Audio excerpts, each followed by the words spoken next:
Maar dan moet je niet zo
Is, I presume it's no wetsuit.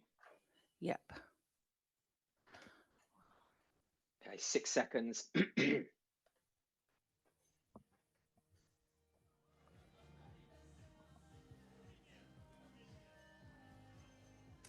Good morning, very warm welcome to Holten, the 40th edition of this incredible event. And first up, we have the Women's Junior Sprint Race. We're just looking at our start list. I'm Annie Emerson, alongside me, Tim Don. Tim, great to have you on board. We've got some really exciting racing today.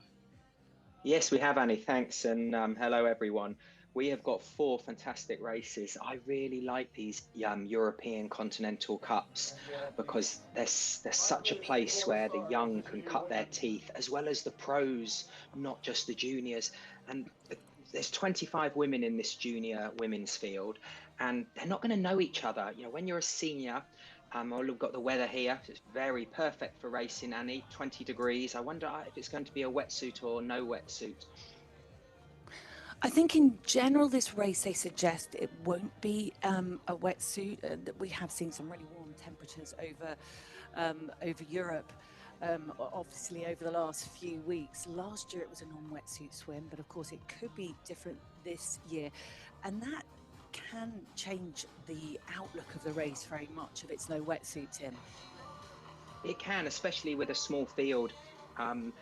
If swimming's your strength, you can really assert yourself and get out. But these junior women, they won't be familiar with each other's strengths and weaknesses unless they're doing some Instagram stalking.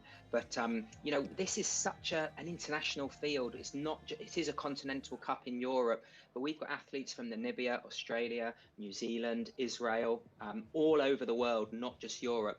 So I'm guessing some of these athletes, they're coming to Europe, basing themselves for a while, and they're going to do a series of these races. That's the prestige of these junior continental cups. Just having a look now, some really good pictures there of all the volunteers. And I tell you what, Tim, this is an incredible race where all the locals really do come out in force. They have over 1,000 volunteers over the course of the weekend. And it's not just triathlon that happens here now. Yesterday, we saw the running events they had in the evening, 5 and 10K races. So, I mean, it's just incredible history here. It really is. 40 years this race has been running since 1985. I don't think there are too many races, are there, Tim, on the European calendar that have lasted that long. No, definitely not. And I'll tell you a secret, well, not a secret, Annie. I have actually raced here back in the early 2000s, and I do remember it was a fantastic event. There's some cobbles on the bike course, a bit of dirt running, and it's also got that split transition, which is, I would say, is quite rare, but it's quite common in Ironman 70.3. But over the shorter distance, logistically, it can be quite tough for the athletes to set everything up, can't it, Annie?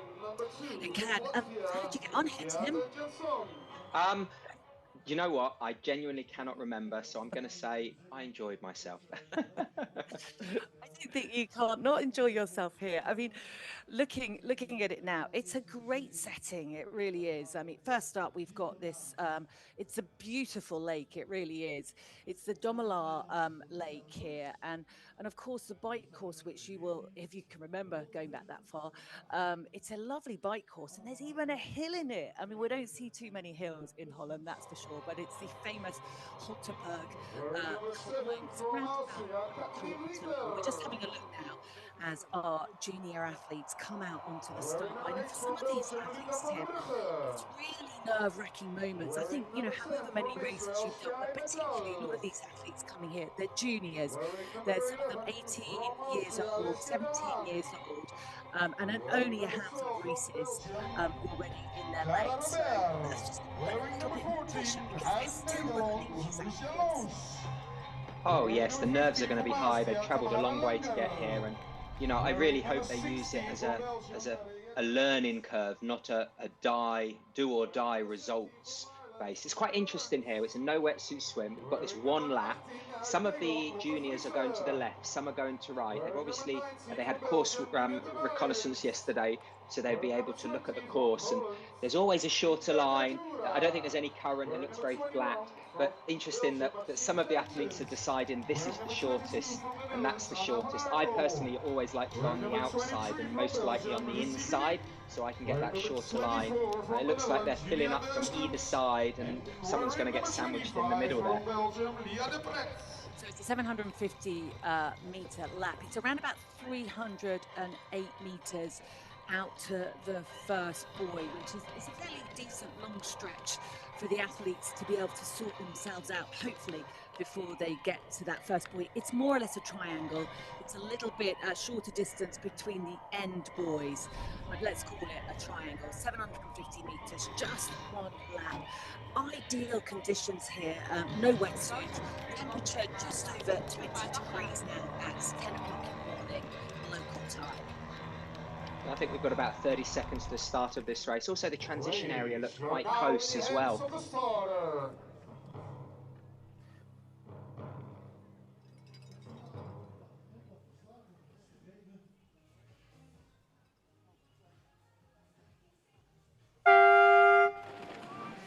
And there we have it. The Holten Europe Junior Cup race is underway. We have just over 20 athletes on our start line. It's going to be an interesting battle, Tim, as we were speaking there. A lot of these athletes coming in here with very little experience at this level. But who would you suggest we should be looking out for at the front of the field? Can I just say, they held them for so long on that start line. That was, oh my gosh, I would have been so nervous. You know, I think we've got some great swimmers from Australia. We've got Gwen and Hayley and Sophie from New Zealand as well. But early on, you know, it's about establishing a good rhythm, finding that pace. And already we can see someone from the left on the inside has broken away, and then there's two athletes on the near side. It's a shame they've all got the same colour hats. It's always great when the top 10 have those different colour hats so we can pick the athletes out. Can we see, it looks like the second one in has got a green suit, so that's very much an Australian colour, but I can't make out any of the other juniors, and so I wouldn't want to guess. But there'll be definitely athletes who will have that strength of the swim, the bike and the run. They won't be so balanced or finished like the professionals. So I think we could see that yo-yo of people having great legs within the race. But definitely, you know, this course, as we said, once they come out the swim, it's that short transition. They actually ride 7 kilometers point to point to the loop.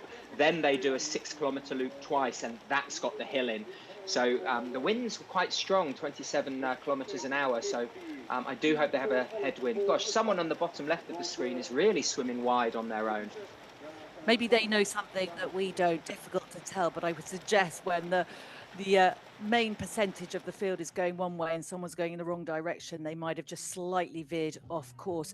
Looking at this water as well, it's quite heavy water, isn't it, when you swim in a lake? What did you prefer, Tim, when you raced? A river, a lake, sea? Obviously, you've got more buoyancy because of the salt. No, for me, I liked more adverse conditions, you know, when I was racing, you know, so, you know, like a river with a current, so you've actually got to read it. And again, in the sea, I do see nowadays they're shying away from big sea swims. When I've raced in wave, you know, in South Africa, when we've had, you know, 2 foot of swell, 3 foot of swell, and now they would move that into the marina. You know, it's all about pace and speed. But God, that's a fantastic stroke. Really nice high cadence. Breathe in every stroke. Nice kit. And they've got that leader's got a nice gap there. If those two girls swimming next to each other, they won't be helping each other. One needs to drop back and get on the hip. They will actually be creating a little vortex between them that will be slowing them down slightly. But again, I wouldn't want to go off the front this early. But the quicker you go, everyone has to swim quicker. So you're going to be tiring everyone out. Gosh, that is really broken up quite early, Annie, there from that wide pan shot. Yeah, it definitely has. And I think in these fields with fewer athletes in Junior Cup races, in the women's race, we've got probably to account, but it's just over 20 athletes, I think, Tim, and we are going to see big gaps forming, and that's going to make it tricky for the athletes who are not having such a good swim. As you said, there'll be some athletes that come here with a really strong bike and run, but if you lose time on the swim with drafting, it kind of does mean, you know, your day is, you're going to be out there on your own. You're going to have to be fighting hard for the minor places. Well, the athletes now have already swam just over 300 meters as our first swimmer makes her way around this first buoy.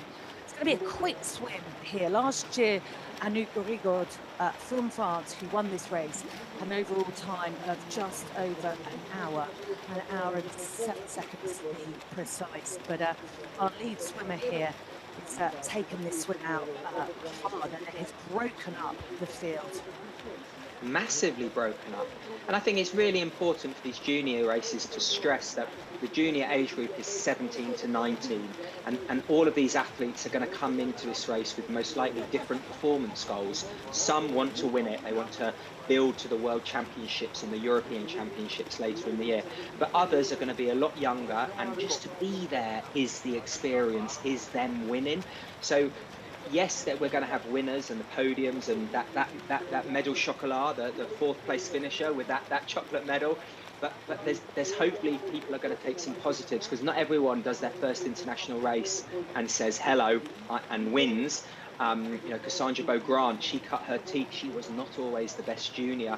So I just think that's really important for these athletes. I mean, some of them might not have travelled internationally. It might be, you know, there's such a learning curve here. So it's fantastic that the European Triathlon Union are putting on these junior continental cups. So there we have our race leader. It is Beate Jansson from Latvia. She's had a good start to her 2026 campaign. She's the Europe Triathlon Baltic champion. That race was in June. She got a 15th place in the 2025 World Junior Champions, and she did race here in Holten back in 2024 and finished 8th. So this is a great start for the Latvian athlete, who does come to this race with perhaps a little bit more experience than some of the other younger girls here racing. As you said, Tim, some of them just 17 years of age, and may well not have raced that much internationally before. She's really good. Number 19, I'll just pick that one out for you, Tim. That is Nina Noelheim. So apologies for my Flemish pronunciation there, but it is the Belgium athlete that sits in second place. There we can see it there on our graphic on the screen. Wow, she's having a great swim. This looks like it's her first international swim in second place. So, you know, to be up there with someone who's raced World Championships before, and she's ranked number 2 in this race, so there is a junior ranking, so she is an athlete to look out for. Yeah, she's definitely asserting herself, and she's got that nice high cadence. She's got that nice kind of, like, you can see the bow wave in between her hips and her shoulders. You know, her kick looks nice and fluid.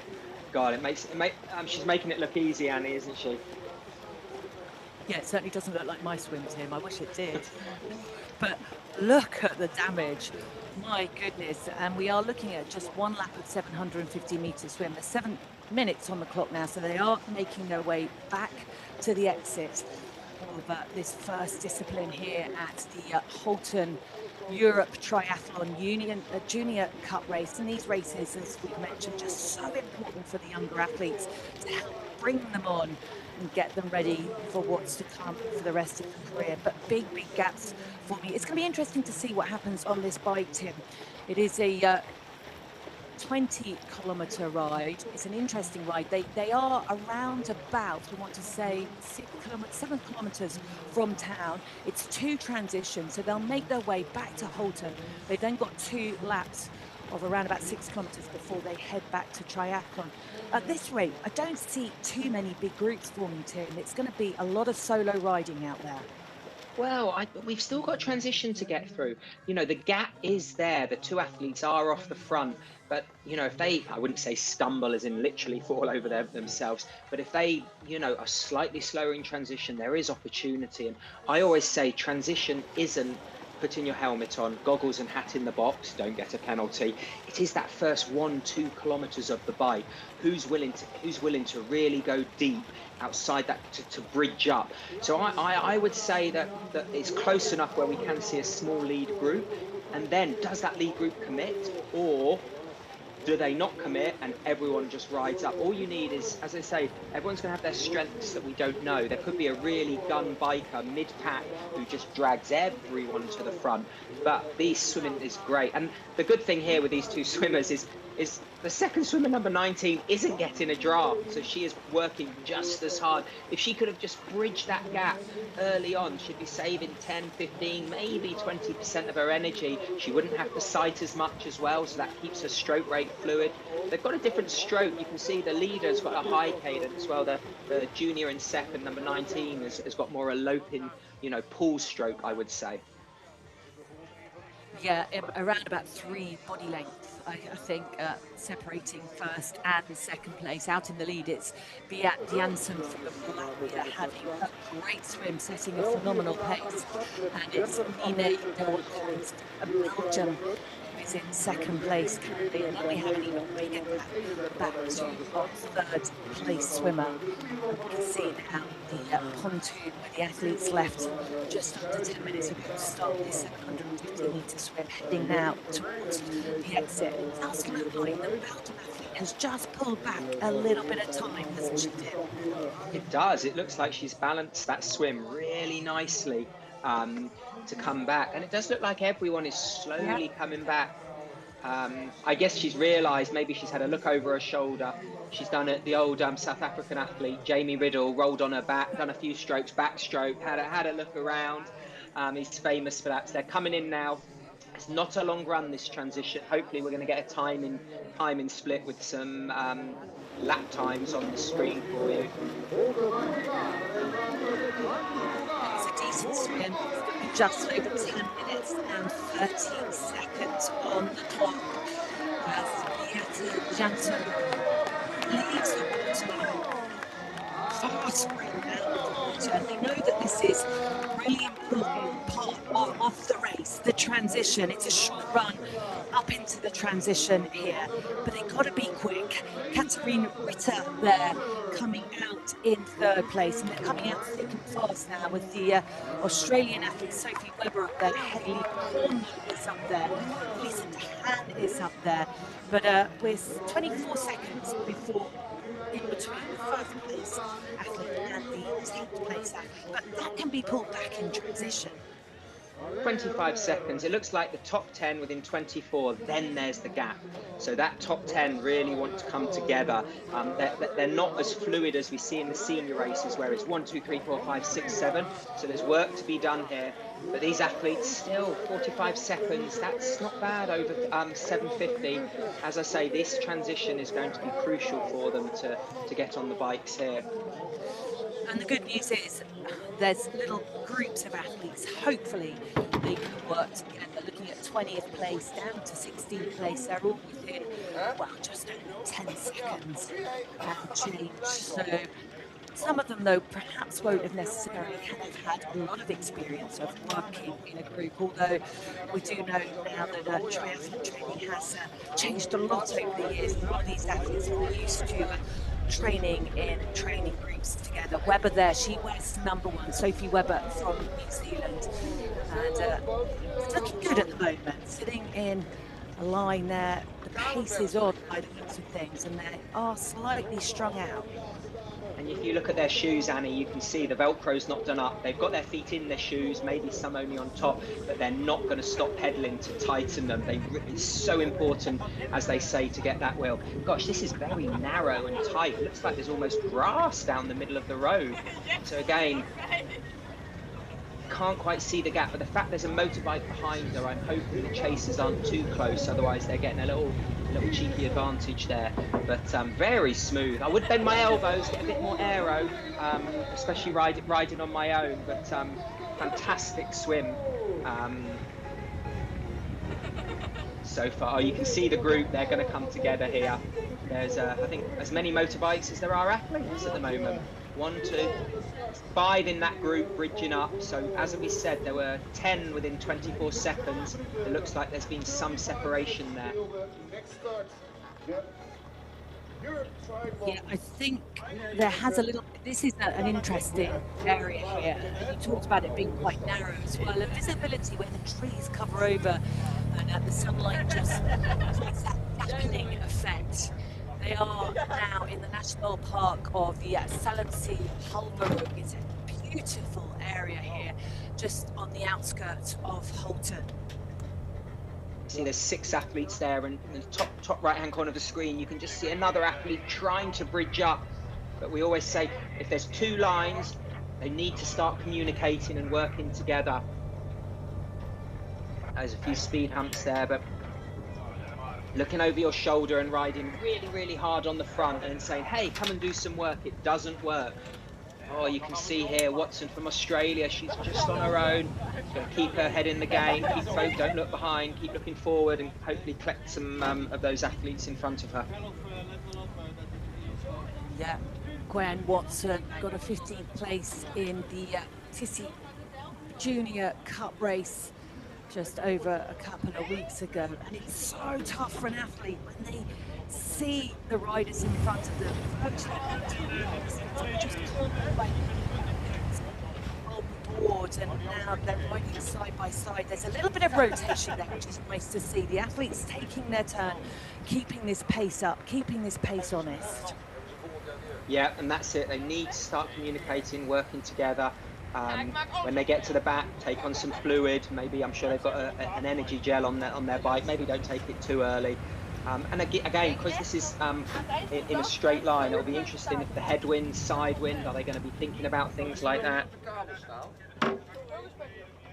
Really ideal conditions here today in Holten, just over 20 degrees. We have a lot to look forward to over the course of the morning. We are with the junior women's race, but we have the senior women's race coming up, then the junior men's, and then the elite men's. Cornwall there from New Zealand, looking back over her shoulder.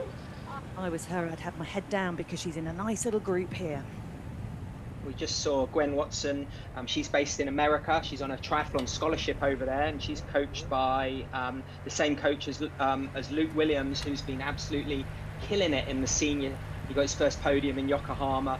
So there's some massive international talent here. These women are really riding fast, aren't they? The more they're strung out, you can see number 7 is coming through from Austria. They need to keep on working. Number 11 should drop to the back, get on, and they can roll through. Nice. Don't look back. Number 6 from New Zealand.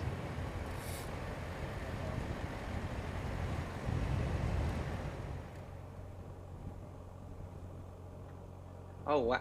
Now, I'm not sure if this is the front of the race. I think these are, yep, she's number 19 who was second out the water. She had a great transition. The Belgians are famous for the flatland cycling, so especially if it's windy. If you look on the bushes on your left, it does look like there's a really strong crosswind as we look at the screen going from right to left. They're still quite all over the place. That group, I would say, isn't totally established, but being on your front just 100 meters, you are burning matches, so she definitely needs some help. Now, I think we're back to the lead group now. Here we go. We've got a nice lead group of 7 athletes, Annie. They need to keep working now. Yeah, that's a nice number, isn't it, to be working with. Is it 7 or 6? I'm trying to do my maths there, but I think it might be 6. Nevertheless, it is 6 athletes. It is 6, yeah. Yeah, and they have a perfect working group, good energy going on here, though. Although perhaps they just need to find a little bit of order so that they get that through and off going. So you keep the pace up at the front, sit on the front for, how long would you say with a group of 6, Tim? Do you want to sit on the front before you drop back if everyone is taking their turn? I think that lead group, 15, 20 seconds. What was interesting, Annie, is there looked like there were 2 Austrian athletes and 2 Kiwi athletes from New Zealand. So you would like to think there was some cohesion, at least among themselves, to work. But then also in saying that, they're going to know each other's strengths and weaknesses. And if one's a better runner, they might go, oh, do some more work. Because if you don't win the race, you often still want to be the best, the first place finisher from your country. but I'm not saying they need to start working, but it's in everyone's interest to keep this group working, and they do look like they're moving really smoothly, Annie. There's a little zigzag there. The course here, not too technical.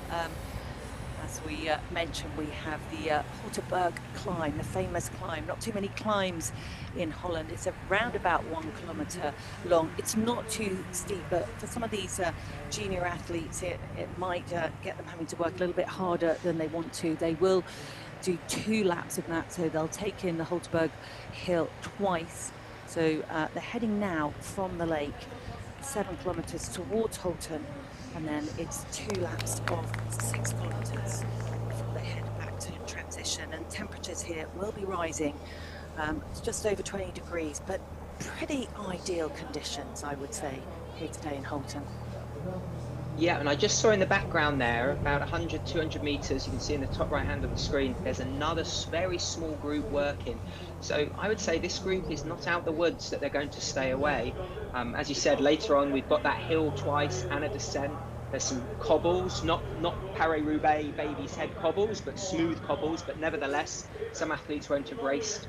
They would have closed the roads yesterday, Annie, so the athletes could have ridden the course, I would have thought. But with it being that point to point and then a lap, I wonder if they would have ridden the whole course or maybe just elements of the course.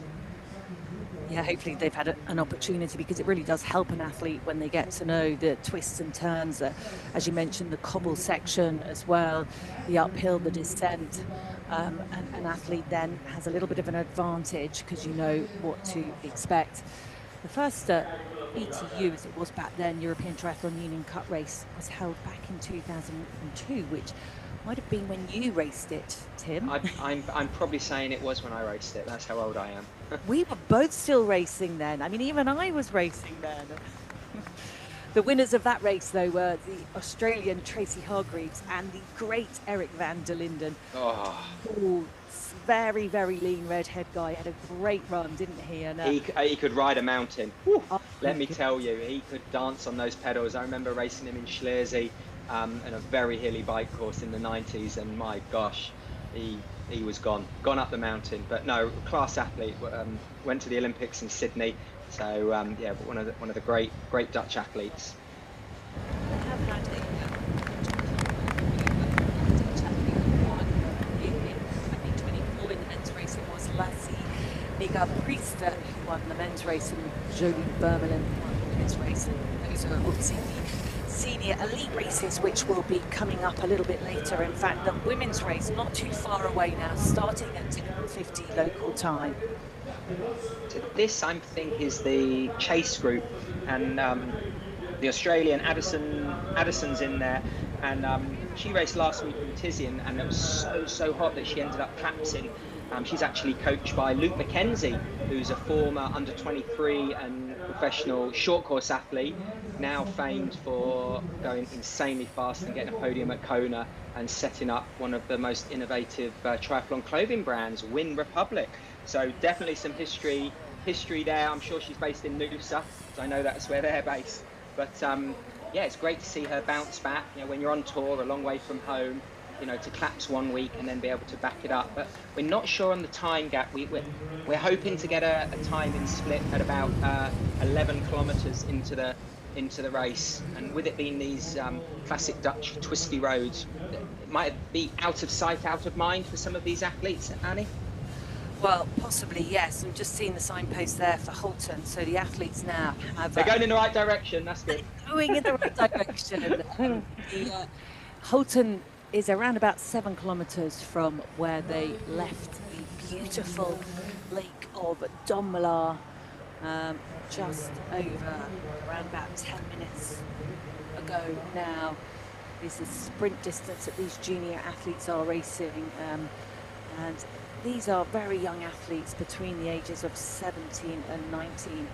Great to see them riding so well, these girls. And obviously there is a bit of experience here when we look down our list, and some of these athletes have raced, perhaps the ones that are slightly older, the 19-year-olds. Just having a look there at Maya Brinkman from Namibia. And we were talking at the beginning of this race, weren't we, Tim, about the number of different nationalities racing here, which is just so good to see.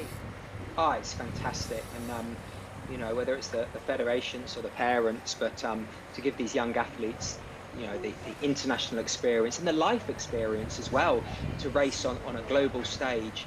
I tell you what, Annie, this course is so well marked out. Look at the barriers and the tape. I'm not a fan of cones, but we've got to have cones in the middle. But oh, look, see the Belgium coach on the left? He's given them a time in split.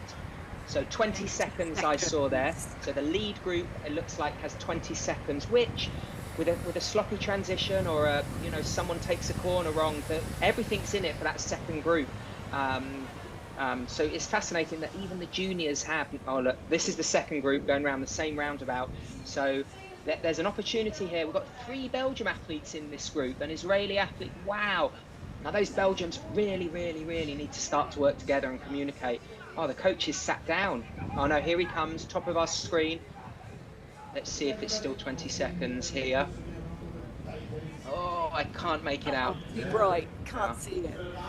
This is through the town though. You know, you've got to have your wits about you. It's not super technical. I think there are things that you've got to keep your eye out for. So these younger athletes with a little bit less experience getting a good workout here on the streets of Holten.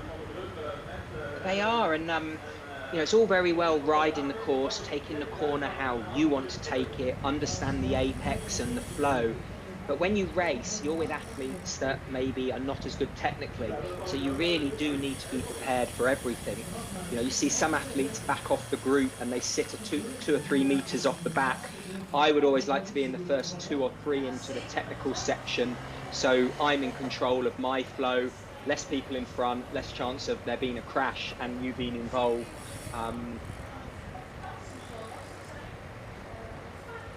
So the athletes here with the motorbike, the lead athletes here with the motorbike just around about 100 meters away or a little bit under there. I would like to see it a bit further away, Annie, yeah. if I'm honest. It's only a marshal, it's not getting, like the motorbike there is giving them such an advantage. I mean, you can see that the athlete was following the motorbike, absolutely not their fault. We definitely need more unified rules for the motos in these races, because it has a massive effect on the bike course, it really does. Well, looking at this group, Sophie Webber in there, she got 4th in the Oceania Tri-Sprint Champs earlier on this year. She's wearing number 1, the top ranked junior athlete here in Holten. This is our chase group here, Ritter off the back there. Catherine, I think this is the lead group now we're in. This is the lead group, right, back, here we go. And Catherine Ritter from Austria, she was 6th in a Continental Cup at the last weekend, so she's in really great form. She was also 18th in Kitzbühel. Golly gosh, she's been racing back to back. This will be, I think, her third weekend in a row. Hopefully she's going to take a break soon, but she's obviously improving with every race, so she's in a great position at this early stage of the bike. They're still looking behind them. Yeah, I know. I wouldn't be doing that. I think keep your eyes on the road. You can't do anything about controlling what they're doing behind. What you can do is what you control from the front, and that is watching the wheel in front and getting your head down. It was around about a 20-second gap.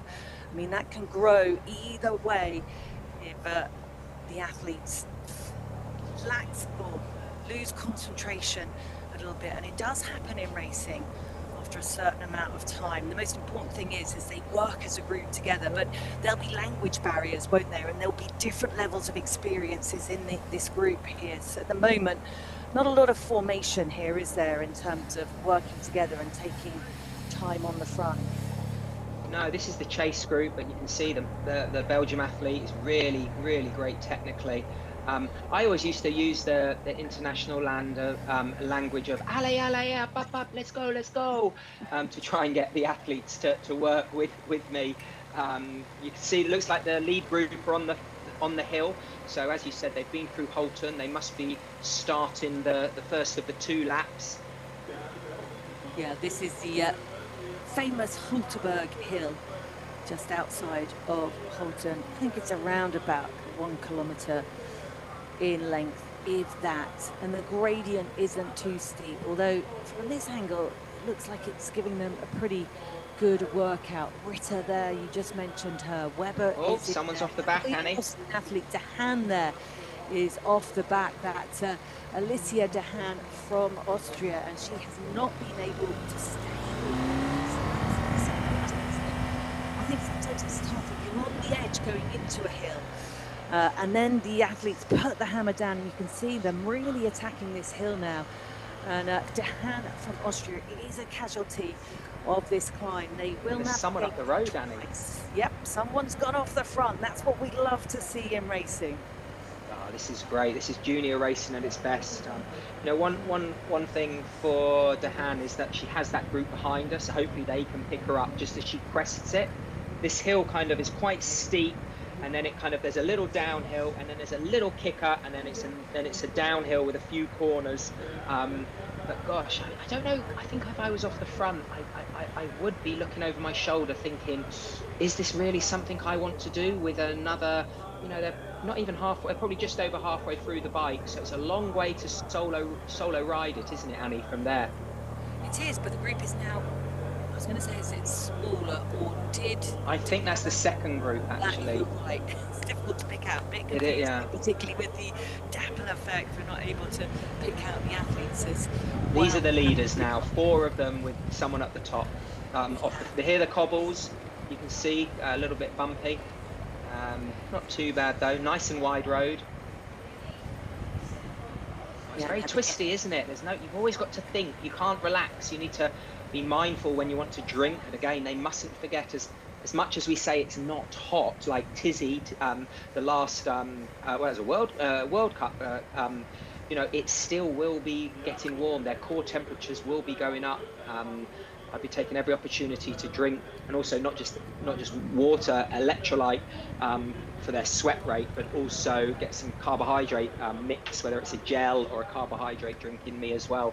Fuel the machine, as my old coach used to say. I love that. Fuel the machine. Well, it's around about a 6-second gap by my reckoning at the moment, but that can be eaten up pretty quickly. They've had a little bit of a descent. It sort of winds and twists down for quite a while.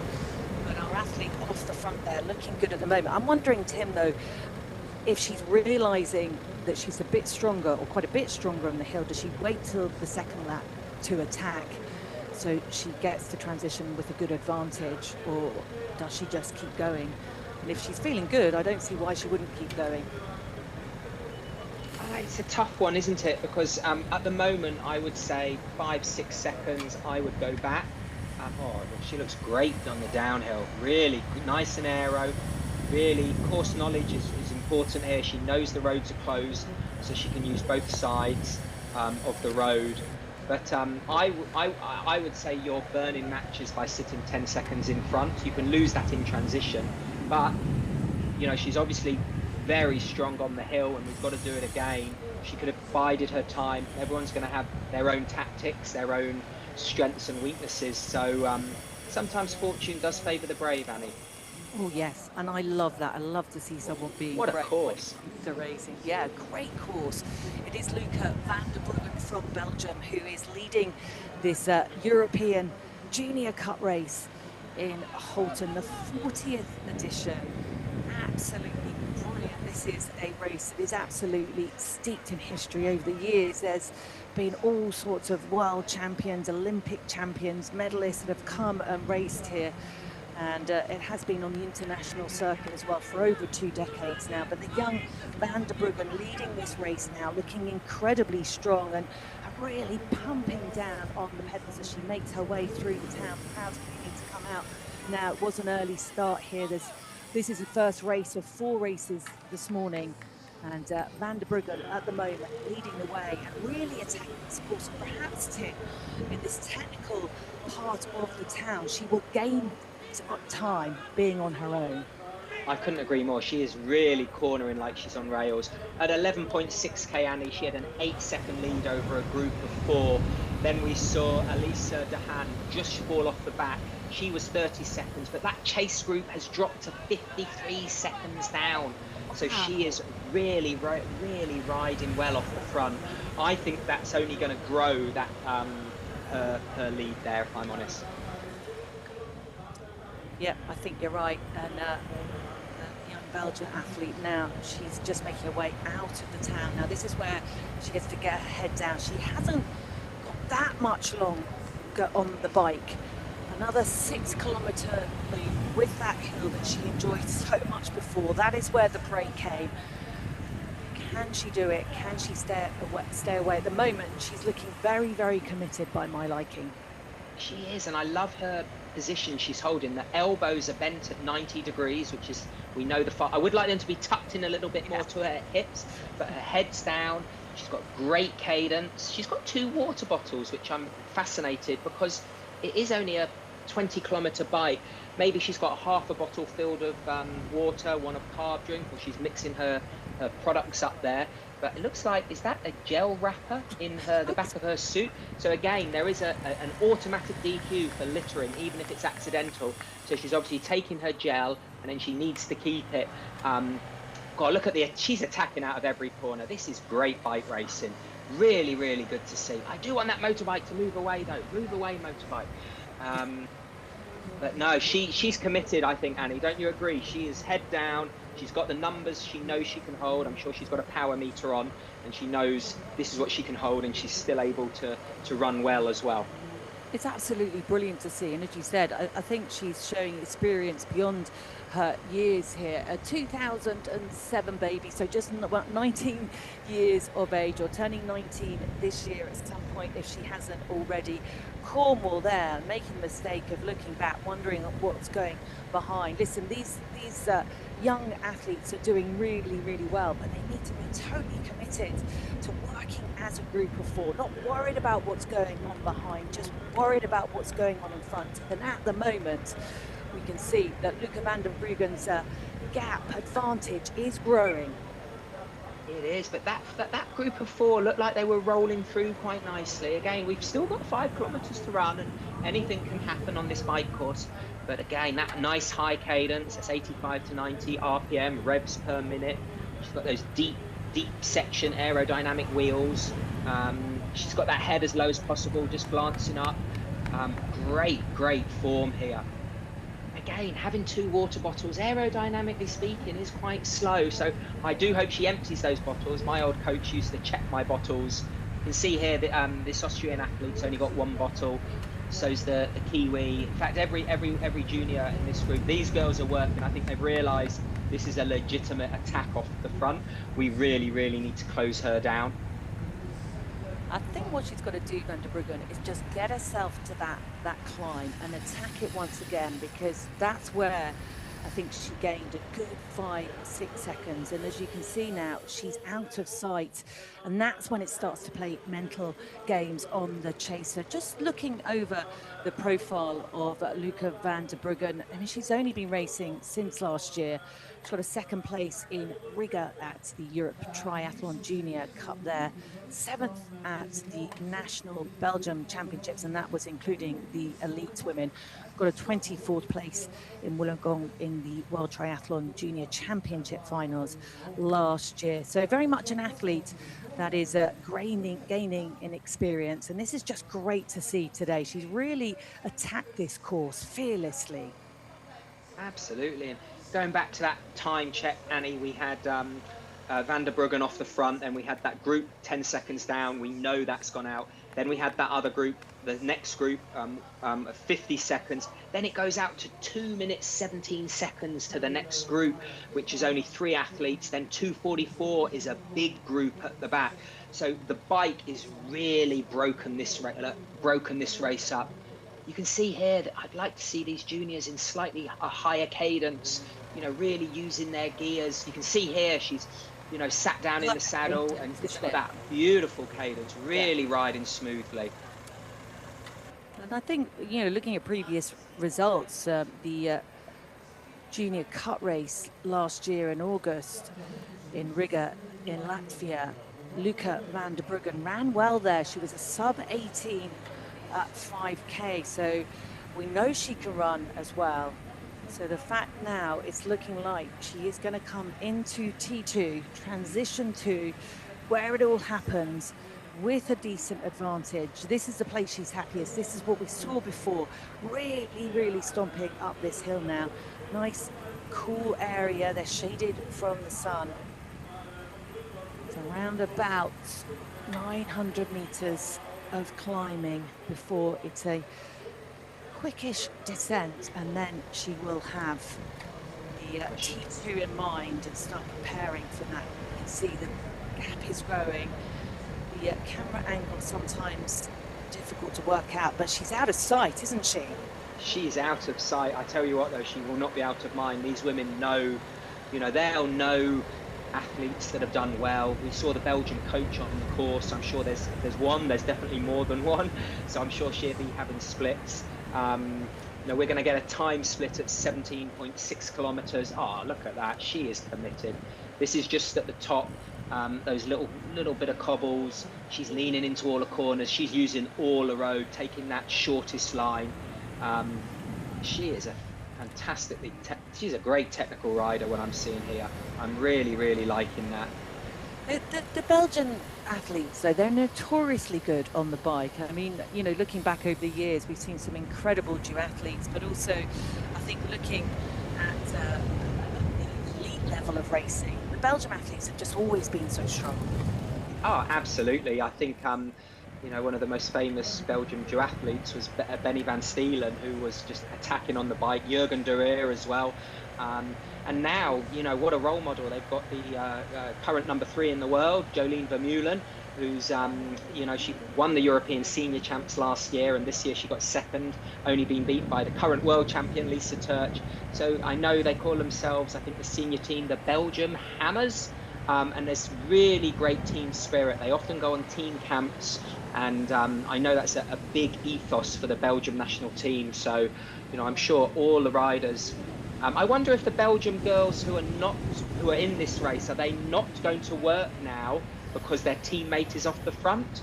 It does like this second group, the impetus has gone out. They're really not firing and working well. She's got a 42-second lead at 17.6k. So she's really hit that second hill really, really hard.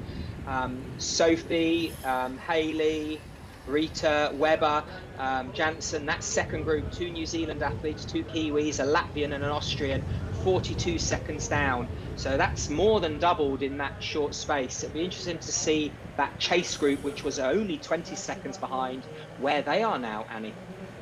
Yeah, this is great riding, and we love to see this in racing, Tim. I really do. I love it when someone really takes on the course and is brave here, flying round the bends, riding really, really nicely, really committing to the technical aspects of this course, which is where she's going to also gain a lot of time versus a group that are riding together. Hayley Cornwall is in that chase group from New Zealand. She was a winner of the Oceania Sprint Champs back in 2024, and we can just see her now starting Luca van der Bruggen, leading this race, starting to undo the Velcros and preparing for T2. Wow, that second chase group, Annie, 1 minute 43 down. This bike course has blown apart. It is a tough bike course. She's Van der Bruggen has averaged 38 kilometers an hour on that course on her own. Wow. Lovely dismount there as well. And she's not an athlete that has raced loads in her lifetime. To see the way she meticulously executed that dismount into transition was absolutely brilliant. It looked as good as any elite athlete out there on the circuit.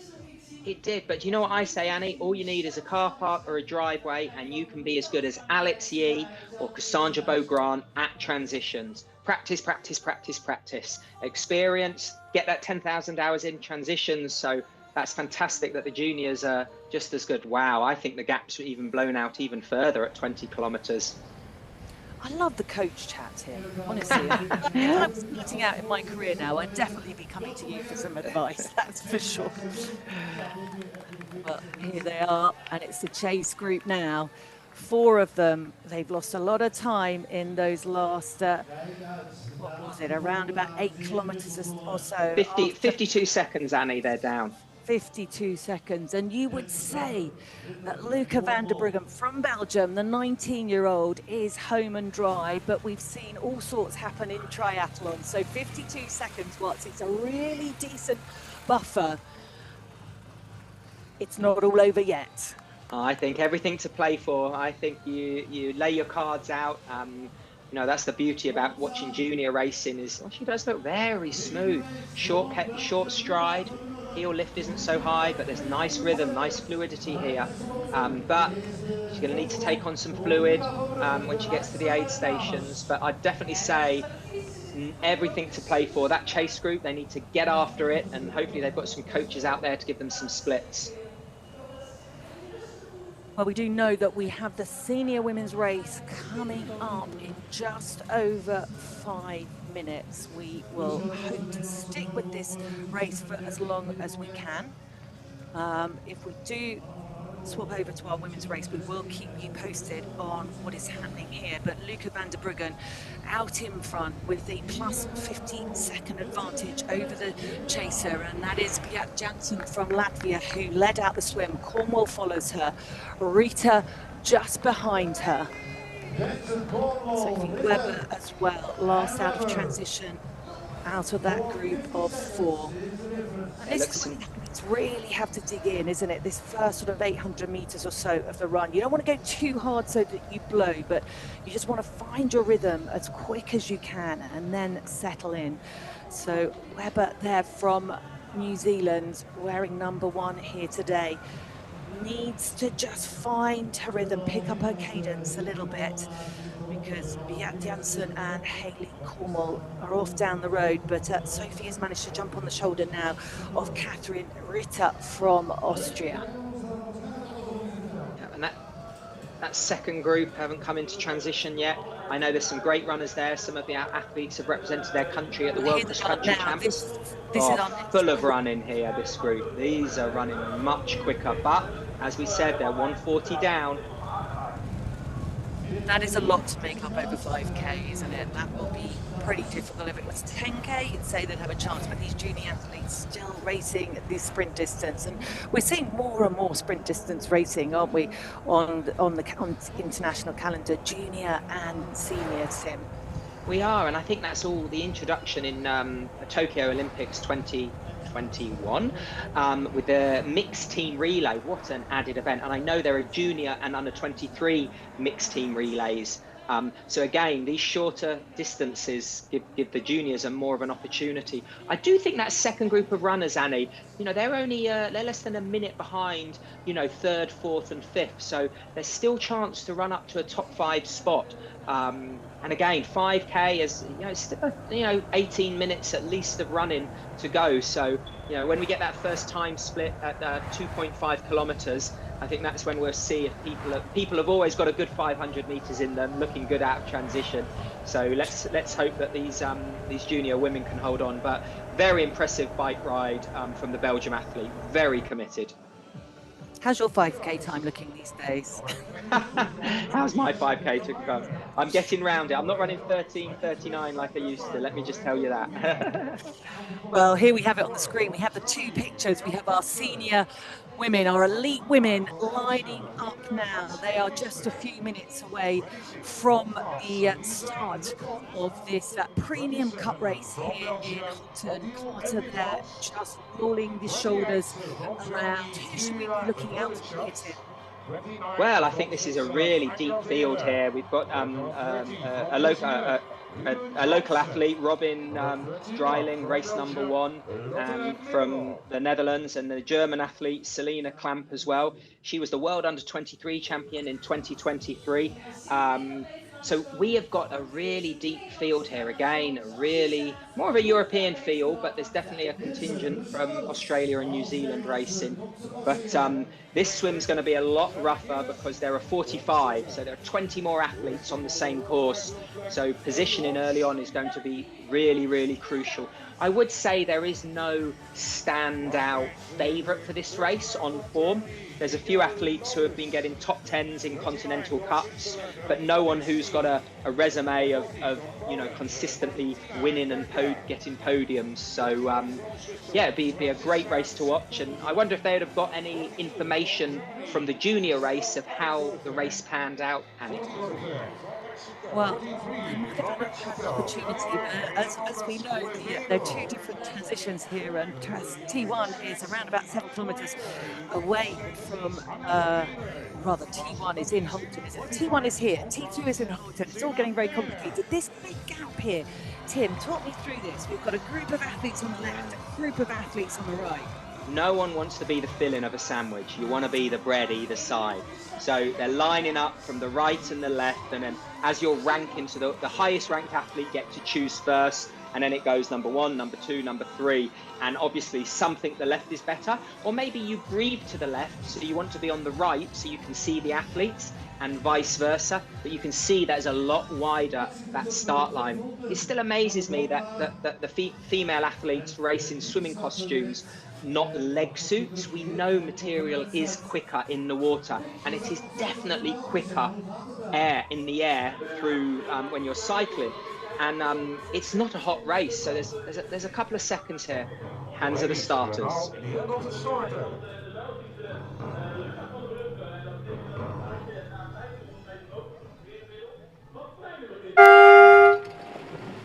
And the Europe Triathlon Premium Cup women's race is underway. Looked like a tidy start, didn't it, Tim? It looked like a great start, it really did. But again, the first swimmers I saw on the outside, as soon as they dived in, they breathed.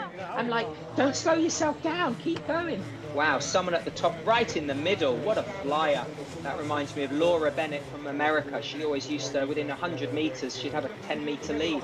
Such power off the line.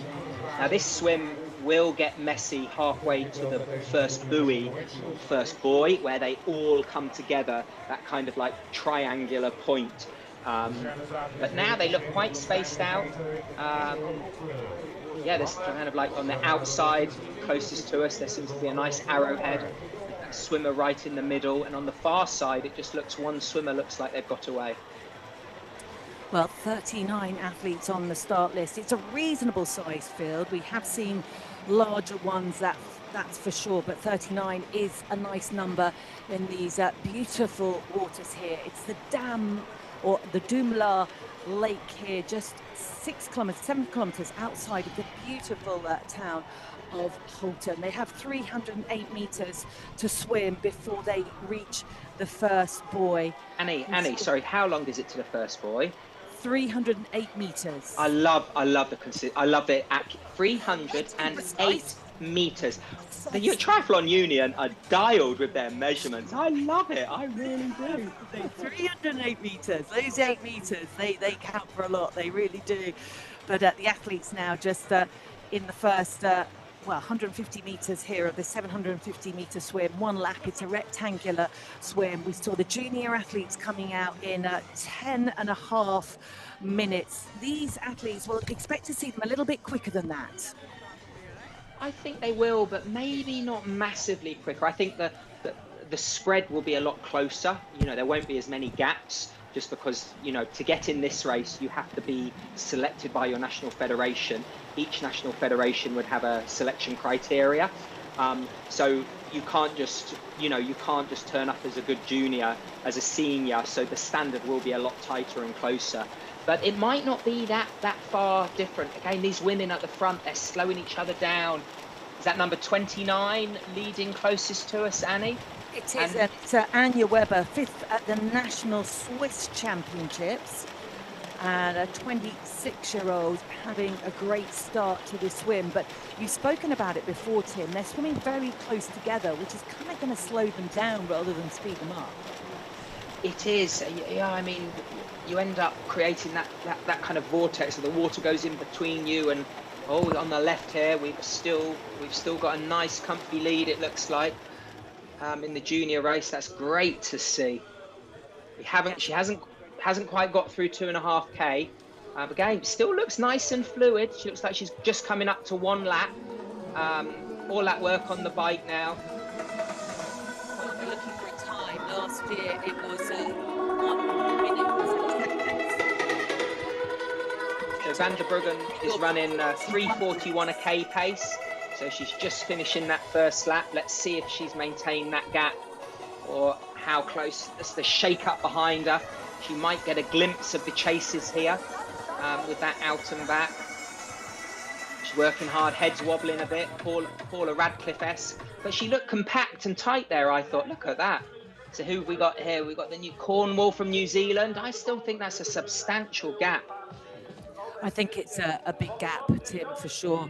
She's looking comfortable. She knew she had a bit of an advantage. I mean, she still has a couple of kilometres to go. Great work from the cameras and our directors out there to bring us these two shots. On the left-hand side, it is the Junior Cup race, and it is being led by Luca van der Bruggen, who broke away with around about 6 kilometres to go on the bike. Now, back to the women's race here, the Europe Triathlon Premium Cup race. And we have a whole host of fantastic athletes. 9:39 on the start list. I think for my liking, Tim, Selina Klamp, you can't overlook, from Germany, the under-23 world champion from 2023. She got a 9th place in Tissy in the World Cup race just last weekend. It was a very hot, difficult race, and she was also the world champion, part of the mixed relay team for Germany in 2025. So Selina Klamp, for my liking, one of the stronger athletes perhaps here on the start line. Absolutely, that German athlete. She's also raced WTCS, which is the top level this year, getting a 30th in Alghero in Italy and in Samarkand in Uzbekistan, a 21st. And that's an Olympic distance. So she's already stepping up to do some Olympic distance races. You can see here there looks 1, 2, 3, 4, 5, 6, 8 athletes in that nice long line. And then there's a definite gap to the masses. So that transition for the back of that line is crucial. And whoever's on the left of our screen leading that chase group, they need to get those toes of the athletes in front. Just going back to that junior race, Hayley Cornwall is only 35 seconds down. So if Van der Bruggen can hold on, she's looking good. And then there's a minute to second place, Sophie Webster. So it's a New Zealand 2-3 with Addison Hislop running fantastically. She's running 3:28 pace. So she came from that second chase group, Annie. She is flying through the field, so she's going to be really looking to get that get on the podium. Yeah, you will get the odd little surprise where you get a real standout runner who perhaps hasn't had the bike or swim that they wanted, but they can make up significant time over the leaders, and she's certainly doing that now. But back with the senior race here, this is going to be an interesting one. I think there's a little bit more of a chop on the water than what we saw an hour ago when the junior women started. It's only slight. The wind has picked up just a little bit. It's just under 23 degrees. So it's a really nice racing conditions. It is, and we saw that wind early on in the bike, you know, that crosswind in the trees and the shrubbery. So we've got number 10 here leading away, the French athlete.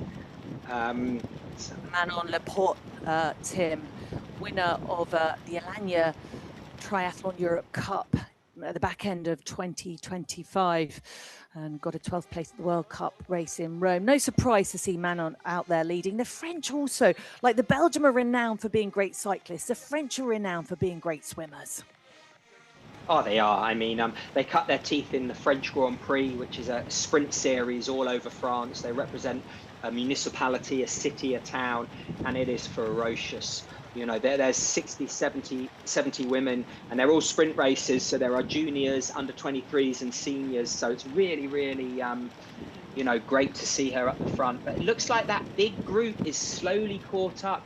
I would say there's no definite gap there looking at this. A bit of a wider angle looking back at the swimming peloton will really give us a shot of what's happening in that race.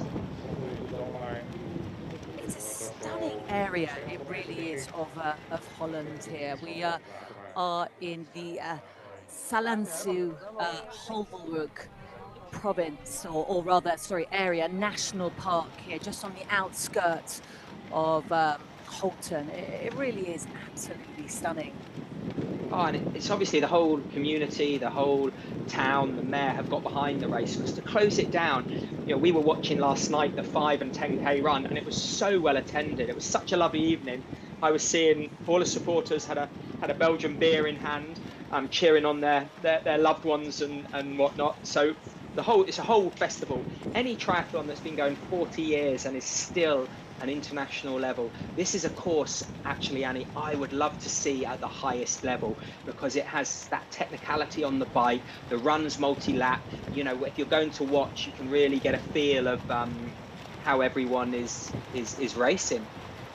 Well, you put it out there. I agree. I mean, it's been holding this international level of racing. It was the ETU Triathlon Cup that we knew it as, and we both raced many ETU Triathlon Cup races back in 2002, and still going today, holding these brilliant premium cup races. But the event was a little initiative started out by some local triathletes back in 1985, and now what a festival of sport it is over the weekend, with so many volunteers, 1,000 in total, probably more, that come out over the course of the weekend. And I agree with you.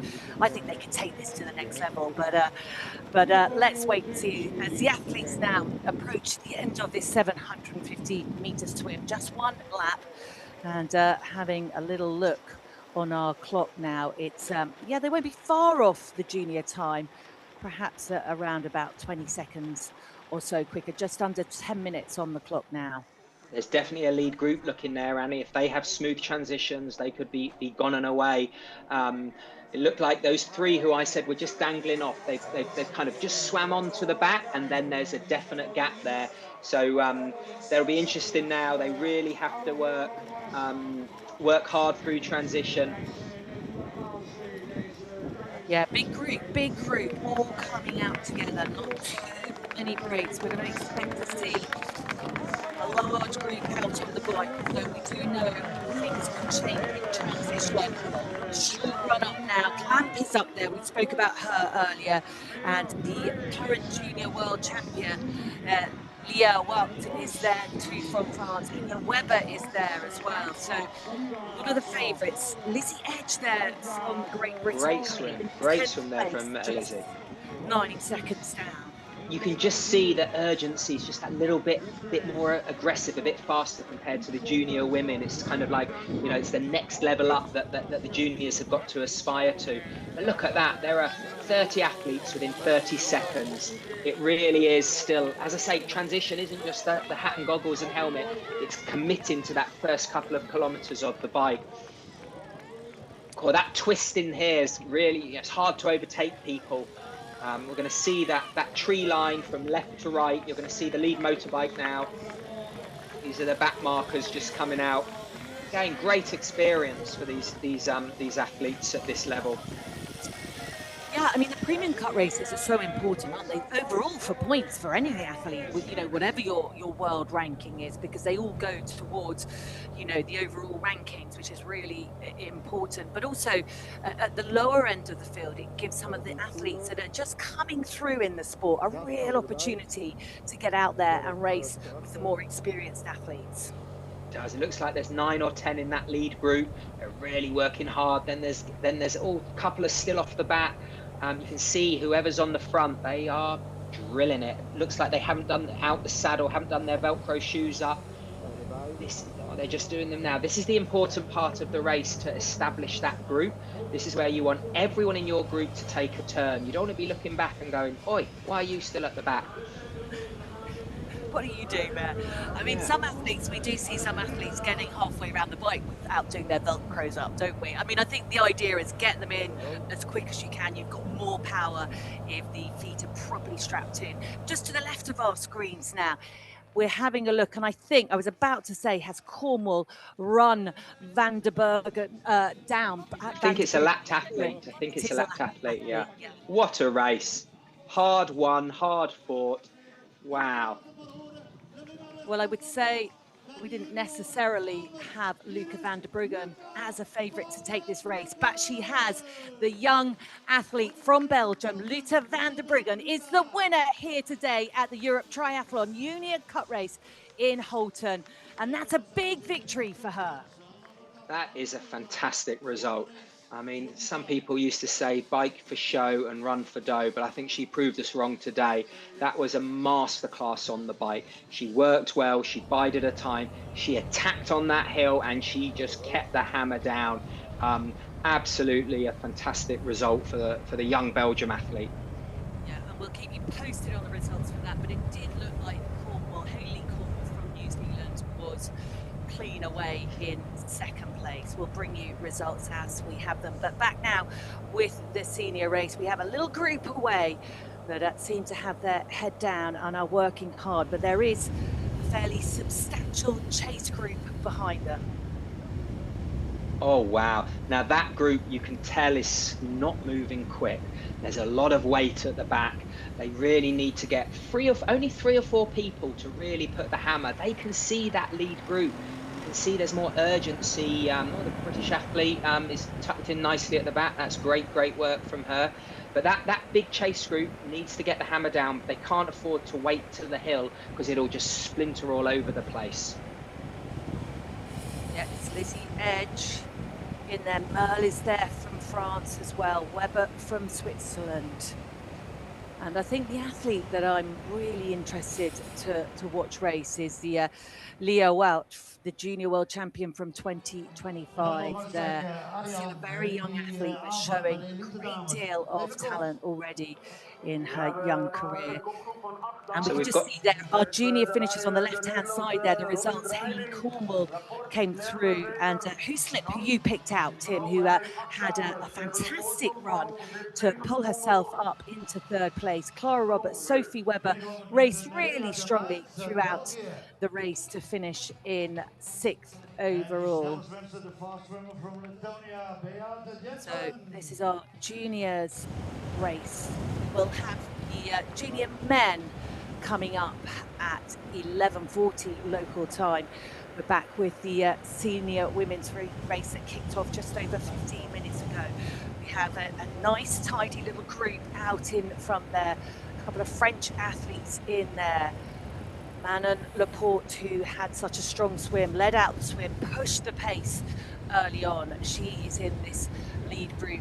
Leah Watts, as I mentioned already, the junior world champion from 2025 in Wollongong, is there. So a nice little group there to work with. The athletes here, though, having a look now at our chasers, and it's a big group, and that becomes very difficult to really get some sort of formation and some working order. Johnson from New Zealand just slightly off the back, and these athletes now, they will have around about 7 kilometers from the beautiful Domelar Lake through to Holten, to the town, and then they will go out on 2 laps of 6 kilometers. It was the big Holterberg infamous hill here that really broke up the junior race. Will the same happen in the women's race? I'm not sure. Lizzie Edge there from Great Britain just taking on some water. Merle from France is tucked in the group, but this is a nice little group of athletes, and the big group now cannot see the leaders in front of them, and psychologically that's quite damaging for them. It is. They were, about, on average 20 seconds out after the first kilometre, and they've just got to be so careful they don't let. Some of them won't even know that they're not in the lead group, which is really tough, especially when it's that point-to-point racing. But someone needs to take control of a small group of athletes. Not everyone, because not everyone's going to work. Some of them are going to be waiting for that run. But you can see here, similar to the junior race, they're kind of in 2 lines, 1 line going forward, 1 line going back.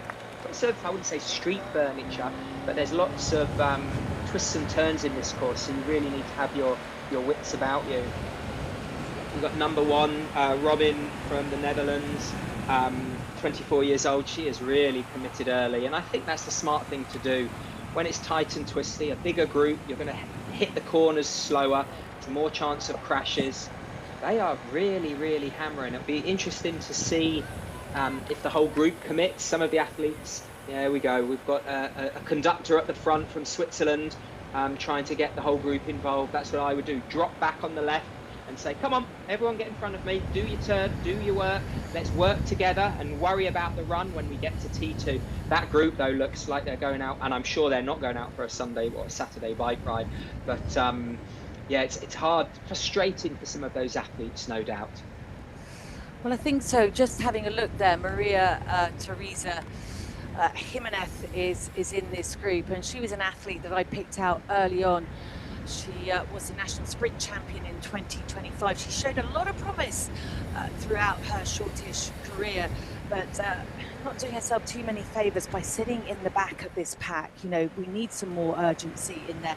Weber, who was trying to marshal the troops from Switzerland.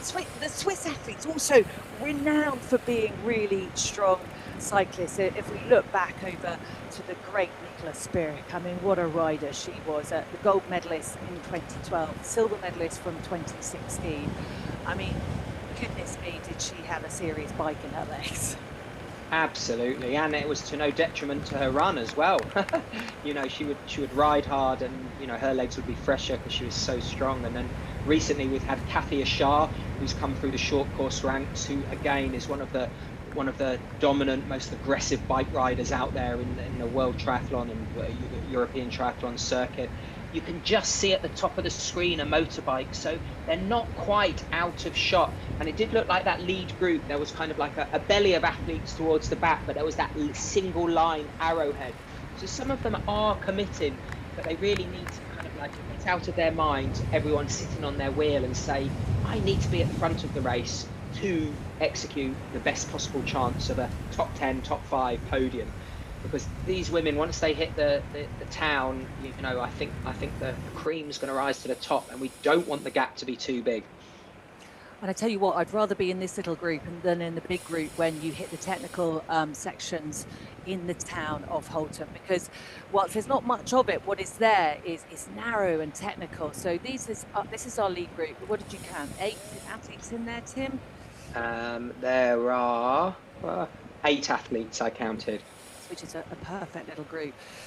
Well, last year's winner was the great Jolene Vermeulen. You know a lot about Jolene, don't you, Tim? But what an athlete she has grown into. She won here in 25, 24 and 23. But this year she has moved on and very committed to the World Triathlon Championship Series at the moment. We also saw her win the Super Tri event in Blenheim just a couple of weeks ago. That's right, she's having a great season this year. You know, the Belgium athletes, they're really trying to develop some depth for the team relay. They've also got Helle Gaines and Martin van Riel, who are 2 of the best long course athletes, Ironman and 70.3. Helle Gaines is the current and the past 2 years world 70.3 champion. And for such a small nation, I would definitely say they punch above their weight when it comes to the sport of triathlon. And again, when you've got role models like that, and the junior, senior women and senior men, these younger development athletes, for part of that Belgium Hammers crew, they really are, you know, it really is a great to see. I know they train a lot in Font-Romeu as well, you know, altitude training. This group, now we've hit the first twisty technical bit, and you can see, you know, they're more strung out. There's a difference of, I wouldn't say ability, but confidence in these corners, because there are quite a few. I think this is when they turn left, and now they head back out of town to start the quiet roads and then hit that climb sometime soon. I'm not sure what it is about Holten. I think the athletes love to come here and race, but I was just looking on social media this morning and saw a post from Rachel Klammer, who is heading to Holten from her hometown. And I imagine to be involved with the commentary or just to be part of the race. 6 times winner Rachel Klammer of the Holten Triathlon, but she's gone on to different things. As we know, she took part in the big international off-road event, which she won in Qatar earlier on this year. But Rachel Klammer not racing this year. She said she might be back next year, but I think she's moved on to different things now, hasn't she? She's enjoying life, building a house, and just enjoying, I think, you know, a bit of an easier time. And she was an athlete that was involved in the sport for many, many years. And you and I both know, Tim, just how tough the training can be and relentless over the years. Oh, Rachel's a class athlete, and she's represented her country so many times at the international stage. And her husband, Richard Murray, who he's been to the Olympics for South Africa and also for the Netherlands. So he switched allegiances. And what a thing to happen, to be in the Olympic team with your wife. That must be probably aren't many athletes that can actually say that. And there's such a positive force for the Dutch Triathlon Federation. In fact, they've even got a few of the British athletes, or one of the British athletes has jumped over. He's left representing Great Britain. He's doing a year in limbo, representing World Triathlon. And then Ben Dijkstra is now going to be representing the Dutch. So they've had some great team relays over the past. So, and it stems from races like this, Annie, from domestic races with an international pedigree. So they don't have to travel far. They get a higher quota of athletes from their country that can race. And it really is testament to them. These women, I could see when they went through town, this big chase group, it wasn't as far back as I thought it was. I'm really fascinated to get this 11.6 kilometer. So that chase group is only 20 seconds back. So everything to play for this chase group. I think some of these women are going to jump across on that hill. Not the whole group, but some of them. That's going to then affect the dynamics of the second lap in town, and whether they push on or they wait. But I can see this still all coming together, Annie. Yeah, I mean, 20 seconds isn't a great deal of time. It surprises me, but I guess it shows the effort that is being put in on the front of that chase pack by the athletes. They're really prepared to work. This is number one, Robin Dreiling here on the front of the lead pack. Number 11, the current world junior champion, Lioa. Great to see 3 French athletes in this group. All good swimmers. You called it, Annie. You called it. They're swimmers. They are. Oh, listen to that. The German athlete there giving orders again. The leadership's changed from Switzerland to Germany, working together. That's great. There are about 22 women in that chase group. So this could be a 30-woman pack hitting T2. Let's not get ahead of ourselves. They still need to get up that hill. I think we're going to see the body cornering so smoothly there, out the saddle. These roads as well, Annie, they look really well kept and nice and smooth. Not like the local roads I ride on, I tell you. Potholes everywhere.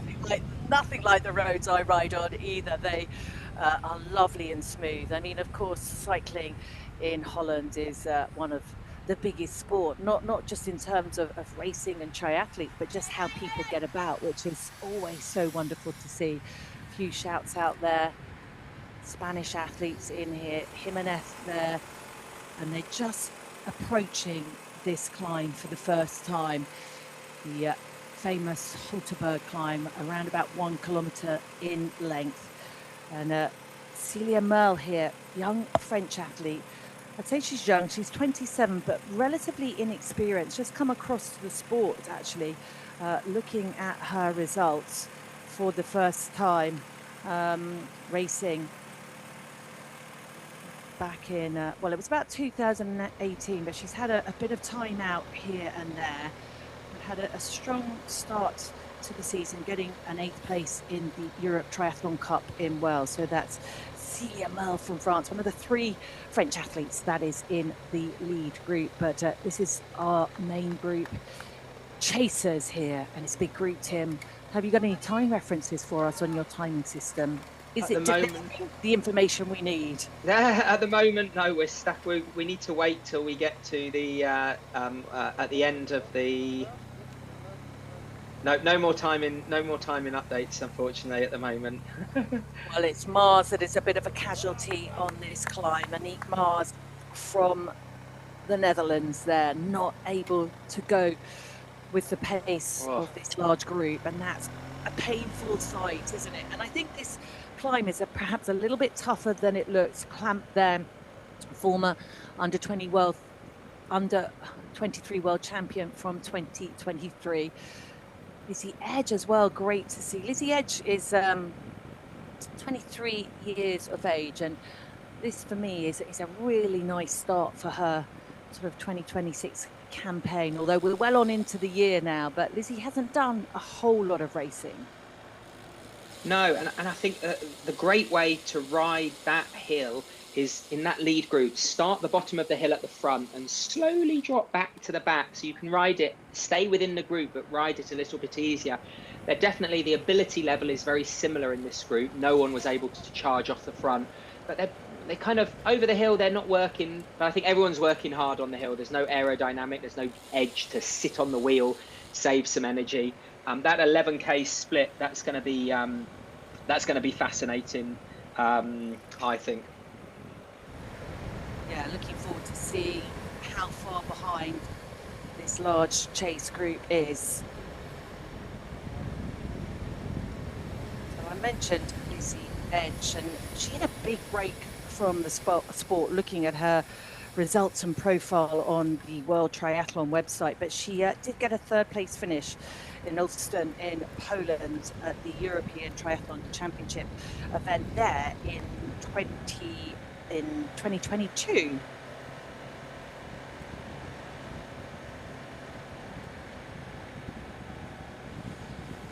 So Weber for Switzerland, she's tried hard to get some order in this group, and at the moment this small group of 8 are riding well. We'll be approaching a timing mat very soon and be able to give you the distance or the time between them and the lead and the chasers. What's really tough for the British athletes is that we have the British Super Series, and I think you need to, top 5, top 8 in there, and maybe even higher, and then you get to do 2 Continental Cups, which is what this is, but you have to do the next 2 available, and sometimes they're 1 week away, 2 week away. So just goes to show you, some of these athletes have had to jump through hoops of fire just to get on the start line, and they're not necessarily in the best shape, or maybe the course doesn't suit them, but nevertheless, they're stepping up to it. So it's great to see the British athlete in that lead group. It really, really is. Yeah, and Team GB is in such good health, isn't it? Both in the men and the women's. We don't just say that because we are British.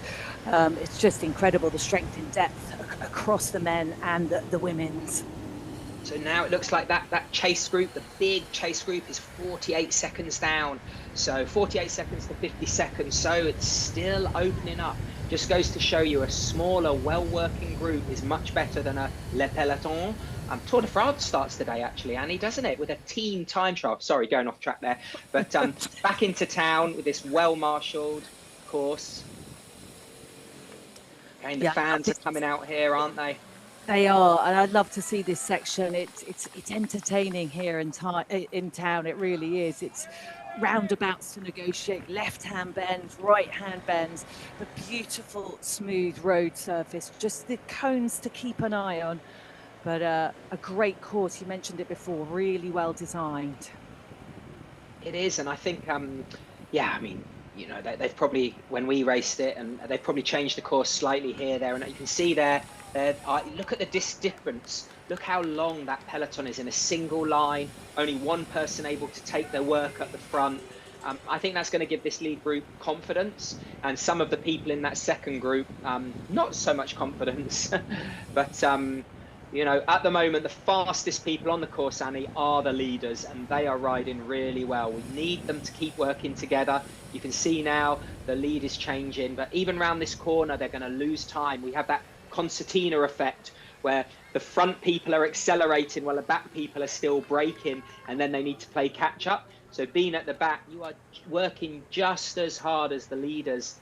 But if you're a good runner sitting in there, we saw that in the junior women's race, the young Australian athlete ran from the chase group all the way back up to the podium. So we're going to see some top 10 women in that chase group, but this lead group, they need to work together, all of them, to kind of like push on that lead. Yeah, just over, or just under, I would say, probably 22 minutes ago, we saw the Belgium athlete Luca van der Bruggen win the junior race in really convincing style. It was just absolutely wonderful to see. We have coming up the junior men's race at 11:40. That is local time. And then the last race of the day for us will be the elite men's race at 12:30 local time.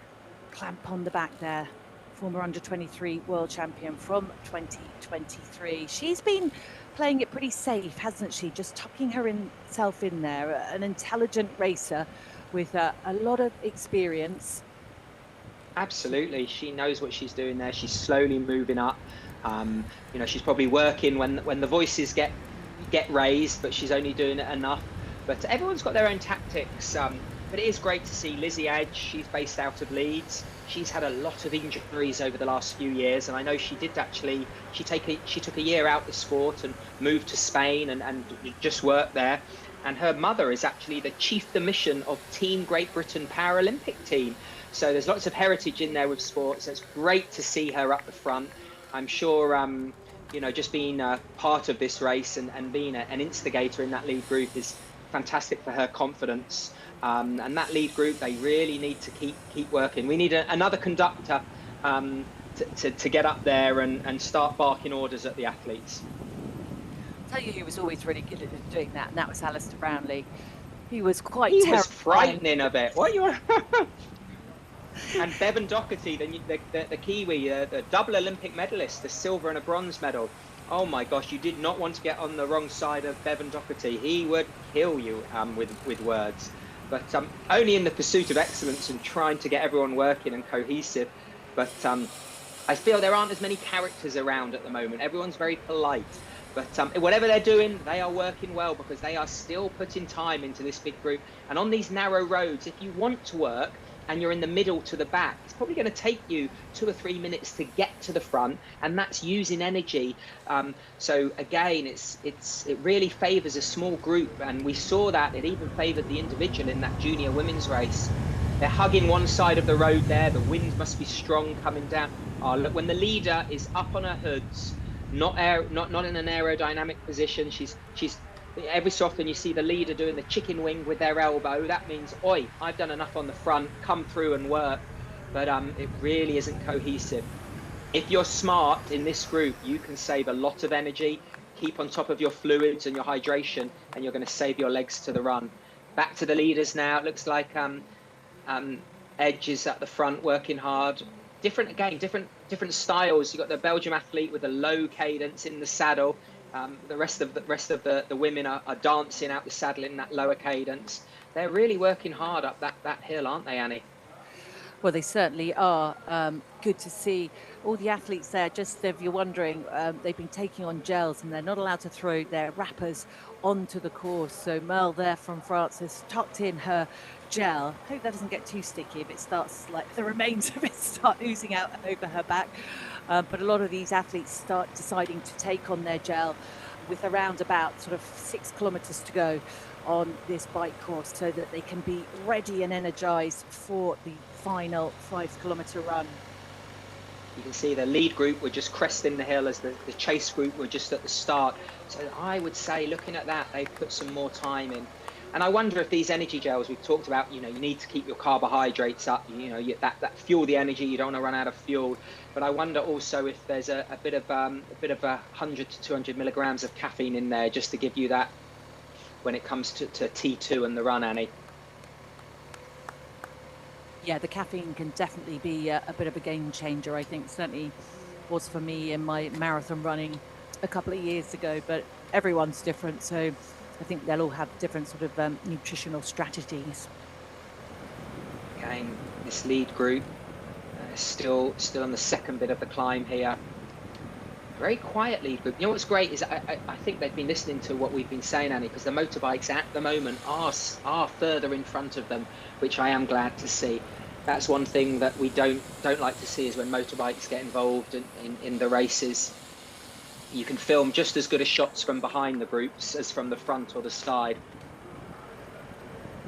Yeah, from behind you get to pick out the names as well. Well, that's better for us, Annie, isn't it? And we still get it wrong sometimes. I'll hold my hand up. So I hope I haven't butchered anyone's surname or first name. I do apologise. Again, they've reached the top now. You're on the cobbles here. Got that left and right. Now, get that motorbike. I've jinxed it, haven't I? You can see that echelon, the way they're snaking. That means no one wants to work and the pace is on. I think you've got to keep quiet from now on, Tim. I know I will, sorry. And a British no, I won't say that. No bias there. But there'll be some athletes in this second group, Annie, who I think will be quite content to wait for the run. Not everyone is racing for the win. Some of them are racing to have a good run. They might have had bad experiences, stomach issues. So they, everyone, again, at this level, there will be juniors and under 23 athletes racing in this senior race to get that experience. So, we're so used to watching the top level where everyone is we talk about the winners, but these Continental Cups are such great development races.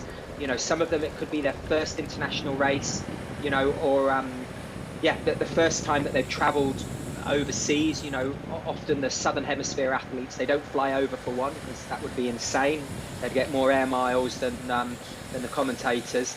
They come across for a training camp, and it's a whole new world for them. So it is great to see this level of race so well attended, and that everyone can watch it all over the world on YouTube. Brilliant. That's what we want. Just looking at Robin Dreiling up there, she came into this race wearing number 1, hasn't put her foot wrong yet.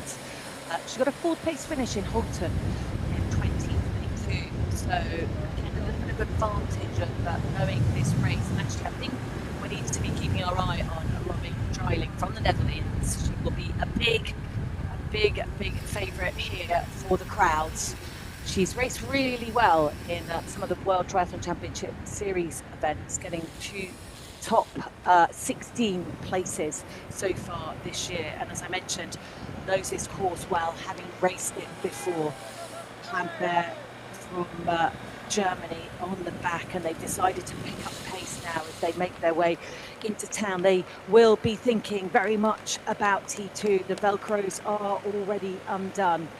And this is such a crucial part of racing, isn't it? We've seen so many races won and lost in transition. So they've at 17.5 kilometres, so a couple of K, they've pushed it out to 1 minute. So I think we can say the podium's coming from this group here, Annie. Robin, she's a low 18-minute runner, but Selena is a mid 17-minute runner. So who's worked hard? Who's got the legs? That was nice, smooth transition. This will be interesting to see how they run out. Hopefully we get some footage of the run with a lead motorbike here, because that will be fascinating to see how it breaks down. Helmet has to go in the box, otherwise there's a penalty. Some great transitions there. Again, being in a smaller group, there's less hustle and bustle, so they can hit that. That's very close from first to last in that lead group, out of transition. Really well done. They average 41 kilometers an hour, so they are averaging 2 kilometers quicker than the junior women. And that's a decent pace on this course, because I wouldn't say it was the quickest of courses. The road surface is fast, and that can make a difference, but a little bit technical in the town, which they had to negotiate 3 times, coming from the lake, and then 2 laps of 6 kilometers, and then that hill. But no, 41 kilometers an hour is a pretty fine speed by my reckoning. It's the junior world champion, though, who has set the pace initially out in front. Leah Waha, the young 20-year-old, having a fantastic race here amongst the senior athletes. Lizzie Edge there, just ever so slightly chopping off the pace. And it is our chasers now who are out on the run course as well. The chasers were 1 minute down off the bike, so they really need to get their legs in gear now and not wait.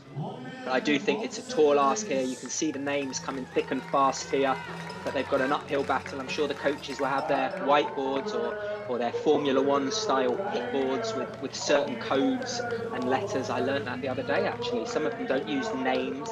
Each athlete has a colour or an animal, and they use that, so no one knows what each country's doing. Look at that, a long string of athletes there. It is, and it's definitely warming up now. Quite exposed, this run course. It's flat, fast, 2 laps of 2.5 kilometres. Plant looking very tidy, sitting in there in 4th place.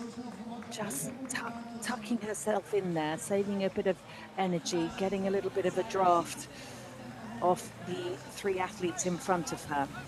So I think the fastest run in the junior women's race was Addison Hislop, which was 18 minutes. So, this is going to be a quick run. It was 18:25. So, you know, these women should be looking to run sub 18, you know, aid stations, or like, this is the gravel section. Yes. I really wanted to see it if it was really off-road, but no, that looks smooth. They'll be getting a nice breeze there.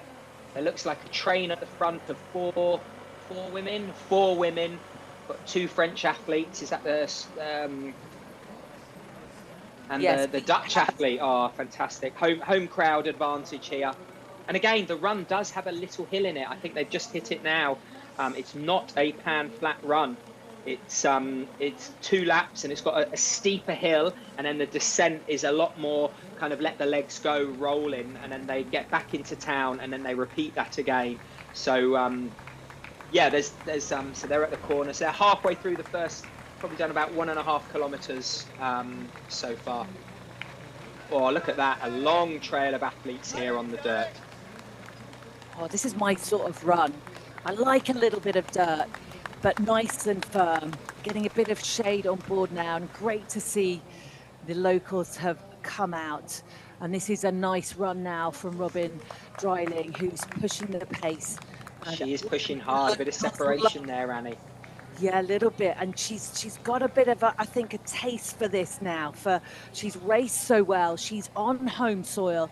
She's showed the talent already this year in the World Triathlon Championship Series events that she's had, getting a 13 in Samarkand, and that was a tough race, very, very hot and dry there.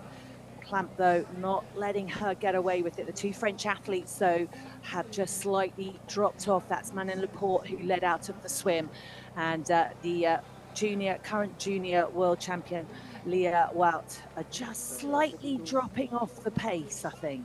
Yeah. I think Leah, 2 weekends ago, she was second in the last French Grand Prix, and there was a big breakaway, and she actually beat she beat Jean Leher from Luxembourg. Taylor Spivey won, and then she slotted in nicely in second. So she's definitely having some great triathlon form. But I think, you know, Robin is in the driving seat. She's a hometown. She would have targeted this race, I'm sure, with her coach and support team. And she's the one that's got the big international experience with those WTCS races. And a 13th on that level is no mean feat. Yeah, she's looking back. She's saying, "Are you going to come through?" The German athlete is kind of like, "No chance. I will wait till the end." Clamp, though, looking very, very relaxed, isn't she? And love her very relaxed running style. A nice, decent, quick turnover, and the arms pumping nicely. But she looks very, very relaxed. But as does Dreiling as well. And the French athletes now, there's quite a big gap between themselves and our current leaders. Clamp from Germany, Dreiling from the Netherlands.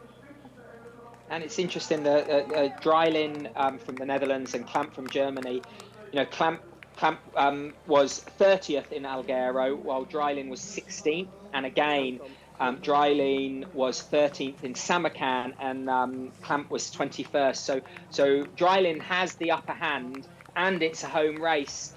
So it'll be interesting. But both great running form, nice arm carriage, moving smoothly. Head's nice and still. You can see that cadence, light on their feet, so they are full of running. Yeah, well, you'd say that Dreiling has the confidence. As we speak now, just looking down the right-hand side of our screen, now in full picture, it is the final race. And not the final race at all, it is the junior men's race today. We can see there the start list. It's Oliver Moxon from New Zealand that wears number 2, with his teammate Angus Argent-Smith wearing number 3. It's a reasonably big field here today for the men's race, and so much to play for these young athletes coming here to gain points and, of course, to gain experience. That's it, and this junior men's field, again, 42 athletes, so a lot bigger than the junior women's. Some of these athletes are more experienced than the others, you know, age range 17 to 19. Again, they've either gone right or left. There's one lonely athlete in the middle. They would have definitely got feedback from their coaches how the junior women's race had gone on and how the senior women's race is going on. but this will be fast and furious, this racing. Looks like here the French athlete is bridging back across to those two leaders.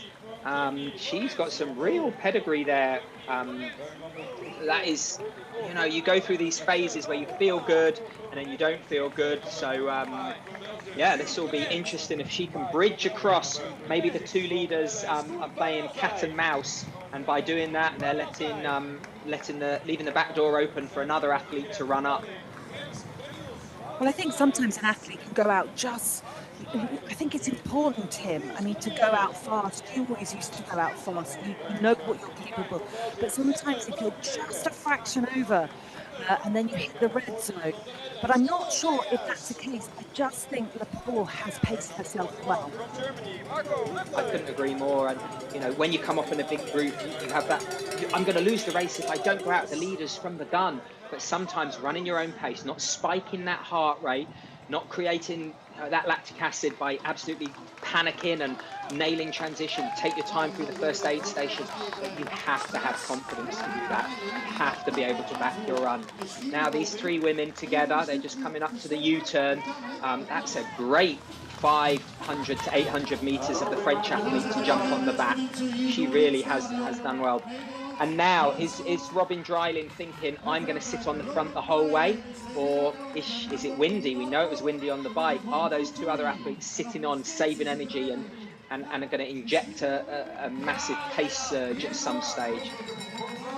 I think sometimes some athletes are just front runners. They just like to be out in front, not caught behind, catching the heels possibly of the athletes in front. And Dreiling does look like she's very much in control here. But you're right, the wind was up. We saw it at the lane.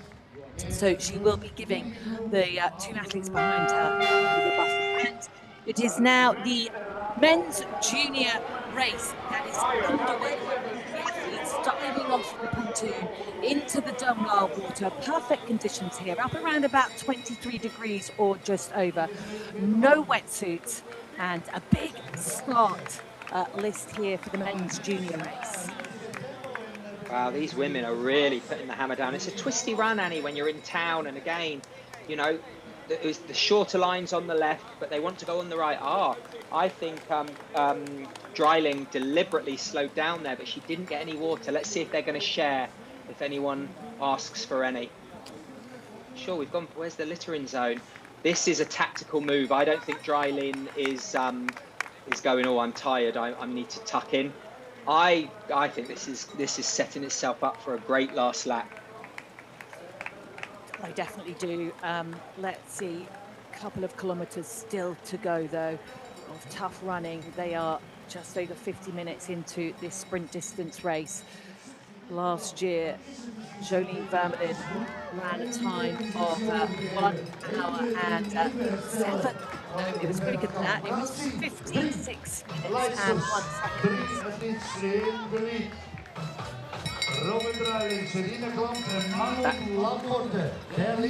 That chase group in the women's race after 1 lap, they haven't really made any inroads to that lead group. They're still about a minute to a minute 20, 30 back.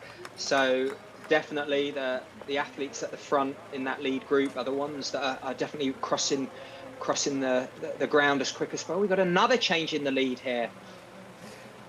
Well, Lepore knows how to win these races, Tim. She won in Alanya at the Triathlon Europe Cup race at the back end of 2025. And, you know, and that counts for a lot. You know what it's like to have been in front. You know what it likes to win. And she's had a fantastic race, Manon Lepore. She led out the swim. She pushed the pace hard on the swim. Now finds herself in the lead, has paced this 5-kilometre run really, really well. And clamp now on her shoulder. Is she starting to pull away? Are we seeing signs of fatigue in Dreiling? Perhaps the athlete with the most experience, or if not that, certainly in the last few months, having raced very, very well on the World Triathlon Championship Series. But Lepore is the one that is pushing the pace now, setting the pace. But I think you're right, Dreiling's a smart athlete, and she'll be just biding her time now, perhaps conserving a little bit of energy. I think Laporte didn't have the best start to the season this year. She struggled earlier with form and training form as well. So this will be a real boost of confidence. But the athlete we have not really talked about much is Selena. She has not really seen the front. She's been, as they say up in the northeast, very canny, I would say. She's just following. As I say that, she goes to the front. So I will be quiet now, Annie. It's a commentator's curse. You say one thing and they do something completely different. Laporte is at a telltale sign. She just glanced over her shoulder. It might be that she's just wondering where her teammate is, or is she getting tired now? A little bit of a trip there. You can see it's certainly warming up here on this on the streets of Holten. It was 23 degrees when they kicked off at 11:50 local time, perhaps a couple of degrees warmer now. And this is just a lovely, beautiful country lane. It's given me the urge to want to go and run, and I think it is a little bit uphill here. You can see the athletes just pumping their arms just a little bit harder, and the cadence perhaps has slowed down a bit, but it's only ever so slight. It is, but when you're this deep into a race, you know, at the front of it, it really is, you know, every little hill you feel, every turn, acceleration, going through those aid stations. It looks like there's a number 41 in the junior men's race is, wow, comfortably in the lead. I know there's definitely a really good Aussie swimmer in there as well. Marco Loeffler from Germany, number 41, Tim, who is pushing the pace. And as you said, he's got a very nice, comfortable lead there, at least 3 body lengths over the second place swimmer. I'm expecting to see Ollie Moxon from Australia right up there. He's based on the Gold Coast, so he's probably wishing for a bit hotter and a bit more surf. He's coached by Non Stanford from Great Britain, and Daniel Unger, wow, world champion. What a legend athlete and an amazing coach. But I tell you what, they are building something special on that Gold Coast. I think they've got full eyes on Brisbane. Let's see what happens at the aid station. Does everyone grab something? No, again, Robin Dryling did not grab a bottle. Maybe she's sodium loaded up to the max, but fascinating. I would just to keep me cool. It's not going to slow me down. But I guess if she's running comfortably at this stage, though, Tim, I'd be wanting a little sip of water as well and some on my head. But perhaps she's trained herself. You and I both trained, didn't we, with Brett Sutton, who would never let us drink, actually have water on the side of the pool, because he used to say, you can't get any when you're swimming. So what's the point of drinking it during a training session? Drink it either side of it. Perhaps that's what Dryling's done today here. And she's well hydrated, passing one of the back markers now. It's one of the Mexican... Wow, the pace has gone up, Annie. You can see that now. They know the course. They would be staying in Holten for a couple of days. They would have recce'd the last 1.5 kilometers out. I still think all these women look really strong. They look full of running with less than a kilometer to go. I think Laporte, the head is just starting to sway ever so slightly. I always used to say, get me to within 500 meters of the finish and anyone can win. And these women need to believe that. They need to have that confidence. I would say that I wouldn't want to sit on the front. I think Selena, you know, on the front there, look at that cadence. That's a great shot. You can really see how quick they're running. These are the 3 class women in the field, Annie. Oh, they really are. Clamp looks absolutely magnificent, just leaning ever so slightly forward perfectly. But they're all looking incredibly strong. I always think, Tim, when it comes down to this, yes, it's to do with your training and how fit you come into the race. But there comes a point, like you say, with 500 meters to go, where you're all slightly on the edge, slightly in the red. And perhaps it's the mental strength that plays the biggest part in those last 500 meters. Look at that. They all ignored the aid station. They are 3 abreast, coming down to the last 5, maybe 600 meters. This is what we want to see. I think the finish is just up ahead. Oh, the pressure on Dryling here as the athlete racing from the Netherlands. And I think she's moving level. It's got to be a big sprint, though. When you go, you've got to go. Oh, there she goes. Definitely the first attack coming into the finish. Dryling looks good. Klammer, and look, they're chasing her. Oh, look at the faces. The arms are pumping. The legs are going, Annie. Oh, she doesn't want to miss that opportunity to win on home soil, does she? Selina's gone. Selina's gone. They're running for first and second. You're right, Selina Clamp has gone. She will settle for the bronze medal. But Manon Laporte is not giving up the chase at the moment. She's right on the heels of the local favourite. Oh, here she goes. She's gone over the top of her. What a finish. It's not over, Annie. And it is the French athlete Manon Laporte that takes the take first. Robin Dreiling gave it absolutely everything, but has to settle for second. Selina Clamp from Germany rounding up the podium in third place. What a finish. 17:29 was the winner's run time. That is nearly a minute quicker than the juniors. This level of racing at this continental level is fantastic. That breakaway out the swimming, they worked together, they built their lead up slowly, all working very well. It came down to a run. 5 seconds separated the podium. French, the Netherlands and Germany. What a finish, Annie. Absolutely magnificent. Leah Weldt there, the current junior world champion, racing in alongside the elites, will hopefully be happy with her 4th place finish here today. It was a fantastic result, and we've just seen now the rest of the athletes coming across the line.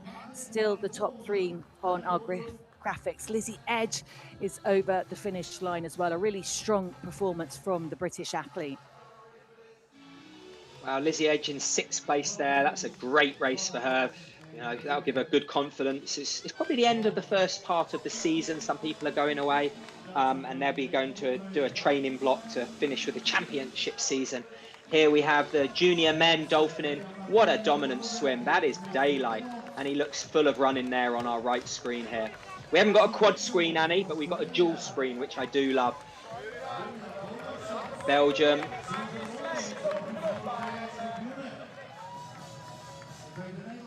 So the T1 for our junior men, and it was the German athlete, number 41, followed by number 4, number 5, number 2. So Ollie Moxon, Australia, 4th out the water, 9 seconds down though.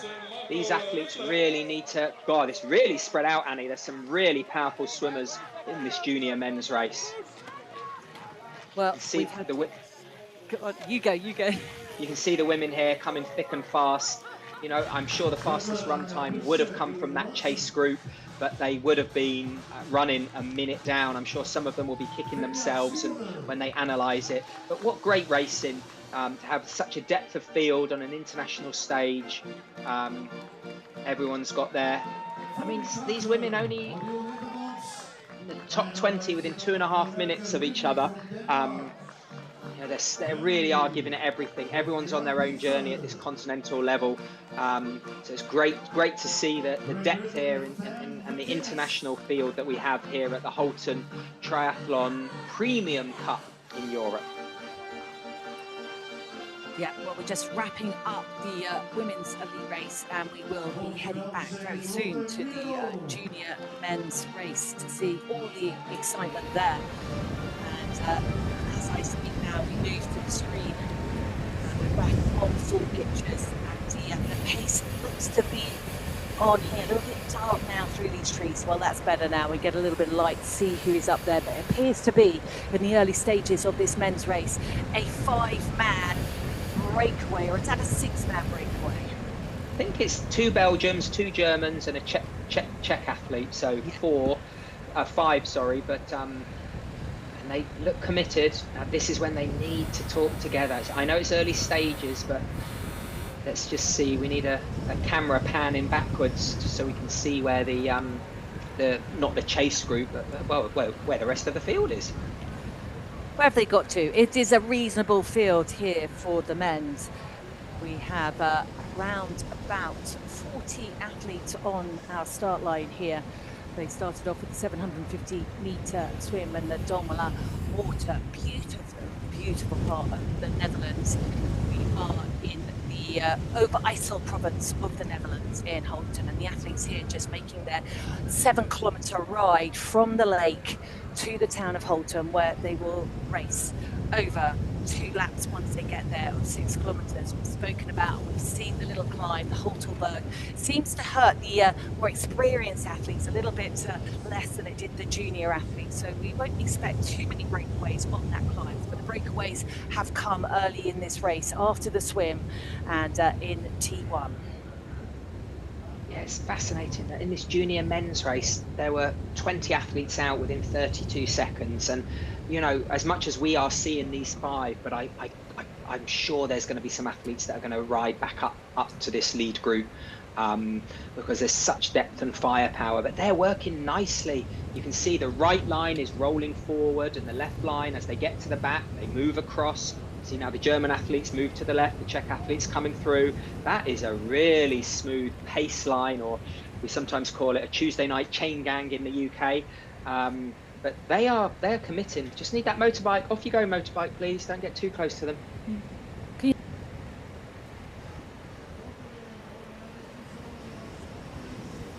Can you have a Wednesday night and a Thursday night chain gang?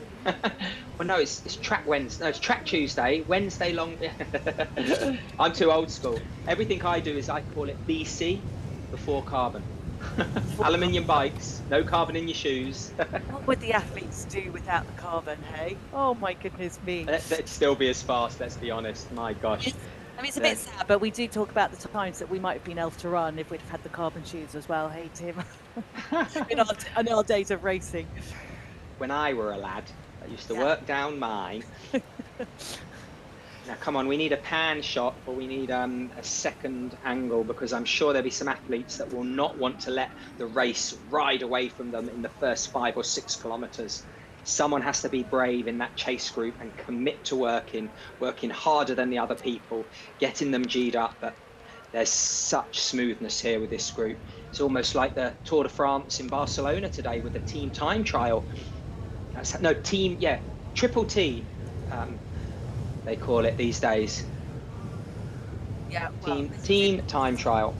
Team time trial, where we've got 2 Belgium athletes, 2 German and 1 Czech, and the pace really is on. A good through and off system seems to be going here, that's for sure. So we will hopefully get you some time references shortly. We certainly will do when we hit the town, which is 7 kilometers from the lake to town. But these athletes now well on their way into town. Weather conditions absolutely perfect. A little bit of a breeze now, heading up to 24 degrees here as the athletes make their way to Holten. It is the 40th edition of this race, which is absolutely incredible, and probably one of very few races that has hit the 40 mark, Tim. I don't know of any other. I'm sure there are stateside, but certainly in Europe, 40 races, that's pretty impressive. It's still going strong. Last night there was a 5K, a 10K. And then this morning we had a junior women's, senior women's, we've got the junior men's, senior men's. And this afternoon we have got races the whole of the day, team relays, sprint races, all for the amateurs. So it really is one of those events where the whole town gets behind. And I think we did we read a stat, over 1,000 volunteers?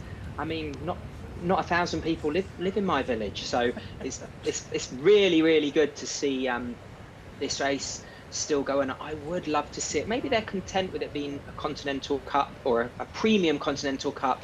Let's get it on the world stage, Annie. This course is brutal. Can you imagine 4 more laps up around that 6K loop? Would be absolutely fantastic to watch.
race amongst you know, some of the best athletes in the world, certainly as they move up to the senior ranks, but in the junior ranks as well, giving the athletes a huge opportunity to come out and race hard from abroad.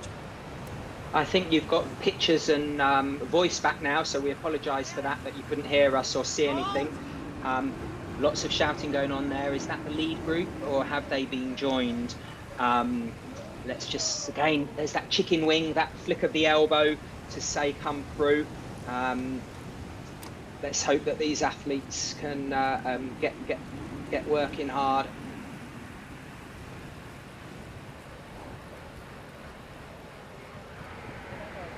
So there we go, Klaus at the back there. And these are our chasers. We know we have a nice tidy little group of athletes off the front. When they get to Holten, we'll give you some time references. Annie, is that the lead? Have they might have been caught in that 60 seconds. We don't get a time split till 11 kilometers. No, they're still off the front, that group. Fantastic work from the junior men here.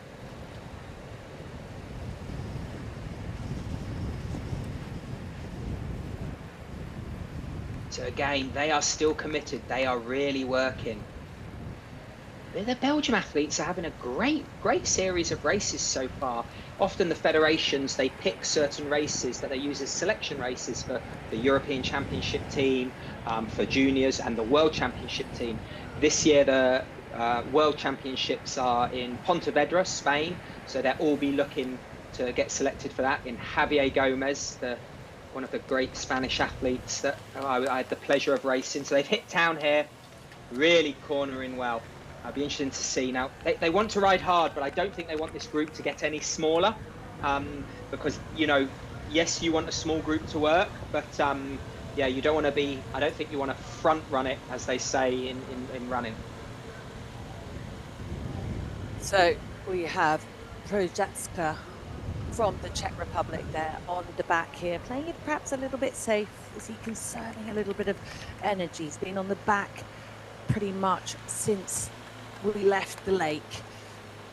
Happy to allow the two Germans and the two Belgian athletes to do the work, particularly through the town section here, but being encouraged now, the elbows out, to come to the front here and take his turn.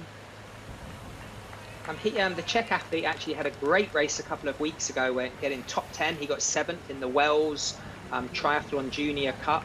World champs didn't go his way, 49th. So he's definitely an athlete to watch out on. I'm sure at this level, the athletes will know of each other. They'll be doing their googly search, or AI search now is what the young kids do, and looking on Instagram as well.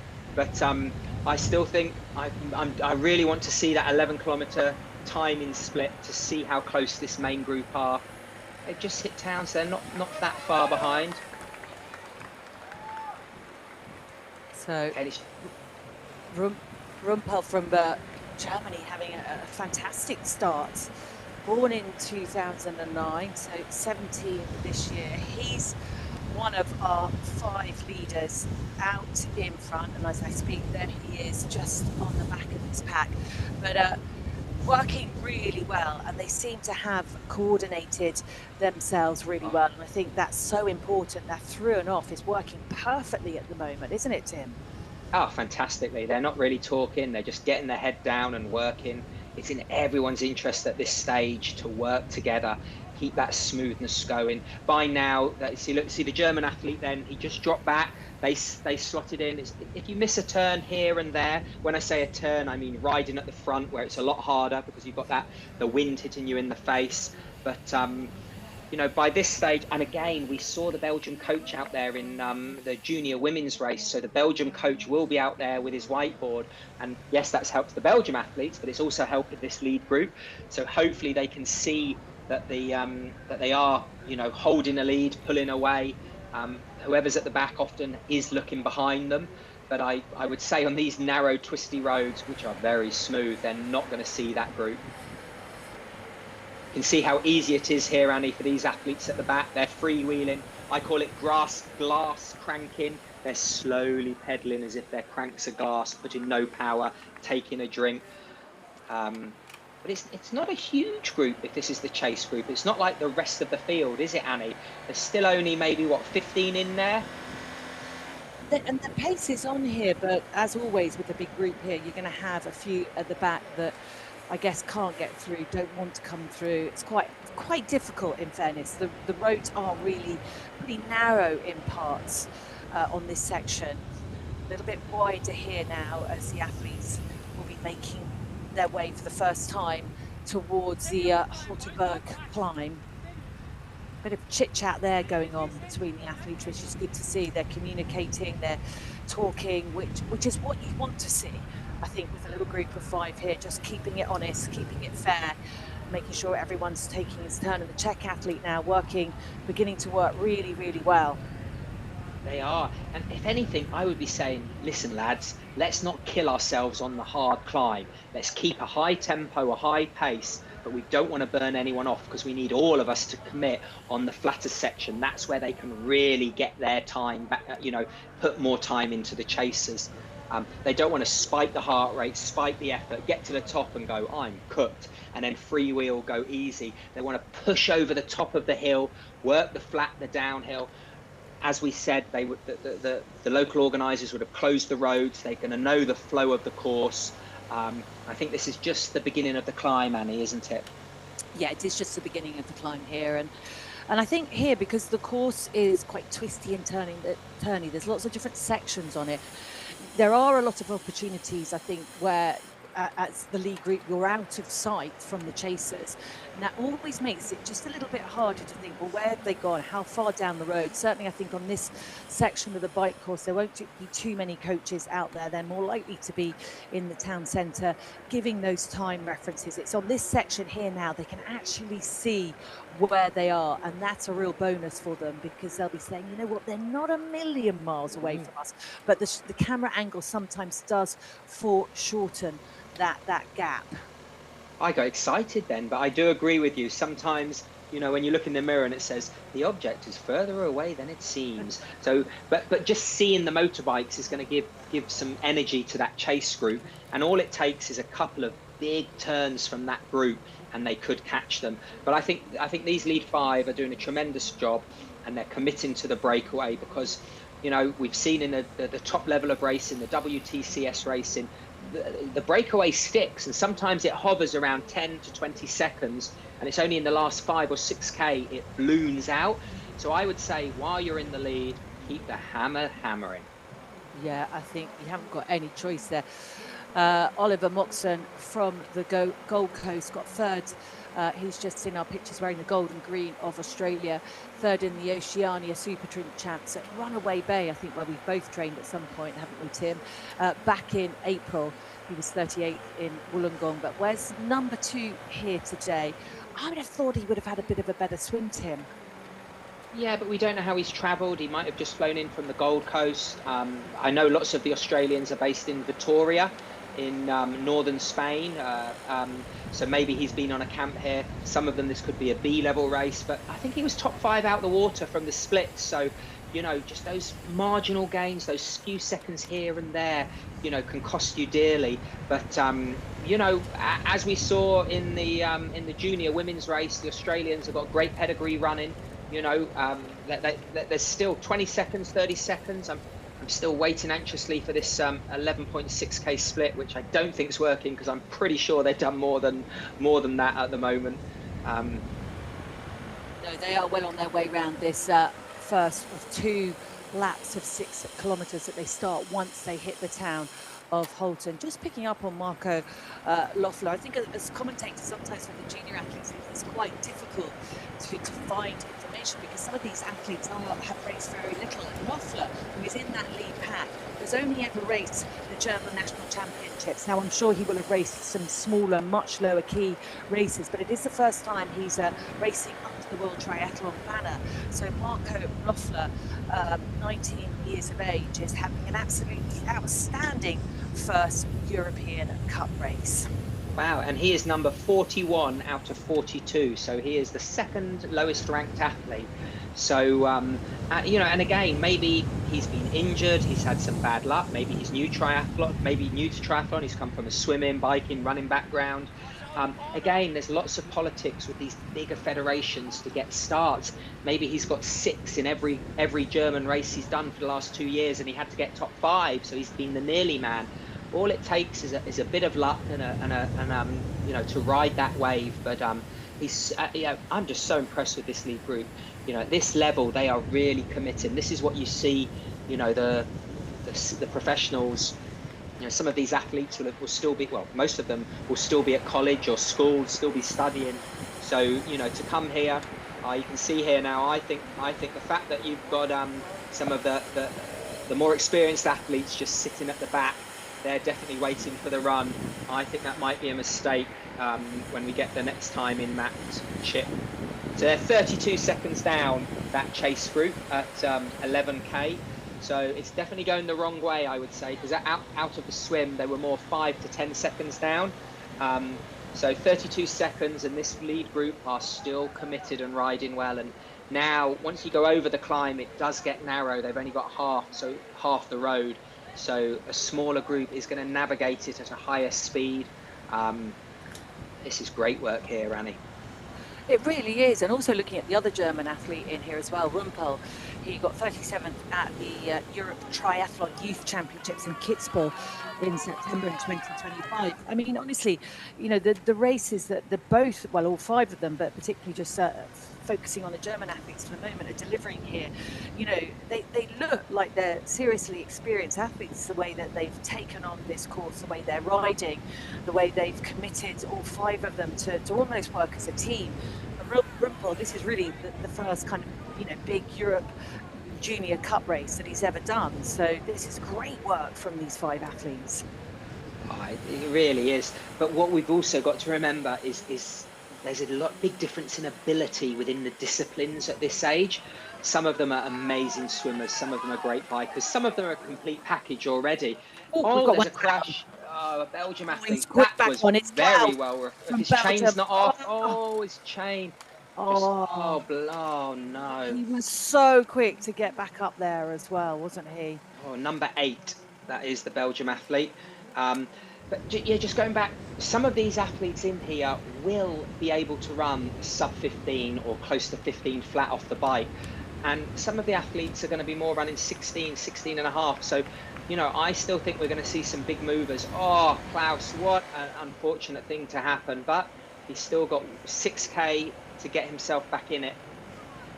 Well, a relatively experienced junior athlete now. He got a 4th in the Quartiera Junior Cup race. He'll be disappointed with that, but I mean, it happens, Tim. It happens to the best of them, doesn't it? We see it equally in the elite racing as we do in the junior race. It was just a bit tight. I would imagine it was a slight touch of wheels or something, and you're down on the floor. But no injuries by the looks of things. Just the mechanical. Lost some time there, putting the chain back on. But he has a few athletes behind him, so hopefully he can jump into a group and get going again. But in terms of the top places, I think the day is over for Rube Klaus, who was in the second pack anyway. These are our leaders, 5 athletes out in front, as it has been from the start of this bike leg. They're now on the final 6-kilometre lap here. They'll hit the hill to climb shortly. It'll be down quickish ride back into town, and then out on the 5-kilometre run, 2 laps of 2.5 kilometres. There are 16 athletes in that chase group. I'm amazed, because he fell off in the middle of the group, that no one went down. So there were some pretty sweet skills there from the rest of the peloton. But 16 athletes is enough to save energy for the run. But you know, they really can't let they can't let it go out more than 45 seconds, in my opinion. No, you don't want to be doing that. Much harder to pull back time, particularly with some of these athletes. As you said, they'll be running under 15 minutes. It's a reasonably quickish course. Temperatures now just starting to rise to around about the mid-20s. Coming up at 12:30 local time in just under 17 minutes will be our final race of the day. Plenty more going on in the town of Holten, with all sorts of relays, corporate races going on, but we have the elite men's race to come at 12:30. saw there in that chase group, the British athlete Arthur Ballard. This is his first international race of this year. I'm sure he's been doing the British Super Series, or Junior Super Series, I should say. But last year he had a couple of great races in duathlon, so he's definitely, his strength is still ahead of him. He's more maybe a bike runner. So he's in a great position potentially to execute a great run.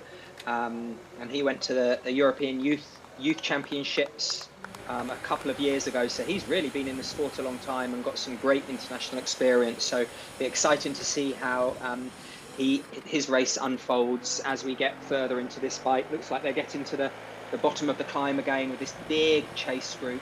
You can see here one of the Swiss athletes on our left with the white sleeves. Most of the senior athletes are racing with long sleeves now. It's the World Triathlon rule where it can't go below your elbow or on your legs below your knee. Cool, we're back to the lead group here. They really are riding it strongly up this hill, but having those long sleeves on is they have trip lines on which are quicker in the air when you're on the bike, but also in the water now. I know the British are developing, there's a few brands that are developing these suits for short course racing, and there's massive marginal gains, especially with breakaway groups. You know, even unzipping the back of your suit, like we can see Quinn there, that is slowing him down. You should always leave it up, that lip of the zip open. And I know you're thinking, oh, shut up, Tim. It's just I know Annie is. It's just a little bit here and there. But as we saw in that women's race, it was a sprint finish that won. There was 1 second, 2-3 seconds between the top three. So the Belgium athletes zips up. Everyone else in this lead group zips down. Could that be the difference, Annie? I love your attention to detail, Tim. I think you're spot on. I think, you know, in a world now of support where, you know, there are so many, you know, marginal gains, you know, I think you're absolutely right. And, you know, if that's the way it is, that's the way it is. And I don't think it is that hot here either. I mean, it's warm for sure. And the core temperature rises as, but we're in the mid-20s. Actually, most of these athletes, I would say, have probably been training in temperatures as high, if not higher. We've had a lot of warm weather over Europe.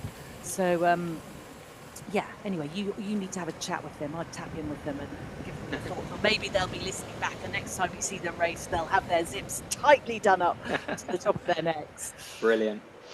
Now this group, I don't know if they just don't have that fluidity of that lead group. I know it's easy to say on these narrow roads. You know, you can't appreciate the speed that they're actually traveling. They were averaging 41 kilometers an hour through 11.6k, that lead group, while the chase group was more 40.7. So again, just literally just a quarter of an hour. You know, they're losing 500-600 meters as they roll through this course. You can see again, being at the back is not always easier. He's really having to sprint to jump back on as they go on the cobbles at the top of the hill. I wonder at what stage, Annie, what stage now would you be thinking we're going to wait for the run in that chase group?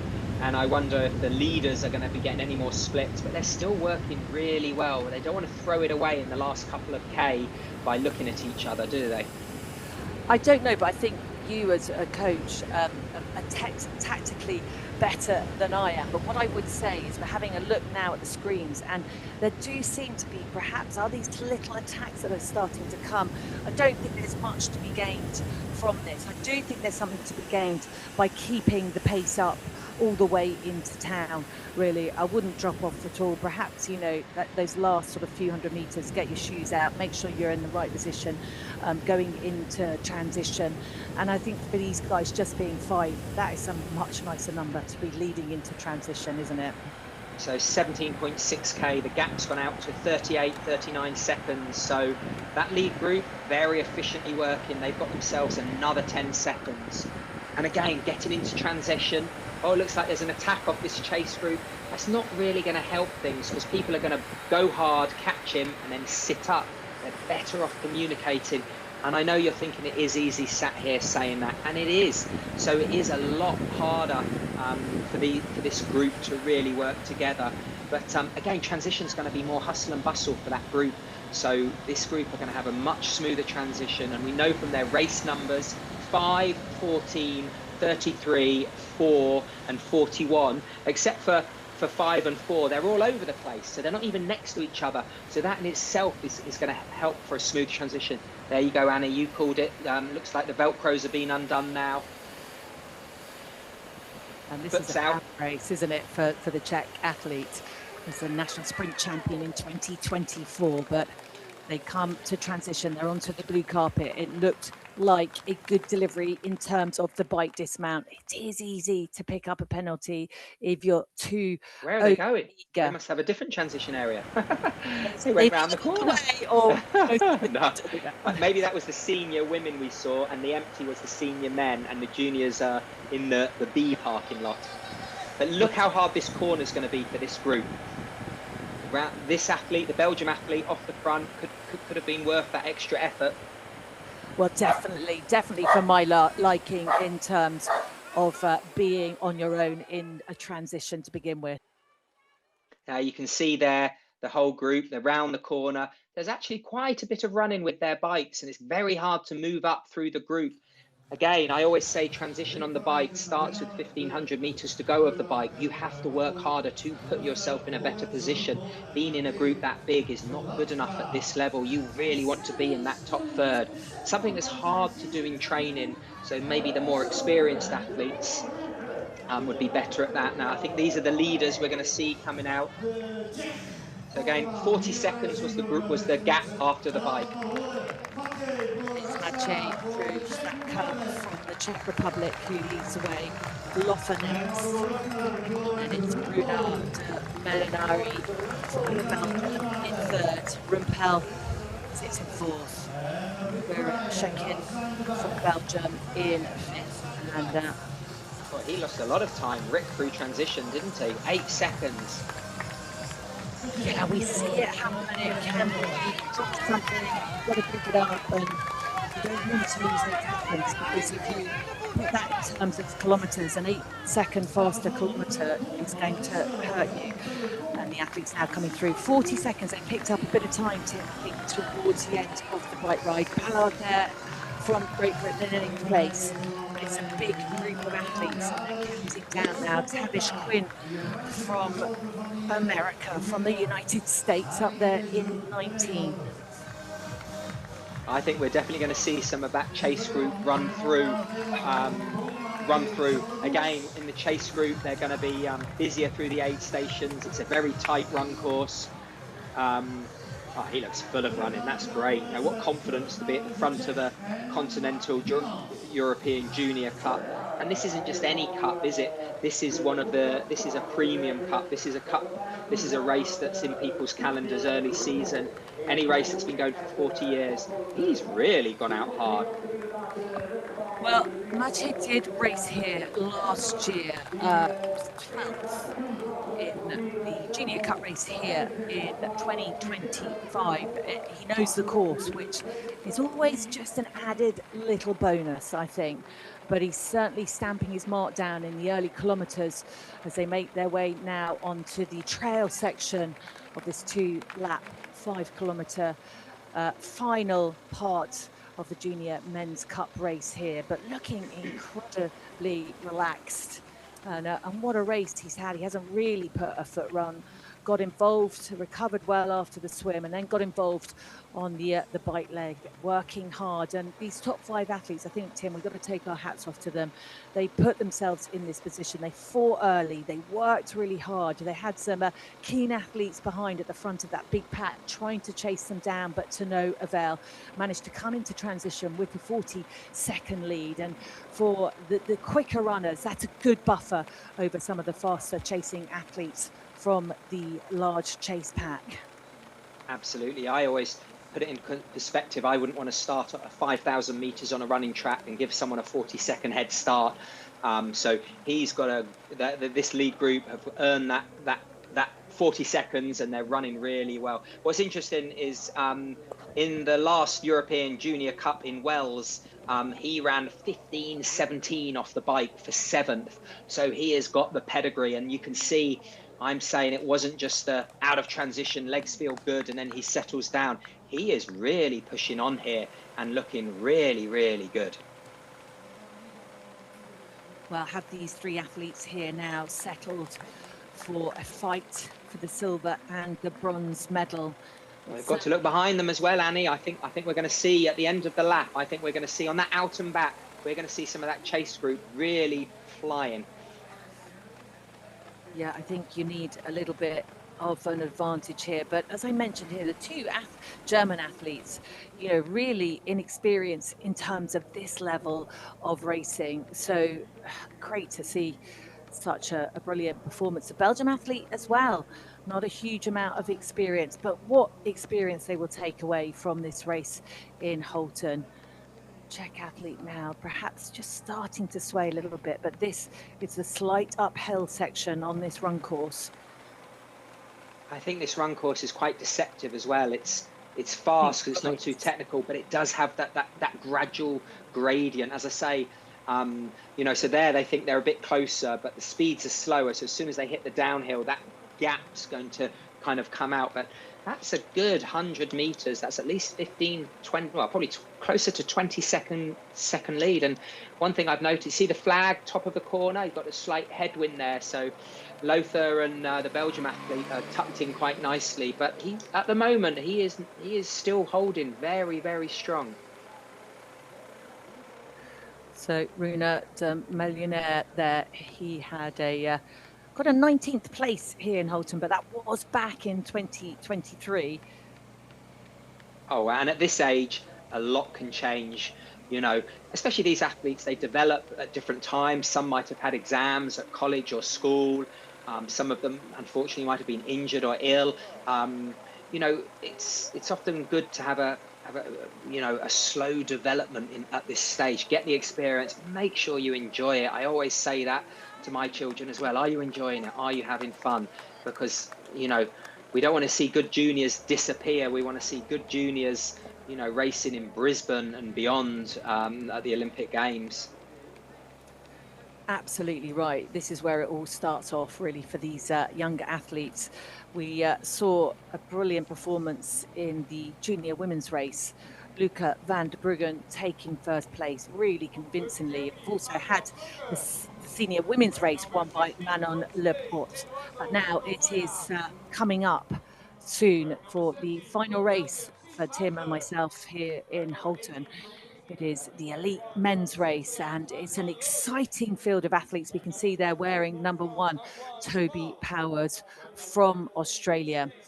And Kazakhstan athlete Connie Zbayev as well. He will be an interesting athlete to watch out for.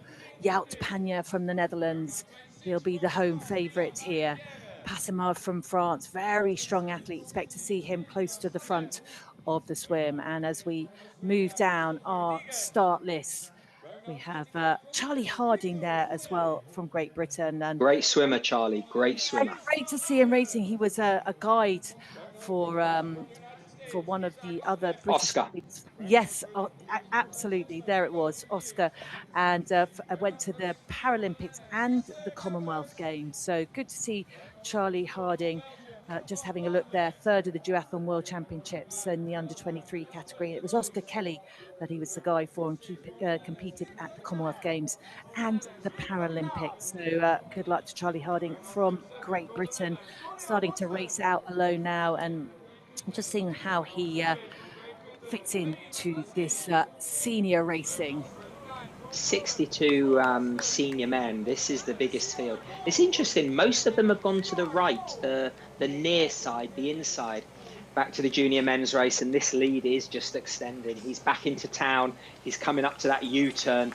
He looks still full of running. This is a great performance, I would say. He is. He's looking tired, but the cadence is. I should hope so. He's not giving it all by now. The head's just slightly tilted over to the left, and the glasses hide the eyes. So the eyes are the giveaway, aren't they? But yes, watching him run down now towards the end of this first lap. He'll have just 1 lap to go of 2.5 kilometers. The Czech athlete still looking full of running. This is only his 2nd international race this year, so I'm sure he's been racing domestically, maybe even some, swimming, cycling, running races as well. But you can see these 3 athletes, they are really really not put inroads into them. But again, they look good. Let's have a look at these splits. So wow, he's running fantastic. He's running 3:12 pace, 3 minutes 12 seconds. So he's up. If the distances are correct, he's on for a mid to high 15-minute 5K. He's got a 20-second lead. So in 5 kilometers to 2.5 kilometers, to put 20 seconds into your closest rival is fantastic running. Has he gone too deep too early? Has he hydrated enough? Has he fueled that engine? We will see over the next 2 kilometers. Well, I think at the moment he's feeling pretty good. He would have had an opportunity there in town when they did the out and back leg to see where the chasers were, and I think he'll be happy to see the gap between himself and silver and bronze medal position. And we can see now the flags are up for the senior men's race here in Holten at the beautiful Domelar Lake. 7 kilometers outside of Holten. Just quickly going back to the junior men's, that chase group now, the front are Arthur and Benjamin. They are 34 seconds down, so they've still got a lot of work to do. I think that's going to be a tough ask, but they could be fighting for second, third and fourth. And this is the senior men's race starting in about 20 to 30 seconds time. Always nervous moments on the start line. We've had very clean starts so far. Let's hope this one is as well. But oh, Tim, you're going to jinx it now. Oh, thanks.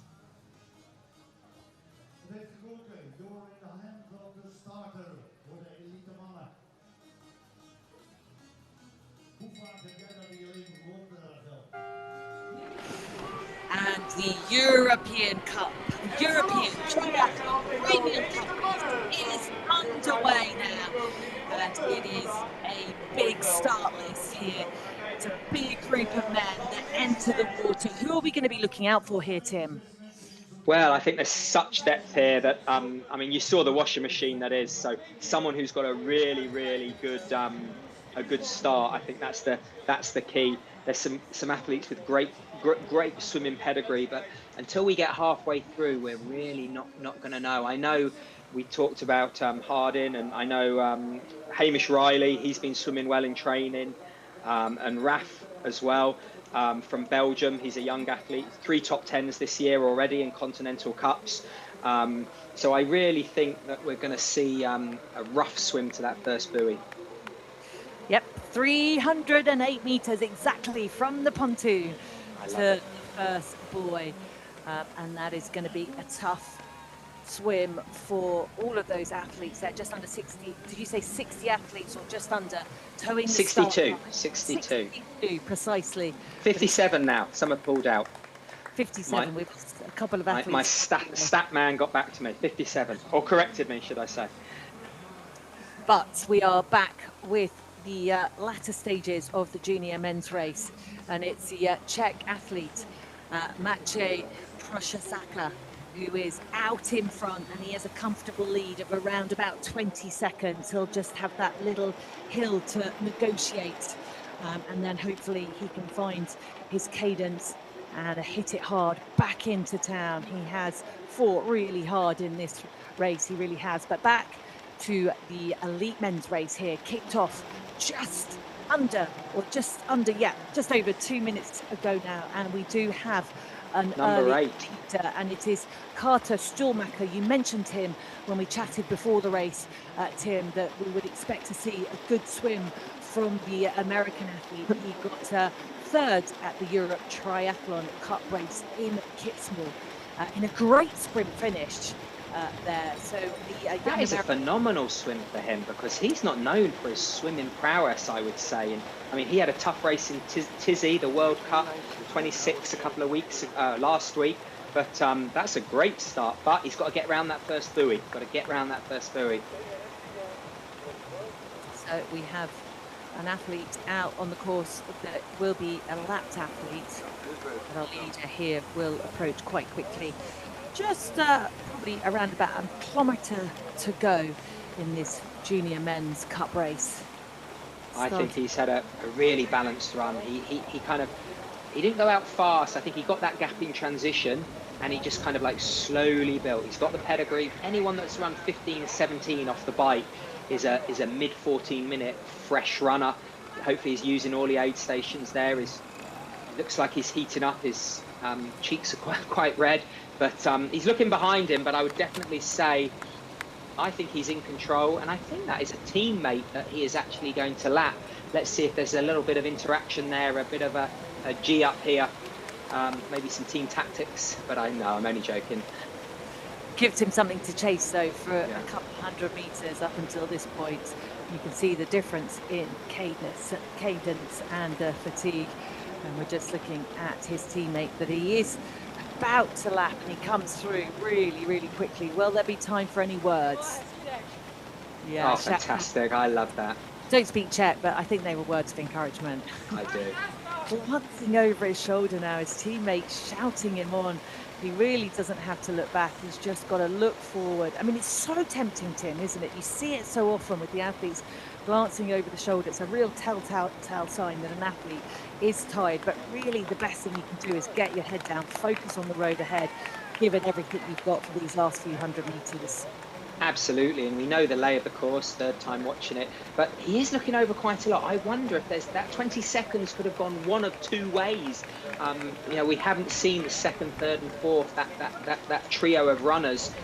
We are presuming that he has a relatively comfortable lead with, you know, less than 500 meters to go. You can see the branding and the finish line. Well, you can't see the finish line, but it's just up ahead.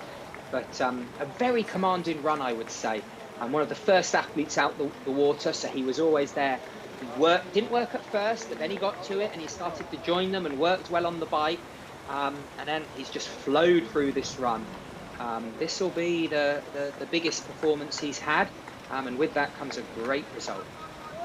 It's around about this point in the women's elite race where the three top women we saw come over the line a little while ago, Manon Laporte and Robin Dreiling, Selina Kant taking the bronze medal, started their sprint for home. So we know he's not too far away, but continually glancing over his shoulder. I want to turn his head around and just say, just focus on the finish there. Give it everything you've got. There's always one more gear if you want it. I think he knows now. The fact the motorbike's there, he can't see anyone. I do think we're going to see a different second, third and fourth as the end of the first lap. Oh, look at that. He is embracing himself. He knows he's worked hard for this. What a feeling, having been there. You know, you just know that euphoria of everything coming together. Not a perfect race, I doubt, but quite rightly so. Celebrate that win. Highs are high, so enjoy this moment. I really don't. He led from the beginning of the run. He really didn't put a foot wrong in this race. He touches the finish line. It's up in the air. Maja Prostaka from Czech Republic is the winner here in the Junior Cup race, in the first victory of his career. And no doubt delighted with that. We have a sprint for home, and we will pick up there. Second place, that was Arthur Ballard. What a run. That second group have flown through. Magnificent result for Arthur Ballard there. He was 40 seconds down at the end of the bike leg. And Rumpel, great to see that one of the leaders for the entire race has managed to hang on to the bronze medal position. Wow, 16-18 run there for Arthur, so it's a tough 5K. What a performance there.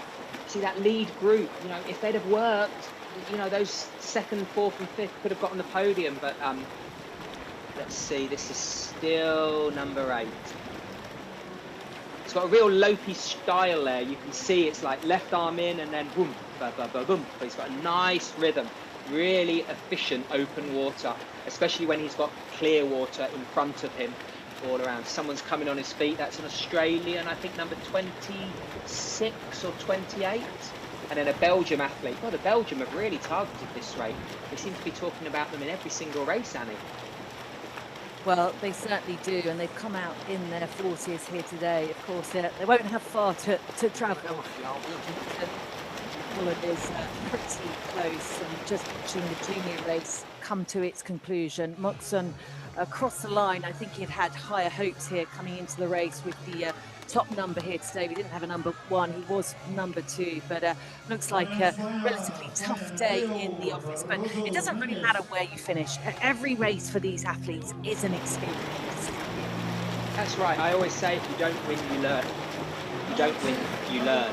And I'm sure that there'll be bitterly disappointed athletes, but I'm sure they've got a coaching team and family around them, or they'll speak to tonight, look at the data, you know, and see if I can change this and this, or realistically, that's where I am at the moment in my development. So these junior races are such an integral and crucial part of the development, and I think Europe, with all those races, have got it spot on. Coming towards the edge of the swim, this is a fast swim. Let's see, 9:51 was the swim time for the junior men, and they're going to be, you know, 40 odd seconds under that time. So again, it's one big pack there, Annie. It's just a melee of athletes. I think transition's going to be crucial in that first couple of K of the bike. I think you're absolutely right. I think it will be tough. I think it's in the transition and the first 5 kilometres, or even less so, the first 2 kilometres of this bike, which is really crucial for instigating a breakaway. It's the New Zealand athlete that's out of the water first. There's a number. Carter Schumacher from the United States has led out the swim.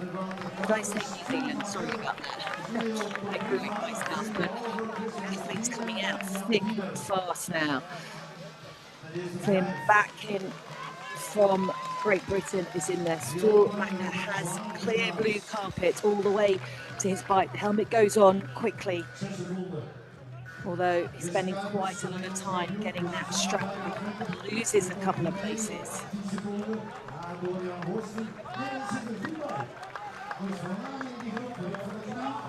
So 45 athletes. Toby Powers there from Australia. He is well down the field, 44 seconds down. He'll be a little bit disappointed, I think, with the swim. And this is where it all happens for me in racing. Of course, the swim is really important, but it's who wants to go the hardest, who's prepared to dig the deepest at this stage in the race, out of T1, onto the bike, hit the gas, and try and get that crucial breakaway. Wow, they flew through transition there, Annie. You can see those 1 or 2 seconds here and there make a big difference. There's just a long line. Don't worry about your feet in your shoes. Just get going, get that wheel in front, move up the pack, try and jump across. Oh, they're in dribs and drabs at the moment. It's still working its way out into these groups. And you can see as we came past that house, the flags are flying. So this is going to be quite an exposed section. They may have the wind behind them, in which case that's great news, because it's a one-way road into Holten, 7 kilometres from the water, from the beautiful Domalar Lake. And they've left that now. They'll make their way to the town, where they will ride 2 laps of 7 kilometres, or rather 6 kilometres, apologies. And they will negotiate the Holtenberg climb twice. Vanderkat from the Netherlands there, a little bit down here now. We've got a couple of groups and then individual athletes. Let's see what that front group is doing. See, the front group have gone round the corner. There's this chase group here. They need to bridge across. The thing as well, Annie, with a tailwind is it can be easier, but the speeds are so much higher. And the higher the speed, the exponentially more effort you need to put in to close it down. If they're averaging 30k an hour, it's easy to go 35, 36. If they're averaging 48, 49, to go 52, 53 takes a lot more energy and effort. It does look like they're all coming together here, this big lead group. So White is up there. Charlie Harding is up there as well. White suffered from New Zealand quite a few injuries last year, had to pull out of the World Under-23 Championships. Hamish Riley is up there as well, another British athlete to keep an eye on, wearing number 5. Won an ETU cut race in Cork in Ireland in 2024. He's also medalled at the World Under-23s. He got a bronze medal when it was in Abu Dhabi, when the British athlete Ben and the British athlete won as well. Connor Bentley. Connor Bentley. Guys, I apologise, Connor, if you're watching. Connor Bentley won. Connor was actually second here last year. He had a magnificent race here in Holten. He's a talent, that kid, I tell you. He really is. If he's watching, where are you? We're missing you today. Oh no, he's WTS all the way through. He's done his apprenticeship. Good lad, good lad. This group looks big, Annie. Looks messy. It looks good at the front, but behind, I think that's it. That's everyone we see in the shot is the lead group. I would say no one's going to jump up. And I think, as you said, though, we're presuming we have looking at the trees that they don't seem to be up against the wind in front of them here, but it is a big group. Grau is in there as well. Athlete who showed so much promise for so long, and unfortunately we haven't seen a lot of him over the last few years, really, since he won the World Cup back in 2022 in Huacotulco. So let's see what the Spanish athlete has in his legs today. It's interesting, Annie, is the number 1 ranked athlete, Toby Powers. I think he was last out the water, so that's definitely a surprise. Last out of transition 1. An athlete of his caliber, you know, but again, we don't know, maybe he's been unwell and he thought he'd start. We've got the temperature here, so perfect. Humidity 55%, temperature 23, wind speed 27, and it's coming from the west. So I'm not sure which direction they're going to, but which way they're going in, but you can see how they're wide across the road. That means they're slowing down, like you see in the big stage races, the Tour de France, the Giro and the Vuelta. And the Tour de France, which you mentioned, starts today. So hopefully you've enjoyed a great morning of triathlon, and then you can switch over and watch some cycling. It's come around pretty quick. And they're starting this year, Annie, with a triple T, a team time trial. Very flat, and then it kicks up at the end in Barcelona. So I think we're going to see some, and they're changing the timing system. Normally it's when the 5th athlete crosses the line, the time stops, but it's actually each individual time. So if you're a GC guy, you get everyone to do the work, and up the hill you can drop everyone and it doesn't matter. You don't have to stay together. So tactics already to make it more exciting. But back to the triathlon. Back to the triathlon. And we are with the elite men's race. It's going to be interesting as they hit the streets of Holten, where it narrows and becomes quite technical. They are moving fast, aren't they, Annie? Yeah, they are. We have a pretty large lead group. No one has managed a significant breakaway. There is a chase pack. They are quite far down the road. As I say that, one of the Belgium athletes looking around. Who wants to come with me? And is that a little bit of a break? It's hard on these roads. They're so smooth and fast. Great course. But I think someone is going to have to be pretty brave. And also it's that communication thing, isn't it? Of who can you get to come with you? Who can you encourage to absolutely go deep into the red and get a little bit of a breakaway, rather than cruising around this great bike course for 20 kilometers waiting for the run. You could see then he sat up, he'd worked hard, realised they were going to catch, and I would say that's one match burnt. And again, this looks like a chase group, lots of 3 Germans. Come on, they're trying to get them to work, but they need to be tighter. That lead group, as much as it's bigger, and we've been talking about efficient, smaller groups working, I think that's so big that just that kind of like suction, when you've got athletes attacking all the time, it's a lot harder. But when we hit the hill, that lead group could splinter off. Let's see, or in town, if there's a crash, still got to commit to chasing hard. But this lead group, 2 Dutch athletes on the right, they'll be looking for a hometown showing. But you know, they're going to average fast, but they don't want to yo-yo, you know, really spike the heart rate, the speed, the power, then easy, hard, easy, hard, easy. It's a really hard way to ride. But then again, look, they do look like they're now out for a Saturday cafe ride at the moment. It's not what my Saturday cafe looks like. I tell you what happens here, though, Tim. I don't know if you agree with me. I think this group, Chase group here, if they could get a bit more formation going, I think a bit more consistency with their through and off to keep the momentum and keep the pace going, could pull back some time. If that big, large group out in front starts to mess around, look over the shoulder, people try a breakaway, then they slow down, it could give them an opportunity to get back on. But they are going to have to keep the momentum and work together really closely as a team. We can see now these athletes out right across the road, with a few athletes having a little bit of a dig, but not much to talk about. Passamard is in there. We spoke about him, the French athlete, a really strong athlete actually. Interesting to see him race here today.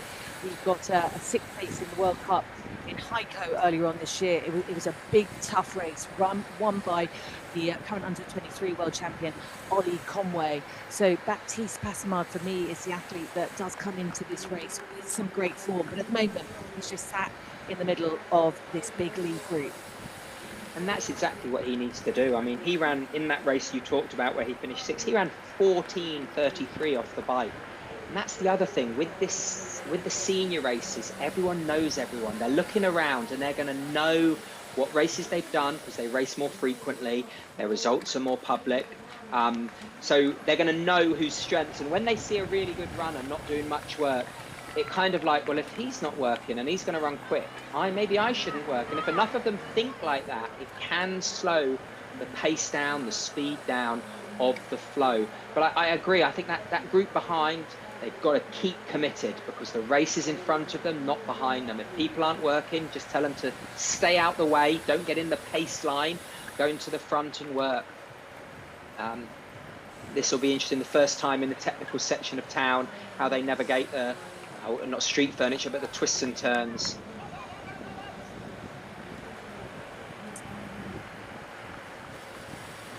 So, is that a dinosaur? I can see. Oh, what is that? A frog? A dinosaur? It's a bit of the Martian. Oh, it's a frog! Oh, hello. Is that the mascot? Do we have an official mascot of the Holten Premium European Triathlon Cup? I love that. A big luminous green frog. I love that. The athletes, though, very focused, hopefully on what they're doing and not looking at frogs. It's a big field of just under 60 athletes that took to the waters just over 20 minutes ago. Racing in beautiful Holten. It really is absolutely a stunning part of the Netherlands, based in the Overijssel province. And they're racing around the Salensee Halverug National Park. I hope I pronounced that more or less well. I think that the Flemish and the Dutch pronunciations are the ones, as commentators, we have the toughest time with. I don't know, Annie. I struggle with most names, if I'm honest, so I do apologise before, after and during. I know Riley and Oliver, and yeah, but no, there's a good British contingent in there. Someone with their Loughborough University triathlon kit on there, flying the flag. I love your work. That's Finn. Again, everyone's moving around. What do you know about Finn? Well, I know he's got his zip open, so that's terrible. We'll have words with him afterwards. Well, Finn, I do believe he's got a full-time job. He does a lot of training with Alex Yee. He's one of his good friends. Second in Kitzbühel in a sprint, so he's in great form because that was only 2 weeks ago. Last year, 30th in Holten here, so he's definitely having a breakthrough. And he had a great race at the Blenheim Super Tri event. He was top 10 there, very committed athlete. And again, he knows his runnings well, so he's going, just as long as I can see the front of the race on the bike, that's all I need to do. Close the gaps if they come open, but I need to race smart to execute. I'm sure we'll see him towards the front, but in an ideal world, we're not going to talk about him for 20 kilometres because we're not going to see him because he's going to be hiding because he is one of the quicker runners and we know he's in good shape at the moment. Well, yeah, I mean, Finn Batkin, who we were just talking about, ran a 13:57 5K fairly recently. So back in coming into this race with some great running form. So at the moment, big group of athletes. They won't be too far off the hill now, though, Tim. That's it. Yeah, they've gone through town, the wider road when it gets a bit narrower. I wonder if anyone will attack Annie, or they just push hard. It's an interesting one, because you kind of want to attack, but you want to drag a couple of people away with you. I don't think we're going to see a solo breakaway survive, because there's so much talent and firepower in here. But I would want to be at the front of this group, or towards the front at the bottom of the hill. So if I am not feeling peppy legged, I can slowly drop back in the group, not drop back all the way off the group. Interesting watching some of the athletes out in front, glancing over their shoulders a lot. It's one of those things, I think, you know, can you pre-plan an attack, Tim? Could you say, okay, we know this is a big field of athletes. The bike leg is going to be on. It's going to be fast. It's going to be difficult for a breakaway. Could you plan ahead with sort of 5 or 6 other athletes before the event? 100%. In 70.3 racing, there's always a WhatsApp group of the swimmers, and it's people like Jamie Riddle, Vince, Schomburger, and there's a WhatsApp group, and they're like, right, we need to get rid of Patrick Lang and Christian Blumenfeld because they can run 2:30 marathons. I don't think there's going to be that communication at this level, but you can see here it really is echelon. But again, it's only 1 kilometre. For the Belgium, the German, they're really putting the hammer down here. There's 2 of them off the front, and all it takes is someone fresh over the top to push and close that. That's a big commitment, but if everyone's working hard, everyone's softening their legs for the run. So fair play. You can see it's strung out, Annie, can't you? It has, but as you said, perhaps not quite long enough, perhaps not quite steep enough to execute a breakaway. Saying that, 2 athletes now out in front.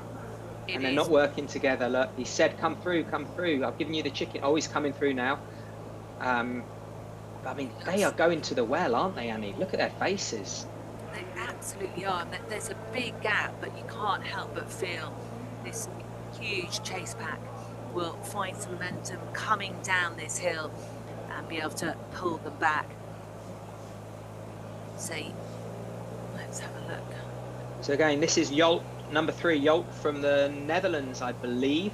He's racing WTCS. He's done Quiberon, he was 30th. Yokohama, he is actually the Dutch sprint national champion, and Holten is his hometown. So if there's ever a race where you want to have a killer race, it's definitely a premium European Cup in your backyard, isn't it, Annie? It is Jolt Panja that you were talking about, 17th in Yokohama, national champion from Holten. My word, he would love to be on the podium here, but is this big group of athletes going to let them stay away? I think they're going to work hard to make sure that doesn't happen, but fair play to them for really giving it a go early on. But as I said, the bike perhaps not quite that hill, not quite steep enough, not quite long enough. And I do think that if you're going to commit to it, you absolutely fully got to commit 100%. No looking over your shoulders. Take your turn on front, drop back, go again, repeat until the end of the bike. But I think this big group now can see them, they can feel them.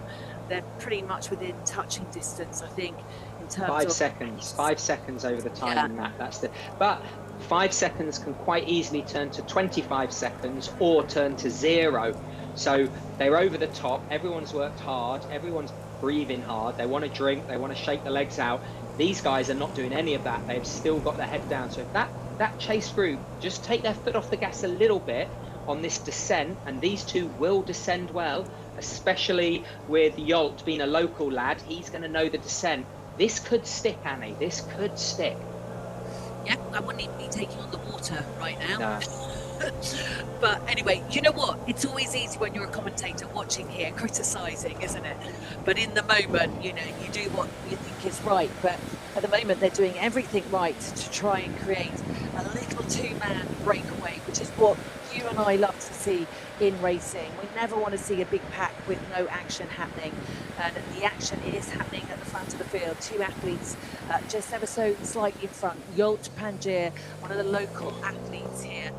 And did you slightly wince there? I missed that. Well, no, they were cornering like they're on rails, but that does look like that chase group is catching them up, but they're still committed. I think fair play. They've given it a chance, and again, it's everyone else has to work harder than them to catch them back up. That we know, so people will be working hard and thinking, I'm in the lead group, I'm going to float round and it's going to be a fast run. This kind of course, look, they're still strung out because it's so narrow. That's going to, there's about 60 meters from the front to the back of the pack. They're just about to hit the U-turn here. And this is potentially where a bigger group will be a bit slower, isn't it? That's right, yeah, that concertina effect, as we say. You're working just as hard at the back. Oliver at the back. I've seen his name quite a lot in terms of he's riding rather canny, rather smart. Maybe waiting for the run. Oh, this is a new experience racing in Europe, and he's he's holding on for dear life. Let's see how the rest of the race goes for him. What would be great is to get to that hill still with a little gap. But I tell you what, it's making the race fun, and it's making those guys in the chase pack work really hard. Oh, it looks like they've slowed down now. All that effort, lads. You haven't been caught. Come on. No. And the group behind now is slowed down. Look, they're all slowing down. It's like the tactics of racing. No two races are the same, Annie, are they? It's really fascinating, the race dynamics of triathlon at the moment. It is. It's absolutely brilliant to watch. I mean, fair play to them. You don't know what's going on. I mean, if you are so on the edge and you've got nothing else to give, then I guess you might as well sit up and just get your breath back and maybe go again. Yeah, absolutely. You can see now it is, I'm saying pedestrian-like pace, but it's all relative to the effort they've been working up the hill. And, we saw how well they were descending. Again, this is such a well-marshalled race. We said there are 1,000 volunteers, but there's no point having volunteers if they don't know what they're doing. But from what we can see sat here, it really is smooth roads. No cars on the course. It really is a well-organised event. Well, last year's winner, 2025 winner in the men's elite race was Lassie Priester, German athlete who ran a time of 50 minutes and 46 seconds on the clock. Just over half an hour now these athletes have been racing. Wow, and Lassie, this year, he's kicked on to 70.3 in Ironman racing, and he has been absolutely doing electrifying run splits. He's been running 107s off the bike. He's been biking up the front with the Uber bikers. So, this race really, and Mitch Coltman, he won in 2024, a Dutch athlete, but last year was a very, very fast time. But it might have changed the course, obviously. But it does have good heritage, this race. Oh, it certainly does. We've spoken about it. 40 years it's been running for, since 1985. It's had international status since 2002, well over 2 decades. And I've got to take your hat off to the people at Holten that have created such a brilliant weekend of sports activities, a magnificent village festival with running races, mixed relays, corporate races, and of course our 2 junior races, men's and women's. The women's race, junior race, was won by Luca van der Bruggen. The men's was Maciej Prochasaka. And the women's race, top 3, Manon Laporte, a really brave result and effort there from the French athlete who led out the swim. And then Robin Dreiling in second, and Selina Clant rounding up the podium. But this is a men's race, the final race of the morning here in Holten. And this is our lead group. It's still a big, decent sized pack. No sighting of the chasers yet. Have they given up the chase, or are they pulling time back? How are your timing systems looking, Tim? 1 minute, they're 50 seconds down now, that chase group, and that is another big, they've been joined. There's basically a lead group of 28 athletes, and then there is 15 athletes in a chase group a minute down. And that chase group are averaging about 41.5 to 42, while the lead group are comfortably averaging 43 kilometers an hour. So that lead group of, how many did I say? Sorry. That lead group of 28 are pulling away, you know, quite comfortably.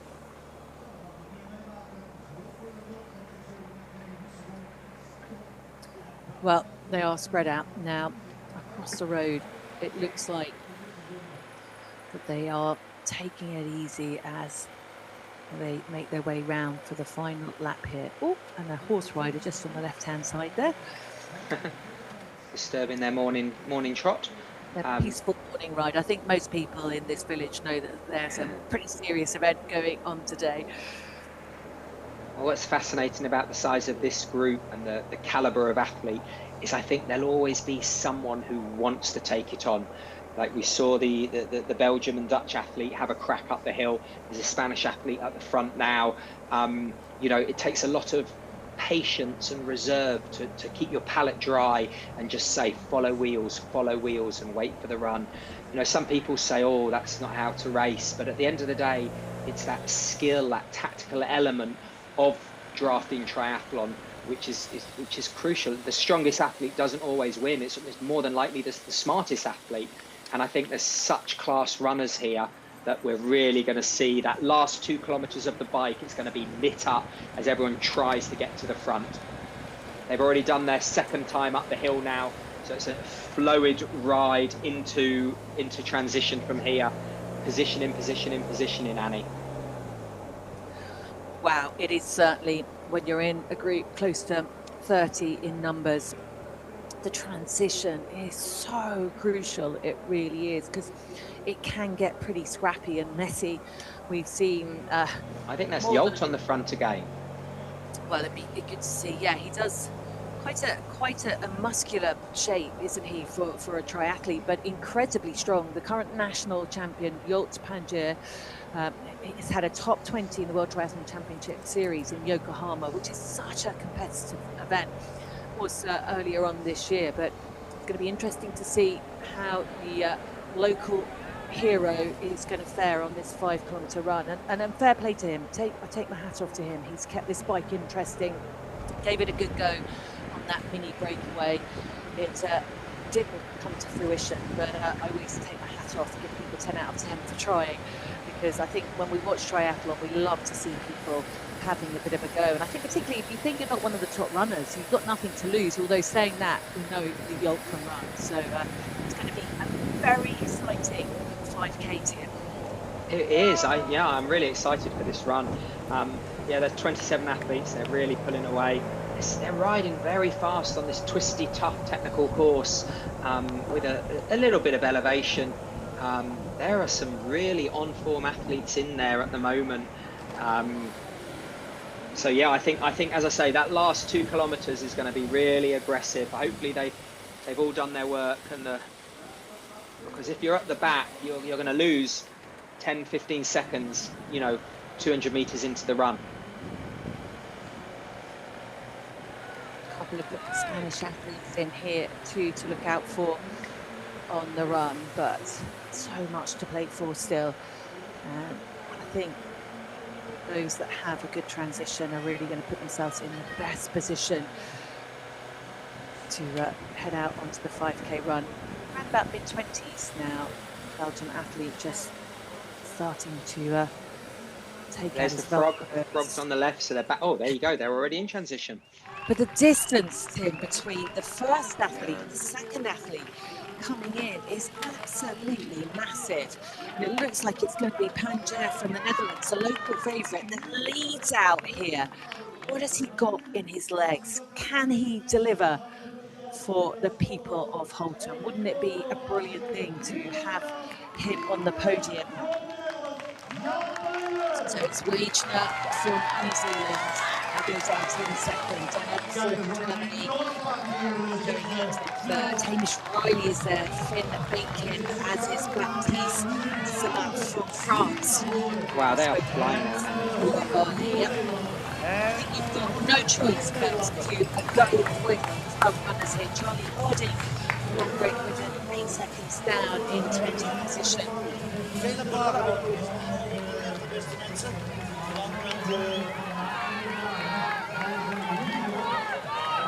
Well, you can see here how close they are, how fast they're moving. It's so hard to move up in those early kilometers. You almost need to find a rhythm, kind of hold pace and be able to maybe kick on the gravel or up the hill. You see there was 15 second spread in transition roughly, which is a lot, because they try and close that 15 second, not over 5k, but over 1k, and that can be really detrimental later on in the run. Here we go, we're moving up through the field now. There's Oliver from New Zealand. He was at the back, but he's obviously had a great transition. Mr. Fresh Legs moving up very nicely, very, very smart racer. Is that Duval from France as well? Looks good, moving up. There's a British athlete there. Oh, slow down, motorbike. Is this the front of the race? I think it is. There's a big lead group. Gosh. Keep an eye on the Spaniard as well, Kunes Val. He was a great runner. He hasn't done a lot recently. National Spanish champion, or national champion of Spain. But really haven't seen a lot of him since 2022, but he can run. So the Spaniard is in that little lead Dutch group. athlete limping out transition, poor guy. Whoa. I think all the main antagonists are here. You've got Riley, you've got Finn, you've got 3 Spanish athletes, as you were talking about. Oh, this Where's is gonna be a hard run. Where's Carter? Olmacker's there on the right hand side. Is he? Oh yeah, there he is, USA. Gosh, they're literally running 4 abreast. They all want to lead. Tuck in, guys, tuck in. Good pictures here, and it's hard for our cameramen. It really is on these narrow roads, but we're getting some great shots here of the back markers from this lead group that came into transition just a couple of minutes ago. Duval there from France. Annie, that second chase group started out of T2. They're about 120 down, so you know, I think that they'll catch through to maybe a top 20 slot, some of the faster runners, but I do believe that the top 10 is all about that. Hopefully the stand fills up a bit later. Did you see that? Maybe everyone's still having breakfast. Oh, it's lunchtime now in the Netherlands. They're just finishing off their beers. They're all going to hit the stand shortly. So we've got Hamish Riley in second. I can't quite make out who's in first. I think a French athlete, but they're slowly singling out. They were 3 abreast now. There's Carter on the right, the American athlete. Finn's up there as well. I can just see him tucked in his Loughborough University kit. Wears that proudly. And Lannon from the Netherlands. He's just dangling off the back of that lead group, isn't he, Annie?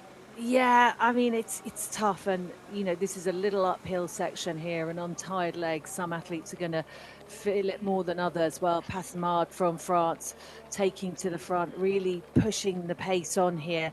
Hamish Riley looking super smooth as well. Stuhlmacher, we know he is a great runner, finished 3rd in the Europe Triathlon Cup in Kitzbühel, and that brilliant sprint finish.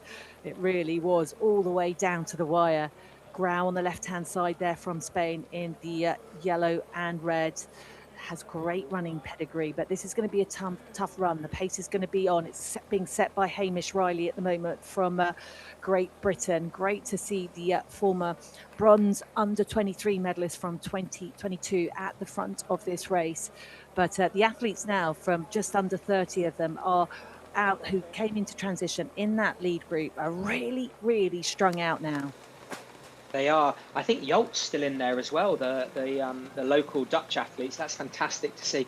I did actually watch Hamish Riley do a podium 5K a couple of months ago, and he does like to go out hard and sit on the front. And in that particular race, I think he ran 14:0 something, and he was trying to get under 14, but he went out really hard. He's a real confidence runner, so it'll be not interesting, but let's hope he can hang on there up the front. Because again, we've seen the win. You can see the flag in the top of the screen. They've got a headwind now, so he will be using energy up. But confidence is a powerful thing over 5 kilometers. It really is. we talked about the fact that some athletes just like to be out in front. They like to push the pace, and that's exactly what Hamish Riley is doing at the moment, looking really, really composed. He would love a victory here today. Absolutely love it. Love it. He's an athlete that works incredibly hard at his job. Has won an ETU or a Europe Triathlon Cup in Cork Island in 2024. Knows what it takes to win. The British athlete Derry McCluskey is also having a really... He's having a great race there, isn't he? That's great form, really confidence. Again, a good swim, Annie, can really set you up. You can see there's distance there. There's about 7 of them have broken away. Hamish is really pushing hard. All the main players are there. The French athlete, Baptiste, former junior world champion in 2023. He ran 14:33 in that very fast World Cup in China earlier in the year to finish 6th. He's based in Grenoble, actually, at the foot of the French Alps, near the bottom of Alpe d'Huez. Grenoble is, and I know that's where I've lost his name. The French athlete Dorian Connex is based in Grenoble, so I wonder if they're in the same training group. And we know what form Dorian's been in lately, having a fantastic sprint win in Quiberon in his French home WTS. Hamish, though, looking good on the front, Annie, really good. Oh, he does. He looks incredibly confident, which is great to see, but very, very fluid running style as well. Still really, really nice and bouncy. And I always think it's amazing how good some of these athletes can look at the end of a race. 45 minutes coming up on the clock. Last year's winning time was set by Lasse Niga-Priester. It was 50 minutes and 46 seconds. It's not going to be as quick as that here today. But, you know, let's have a look. They've got 2.5K to go, haven't they? So that's what's at around about. How many minutes of running is that, Tim? About 7.5 minutes at this pace. We're going to get a time. There's a timing match somewhere there, so we're going to get a split. Again, he can take the corner. He's looking back. He's got his go faster baseball helmet. Oh, he's gapped them. That's very, very smooth cornering. You know, some days when you feel good, you feel good. I know there was a big race in Mallory Park, a British Super Series. I think it was last weekend. I'm not sure if he took part in that, but he's definitely looking good today. So they are averaging 2:55K pace, that lead group. So they are on for a sub 15-minute 5K at the moment. They're on for about 14:30, so they are not hanging around at the front. The actual fastest mover is the American athlete Carter, because his transition wasn't as quick. He's actually on he's running a sub 2:55. But you can really see how quick they're moving. I think this is the 2.5 to 3.5K, as I always say. That's the time when gaps start to open. So let's get back to the front of the race and see if that lead group has thinned out. Does look like there's some more daylight there. Really putting the hammer down there, Hamish Riley. Yeah, I think our medals are without a doubt coming from this group. No one's going to argue against that, but there's still a few of them in here. Back in there, we spoke about his great run in Leicester in the UK. He had a 13:57 5K not so long ago. He's sitting in 5th place, just behind the Spanish athlete.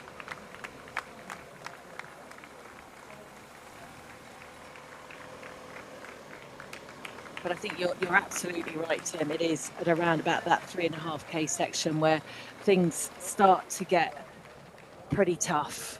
You know the finish line is in sight, but you've still got a good few minutes of running. And is this a little bit of a break here for the medals? Although Backhin from Great Britain, I think, is having something to say about that at the moment. And he's about to hop onto the back of the Spanish athlete, or a bit of a gap forming now. There's definitely a gap. And that Spanish athlete, Annie, Andreas Villar, he finished 7th in Wales. So yeah. and he also ran a 14:45. So these guys are really on form here. Really hard to back up week in, week out. But these three, Hamish looks really composed. He doesn't look like he's heavy breathing. I wouldn't say he's nose breathing, but he looks really fluid. He has been doing the old Hayden Wild, looking down at his watch quite a lot. So he's obviously checking his pace, making sure everything's in check.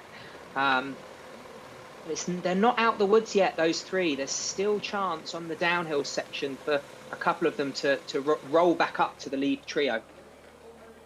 It's quite a decent gap though now, isn't it? It's Batkin sitting in fourth now. He's dropped off the pace, and I think this is a significant move from Riley. It's a Spaniard though who I think is having the harder job working to stick on the heels of Baptiste Passemard from France, sitting in second place with those shiny gold glasses. Well, Hamish has really been on the front a long time. He doesn't want anyone to help him, doesn't want anyone to come around. I guess the advantage of that, you're going to get to the aid stations quicker. There he goes, a quick glance at his watch. You're able to take the racing line you want. And it is off-road. They are running in the gutter there for the shortest line, so he can see exactly where he wants to put his feet. But he is really putting the hammer down. You can see they're going up that slight hill that we talked about. But his form just has not changed in the last 3.5K. You can see Finn there really got to get up and on the back to fight for that podium. Duval as well, the French athlete. They are, I think, everyone's looking behind. No one's looking in front, except for Hamish Riley. It is amazing that they're, oh, you can hear the breathing now. I do love that. Everything, commit to everything. It's but a moment in time. So keep digging, Duval. Oh, is that a grimace from Hamish? Is he trying to, is the elastic stretching there with the Spanish athlete, Andreas? I do believe it is. Baptisto, oh, he's looking behind as well. I think they're going, this boy is pushing hard.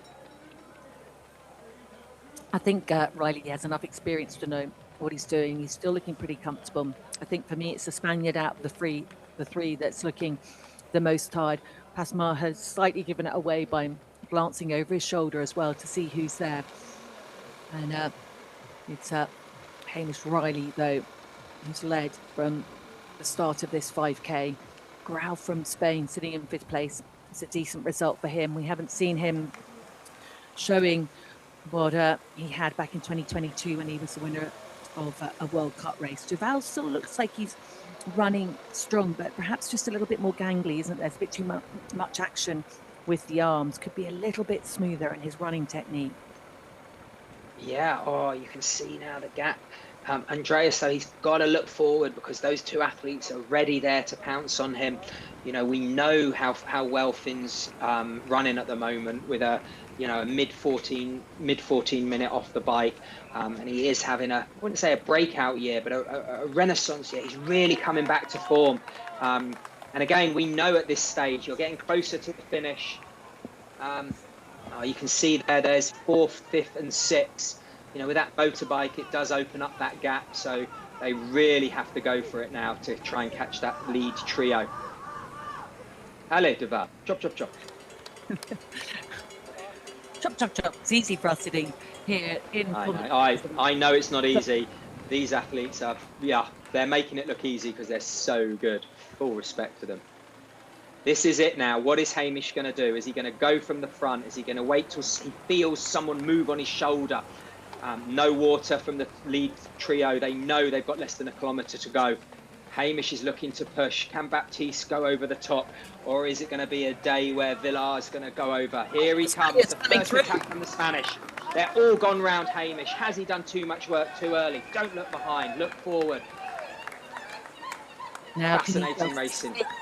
Sit in, just regroup before the last 100 metres or so. And the Spaniards really snuck up there on the inside. I wasn't expecting that, I have to say. But it's a Frenchman, Passemard, who's decided to go again. And Hamish Riley is coming through in some French man who is taking this race out. And he is going to hit the blue carpet ahead of Riley, and ahead of the Spanish athlete who's fought so hard. And it's Passemard who will hit the blue carpet. Hamish Riley fought so hard. Really did set the pace, but it is Baptiste Passemard who takes the victory here in Holten. I think we're going to have to correct ourselves there. It's the Spaniard that wants to line first. We can calling it wrong before time, so we are going to apologise profusely for that. It is Milan from France who actually took the victory. So it is the winner here today, Milan Laviveri from France, who takes victory over Hamish Riley, Andreas Pilar in third place. Wow, what a finish, Annie. We saw them come together on the bike. It was a big group. You can see here the effort of all of these athletes. But Hamish Riley took it out hard. He earned that spot on the podium by really flattening everyone's legs early. But Milan just sat there, looking good the whole way. And when it came to it, he did one acceleration, one attack, and that was all he needed to take the win. What a fantastic result. And Andreas Villar as well from Spain. The three of them were really clear from the flying Finn, who ran himself up into fourth. What a finish to 4 amazing races today, Annie. Absolutely brilliant.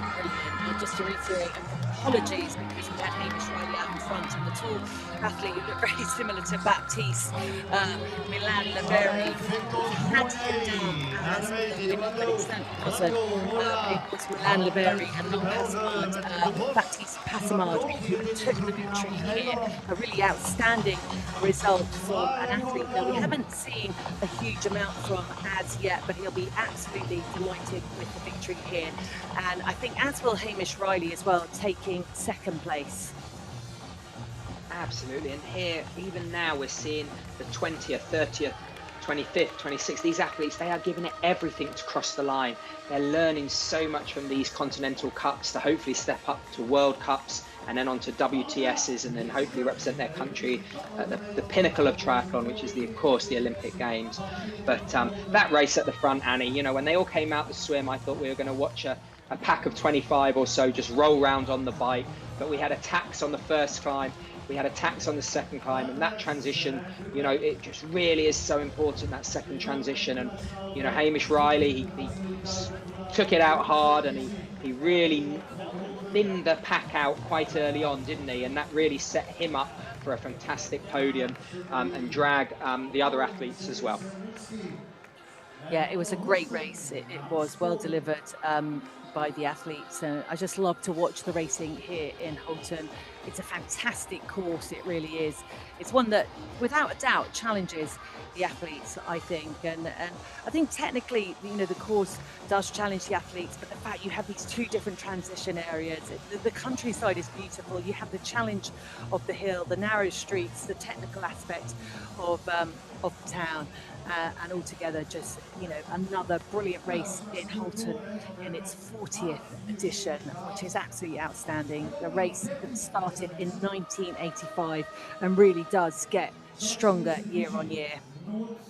Absolutely, and you know, I'm sure this is midway through the season, so these athletes are going on to training camps, to more Continental Cups, World Cups, WTSs, but every race counts, and you know, everyone earns their position on the podium. And you can see today, you know, even now, these athletes crossing the line in 42nd, 43rd place.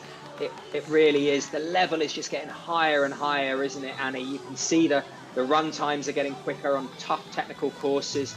The technical element of the race as well on the bike is just improving. You know, and to come and race at a premium Continental Cup here in Holten in the 40th edition is, yeah, definitely something special. Yeah, a great morning's racing indeed, with victory in the women's junior race from Luca van der Bruggen. The women's elite race was run by Manon Laporte, who led out the swim. Probably one of the most impressive races of her career to date. And in the men's junior race, it was Machi Proshasaka who won the race, and again ran away at the beginning of the 5K and didn't look back. And then in the men's race now, we have just watched the brilliant Milan Lariveri take his first ever victory in a European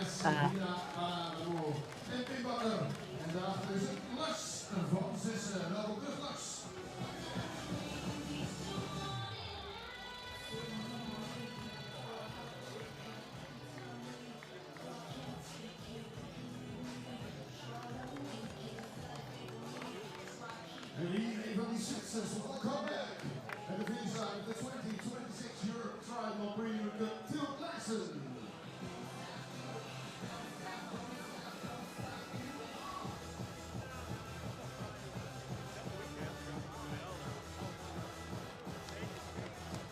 We zien de Nederlandse kleur alweer aankomen richting het stadion.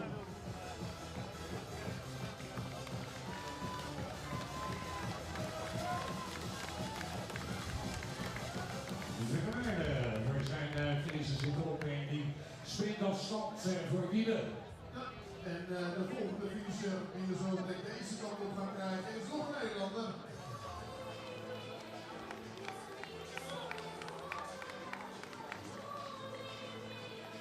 De 54 staat even richting de finish. Die komt nu aan, Roel Kwijtaal.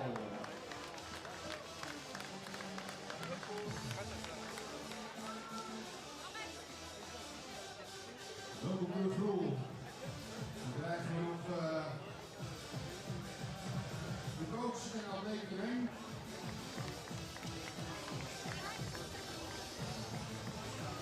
Ja, we hebben een paar keer een high five onderweg en die laatste eventjes richting de finish hier op de kant van ons rijden. Hier is Stijn Jansen.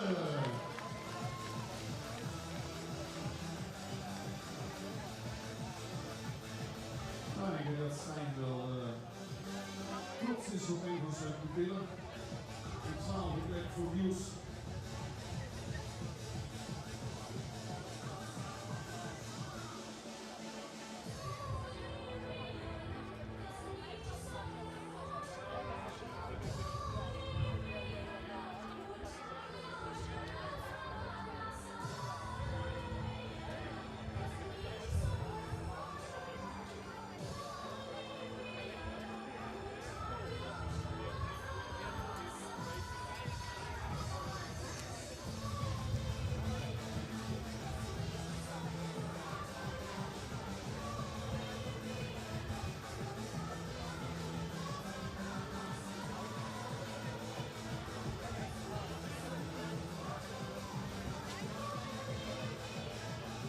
We hebben nog één atleet onderweg. Still one athlete on the course for the Europe Triathlon Premium Cup Elite Men.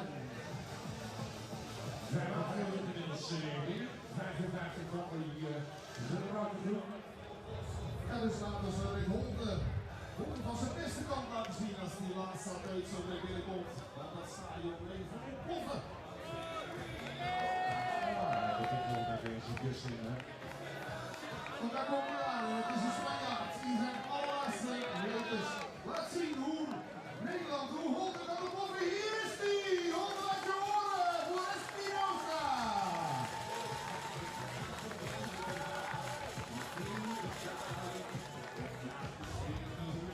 Bueno, Oscar Espinosa, Sembrian.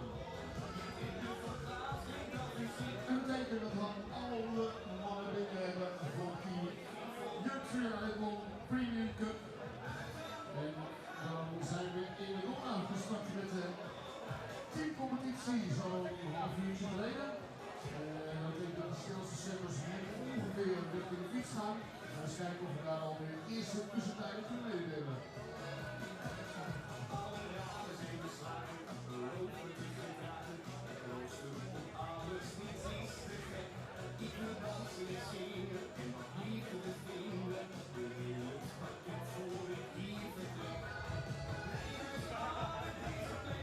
Eerste divisie mannen, daar hebben we de snelste zwemmers inmiddels het water verlaten. De Red Beek, Erik Olsing, Joris Richting, Sander Vondeling, Hidde Terpstra, Sander Hogeveen, Turco Koppenaal, Rob Nijmeijer, Dirk Vogels en Diederik Scheltega. Dat is een top 10 bij het begin van het fietsen.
verder prijsuitreikingen staan op het programma van kwart voor 2, richting van nu. So I think the ceremony will be held about 10 minutes from now. Starting with the juniors.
Terug op het fietsenkoer de snelste dames van de eerste divisie met de individuering Corine Nelen, Kamerensvolk, Lise Rustenburg, Lietske Rodenhuis, Tamara Roef, Nicole Broekema, Leert Rechtman, Jorinde van der Raan, Amber van Elk. Dat is de top 10, ook bij de dames onderweg op het fietsenkoer bij de eerste divisie. We nodigen zo direct de burgemeester uit richting het podium.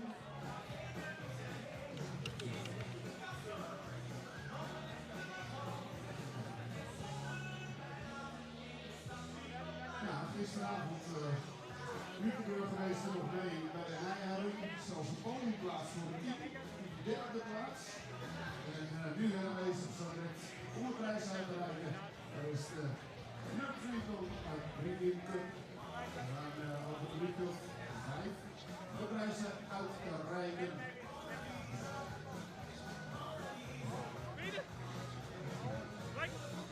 We zoeken zo direct de burgemeester richting het podium.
bij de doping, dat moet ook gebeuren.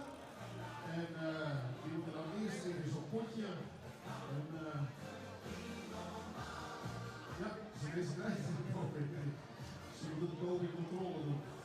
Dat betekent dat zo direct de organisatie en de burgemeester even het podium moeten. En dan gaan we daar zo direct de huldiging op doen. Klasmoment wil nog niet helemaal opschieten. De burgemeester is inmiddels wel aanwezig. Zeker, kijk, welkom. Gisteren nog sportief geweest op de 5 kilometer.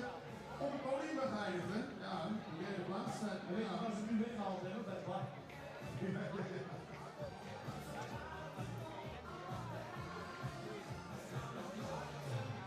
En dan gaan we rustig richting het podium, richting de prize giving ceremony of de Europe Triathlon Premium Cup. Terwijl we de fietsparcours actie hebben met de eerste divisie. Dan zien we dat de eerste atleten de eerste fietsronde hebben afgelegd en de nieuwe leider hebben Stef Overmars. Ja, dat gaat ook niet anders, hè. De man uit Weest, die weet wat fietsen is. Voor Jan van der Laan, Remy Duus, Robbie Meijer, Kieran Schra, Kai Bos, René Jasma, Sander Vondeling en Dirk Scheldinga. En Erik Wolting maakte top 10 compleet. Dat is na 1 ronde fietsen voor de Olympische afstand eerste divisie.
de dames en heren, Luca van der Brugge. Searching for our late female junior winner, Luca van der Brugge. Please come forward to the stage for prizing ceremony in 5 minutes from now. En dat is Luca van der Brugge richting het podium. De vraag melden. Zo, de eerste missie. Dus voor de tweede ronde deze zijn we iets sneller. De vrouwen zitten nog in de eerste ronde.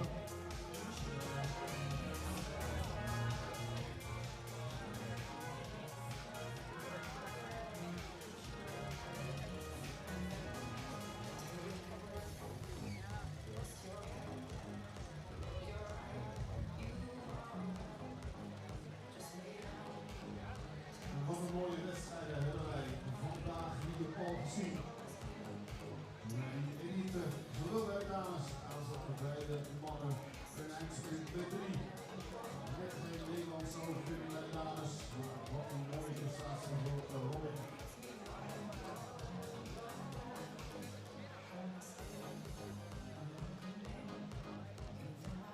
Luca, we zoeken nog steeds op zoek naar Jan.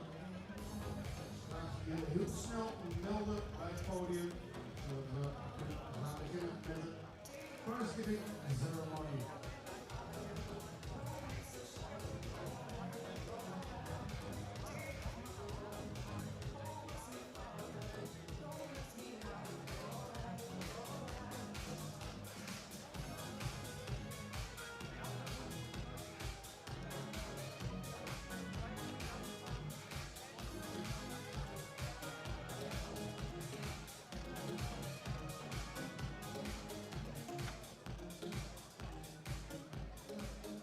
Ik ga even op de Belgische coach hier, onze beleidersonvoort. En Luca kan opsporen. Luca zoekt naar jou, zodat we kunnen gaan beginnen met de prijsuitreiking. Junioren.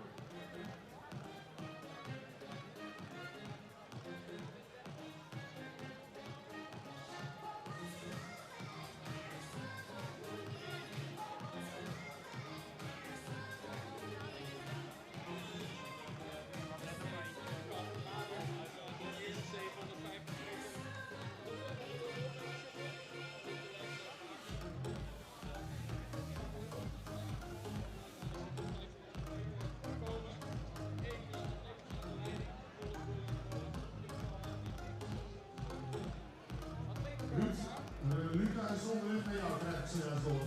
Dank u wel. Ja, daar is het. Luca, we zijn onderweg. Top 8, you can start prizing ceremony in a few moments.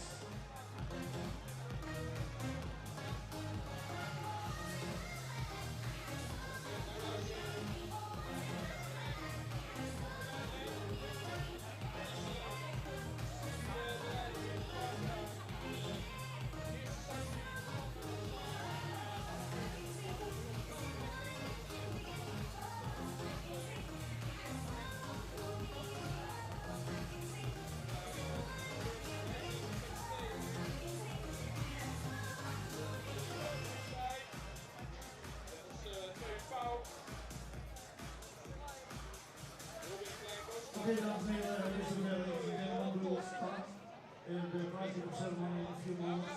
But before, I invite Ellen Ryan, the Europe Triathlon Vice President, and he would like to say something to the audience and organization, the village, and all of that. And he's a great dancer also. Hi everybody, my name is Alan, I'm the Vice President of Triathlon Europe. I was here last year, a fantastic race in London.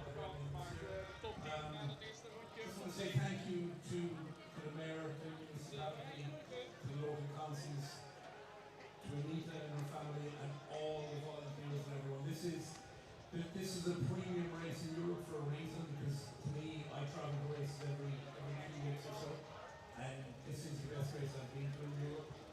The support from the community, the organisation, absolutely everything.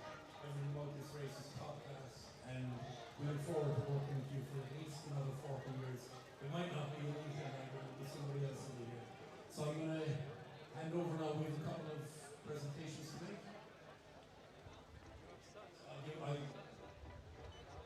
I'm not going going to sing, but I have the microphone back here. Maybe a little dance. But we'll do that tonight.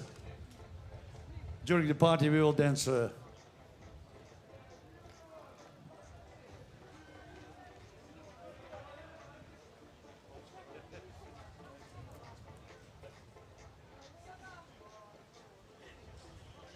Er worden dus prijzen uitgereikt, want zoals onze vriend Ellen zei, het is de beste race Holten die hij ieder jaar bezoekt. En daar hoort wat bij natuurlijk.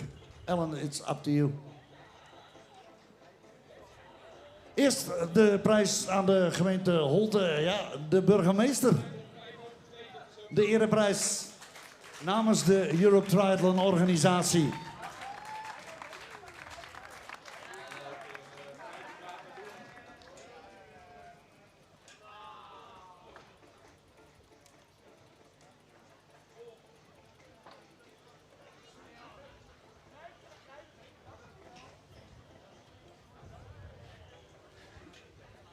En het is natuurlijk niet alleen de gemeente Rijsselholte die de nek uitsteekt, maar ook dit geweldige bestuur, dames en heren. En ook zij krijgen namens de Europe Triathlon van Ellen een mooie oorkonde, een mooi bord, een mooi schild.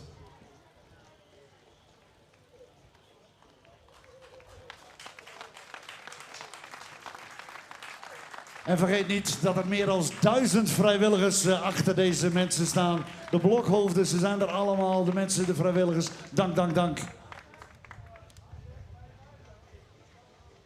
En de derde prijs, die gaat naar de voorzitster, naar Anita.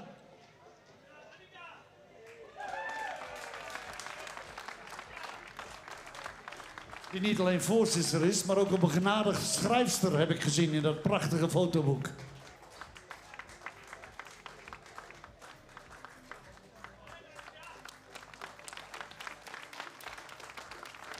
Dank organisatie, dank vrijwilligers, dank Ellen voor dit gedeelte.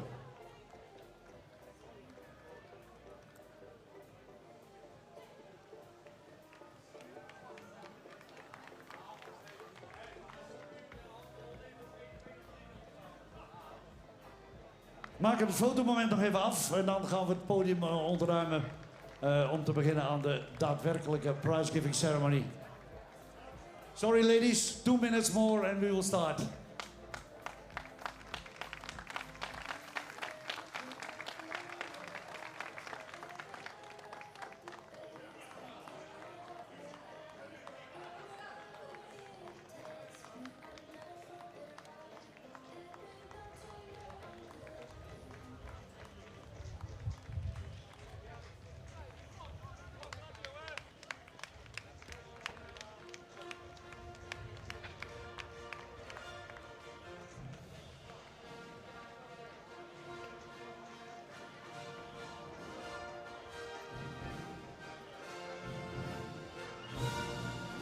Ladies and gentlemen, welcome to the Junior Woman Medal Ceremony of the 2026 Europe Triathlon Junior Cup Holten.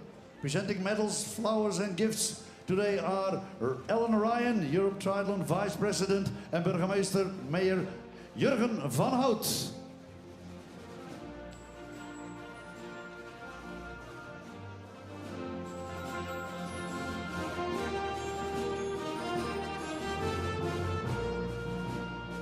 In third place and winner of the bronze medal at the 2026 Europe Triathlon Junior Cup Holten, representing Australia, Edison Houslip.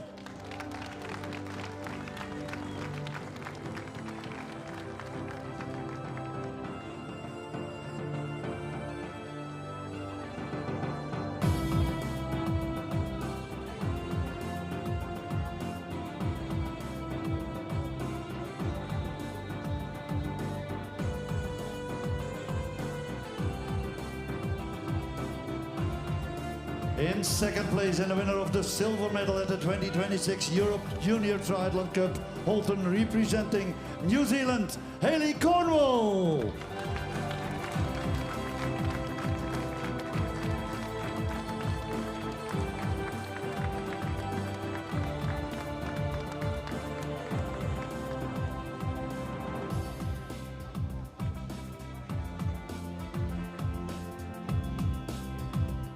And in first place, and the winner of the gold medal at the 2026 Europe Triathlon Junior Cup Holten, representing Belgium, Luca van der Bruggen.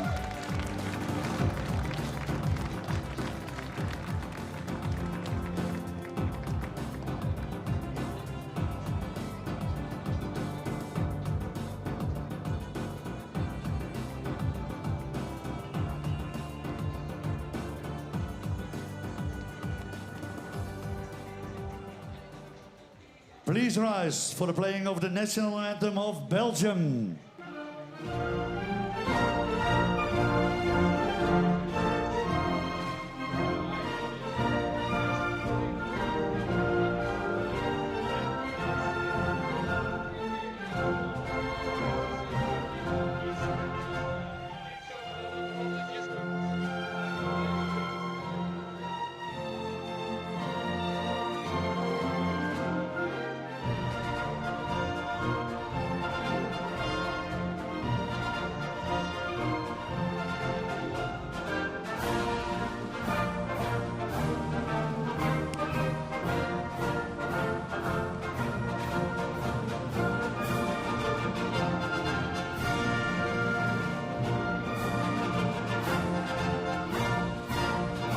Let's hear it one more time for Luca, Haley and Edison.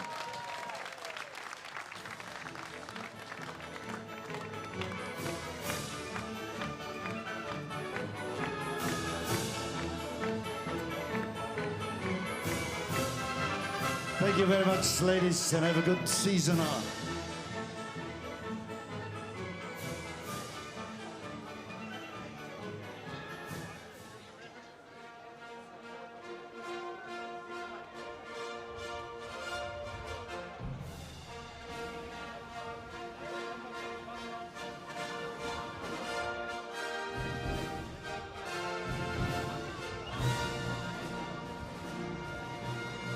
Ladies and gentlemen, welcome to the Junior Men Medal Ceremony of the 2026 Europe Triathlon Junior Cup Holten.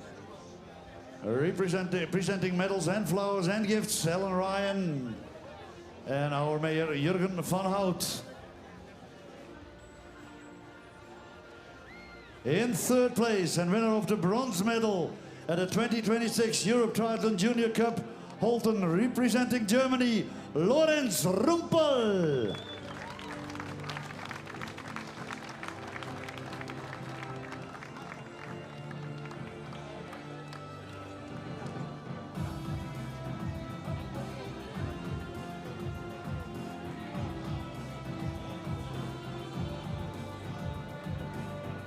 In second place and the winner of the silver medal at the 2026 Europe Junior Triathlon Cup Holten, representing Great Britain, Arthur Bellard.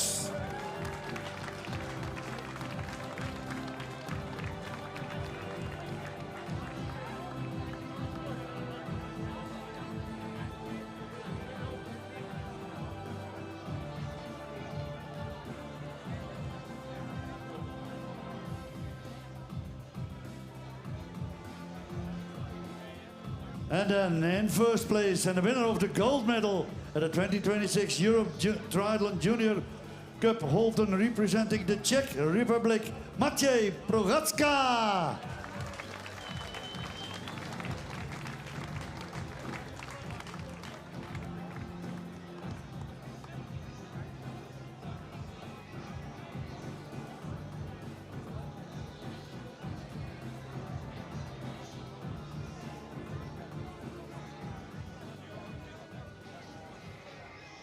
Please rise for the playing of the national anthem of the Czech Republic.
Let's hear it for Mathieu, Arthur and Lorenz.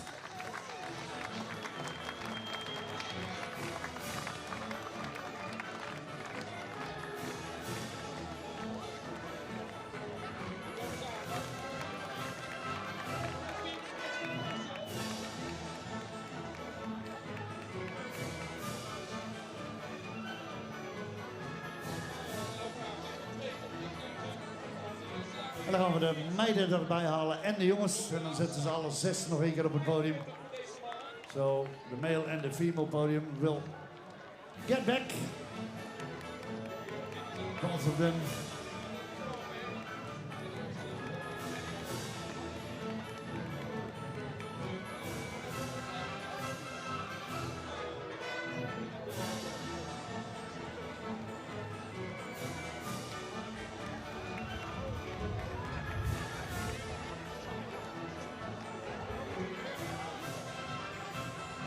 Let's do the countdown. 3, 2, 1, let's go!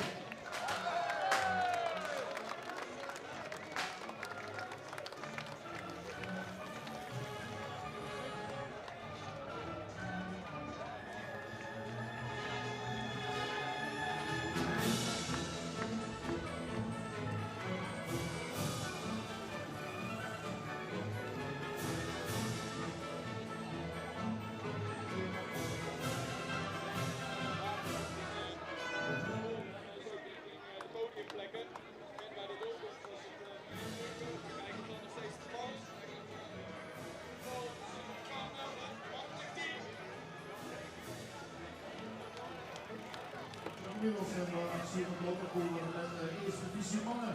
Rijmos, Reunius, Brandstykjes, Stelvita en Sandbeek zaten zojuist in de passage naar 1 ronde. En hier de passage van Kieran Schra.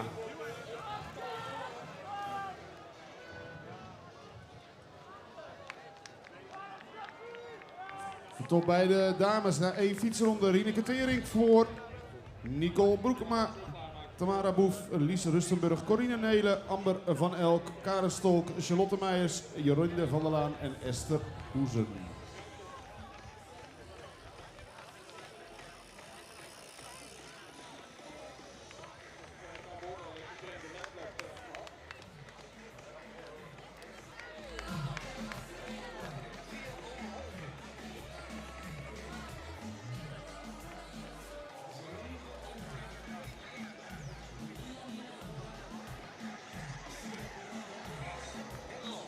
En ook bij de Dommelaar zijn de eerste atleten van de OT het water uit. Jesper Boets voor Ruben Nijsink, Robin Klein-Boonschaten, Danny Boom, Lars Kies, Erwin Kroes, Berend de Boy, Roald Blok, Teun Pauw en Marijn Gurken. Dat is de top 10.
En steeds meer actie hier op het lopenkoer met al die toppers die passeren na 1 loopronde. Onderweg voor in totaal 4 rondes op die sprintafstand. Of op die Olympische afstand, excuus. 1500 meter zwemmen, 40 kilometer fietsen en 10 kilometer lopen. Dat zijn de afstanden die deze atleten allemaal doen. Ze doen dat in teamverband. Dus het gaat uiteindelijk niet alleen om de individuele winst, wat leuk is. Maar uiteindelijk gaat het om het teamtotaal. Als je eerste finisht, krijg je 1 punt. tweede finisher krijgt 2 punten, derde finisher 3 punten enzovoorts. Het team met de minste punten is uiteindelijk eindwinnaar van de daguitslag van de Triathlon Holten eerste divisie.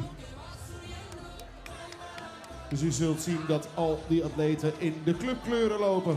Hier bijvoorbeeld de clubkleuren van Trimates.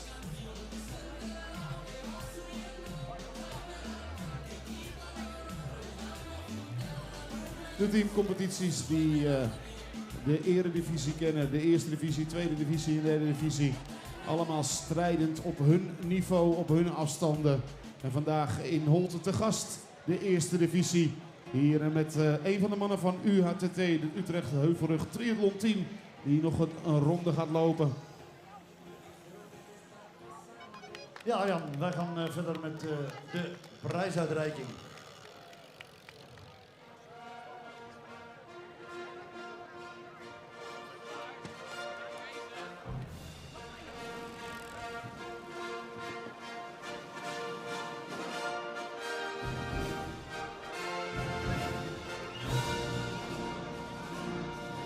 Ladies and gentlemen, welcome to the Elite Woman Medal Ceremony of the 2026 Europe Triathlon Premium Cup Holten.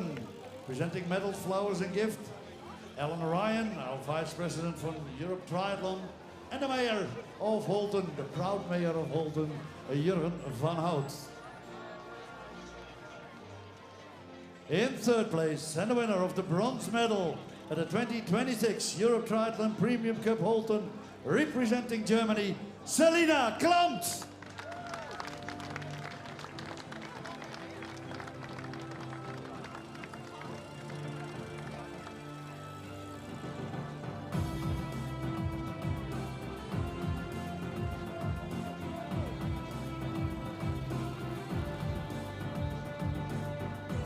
In second place, and the winner of the silver medal at the 2026 Europe Premium Triathlon Cup Holten, representing the Netherlands, Robin Dreiling.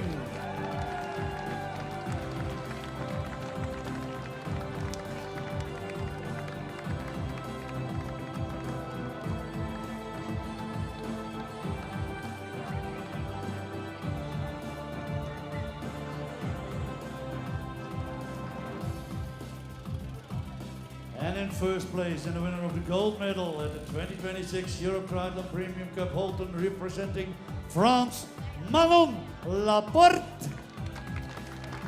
And what a sprint it was.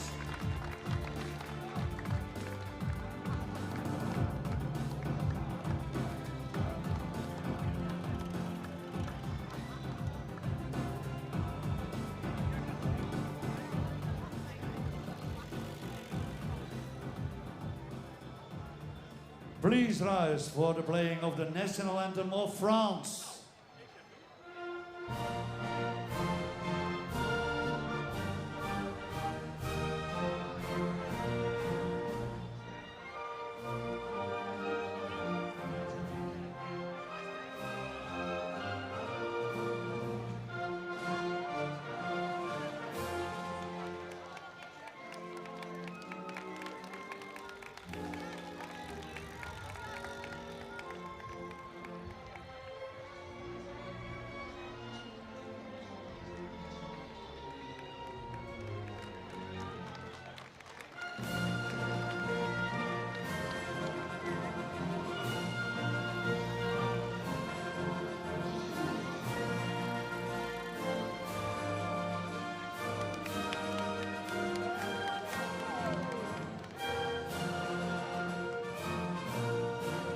Let's hear it for Manon, Robin and Selina.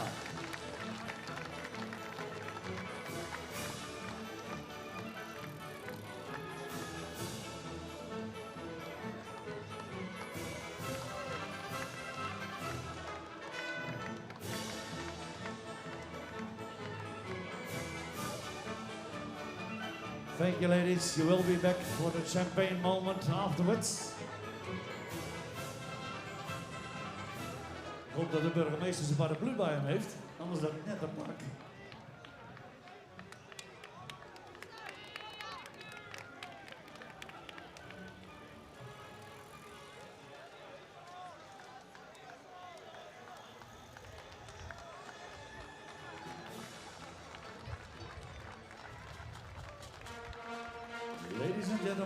to the elite men's medal ceremony of the 2026 Europe Triathlon Premium Cup Holten. Representing medals, flowers and gifts, Ellen Ryan, Europe Triathlon Vice President and Mayor Jurgen van Hout.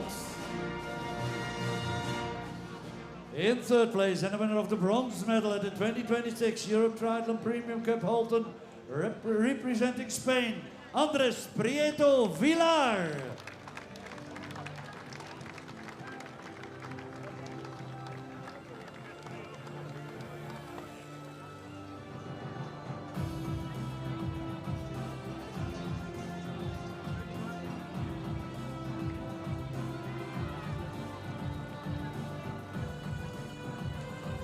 In second place and the winner of the silver medal at the 2026 Europe Premium Triathlon Cup Holten, representing Great Britain, Hamish Riley.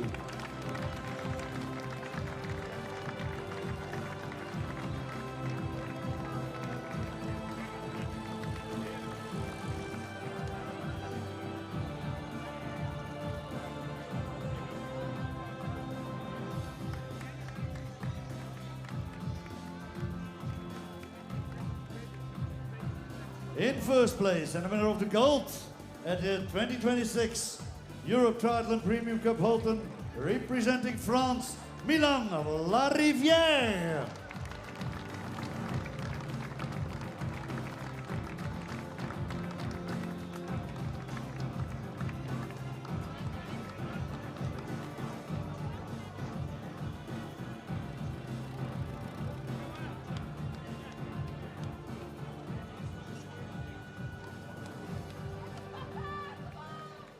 Please rise for the playing of the national anthem of France.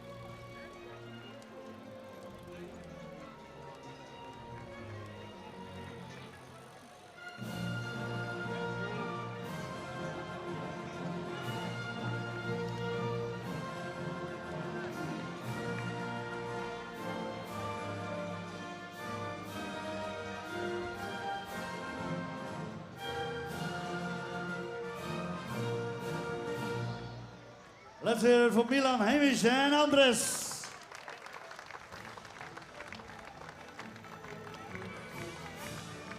The photo moment is there and let's bring in the ladies for celebrating with champagne. En dan zie je iedereen eens vertrekken.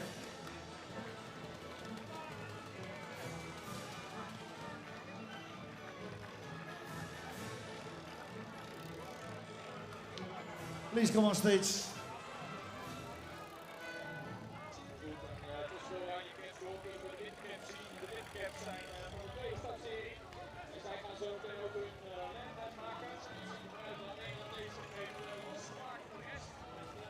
So let's wait for the countdown. On 3, 2, 1, let's go! It's champagne shower in Holten 2026 for the 40th edition.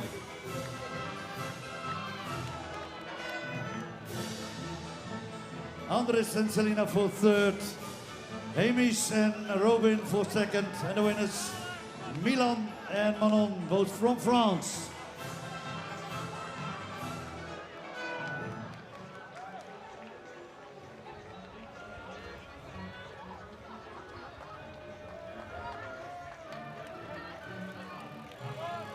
Ah, die zit goed vast, die kurk. Ja, gelukkig hebben we een avond tot 7:30 vanavond. Dus... Robin. Daar is hij.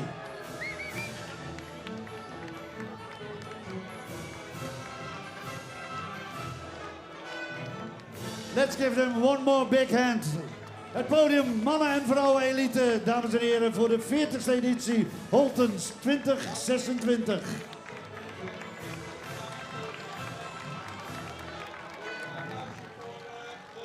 Okay, ladies and gentlemen, thank you very much. I hope you enjoyed this race in Holten and have a great season. Arjan, het is aan jou. We gaan Zeker, naar we hebben inmiddels al zo'n 45 atleten binnen op de eerste divisie. Met winnaar Kai Mos voor Remy Thues, Bram Smit, Rens van Beek, Diederik Scheltega plek 5, plek 6 Casper Boks, Kieran Schra, Joris Rechtien voor Tim Jongman, Stef Overmars maakt de top 10 compleet. En het gaat uiteindelijk natuurlijk om die teamprestatie. Dus de winnaar krijgt 1 punt, nummer 2 2 punten enzovoorts. Het team met de laagste punten die wint het teamonderdeel vandaag van de eerste divisie. Bij de dames zijn we ook op het loopparcours aanbeland met de leidster die een voorsprong heeft van 13 seconden. Rieneke Tering op Nicole Broekma en Amber van Elk. Daar weer 12 seconden achter is het Corine Nelen voor Tamara Boef. Lies Rustenburg, Zoe de Vries, Charlotte Meijers, Danielle Spoelder en Mariska de Winter. Allemaal begonnen aan het looponderdeel. Aan hun afsluitende looprondes. En hier wordt er nog even gesprint tussen Utrechtse Heuvelrug Triathlon Team en AV Impala. En dan hebben we het over Lambert van der Veen en Matthijs Hofman. Welkom terug.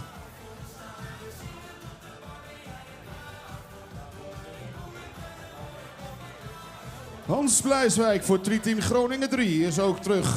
En daarachter zien we de finish voor Van der Voort groep Team Oude Veer. Henk Elbertsen. Welkom terug Henk.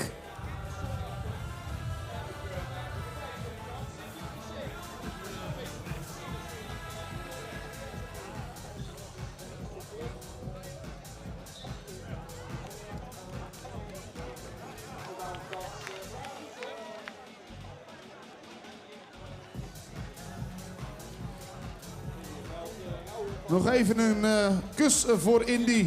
Indy van Vliet ook terug voor Triathlon Team Twente 2. Daarachter voor de Dolfijn 3, Pim Simons.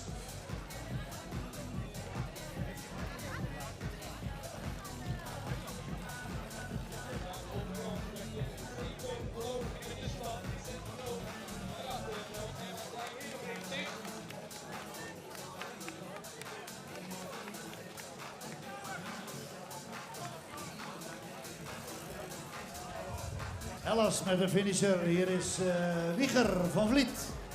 Daarachter hebben we voor Argo uit Wiede Jorn Jansman. En er werd het groene van Triathlon Twente. Lars Bossink is de man in de Triathlon Twente outfit.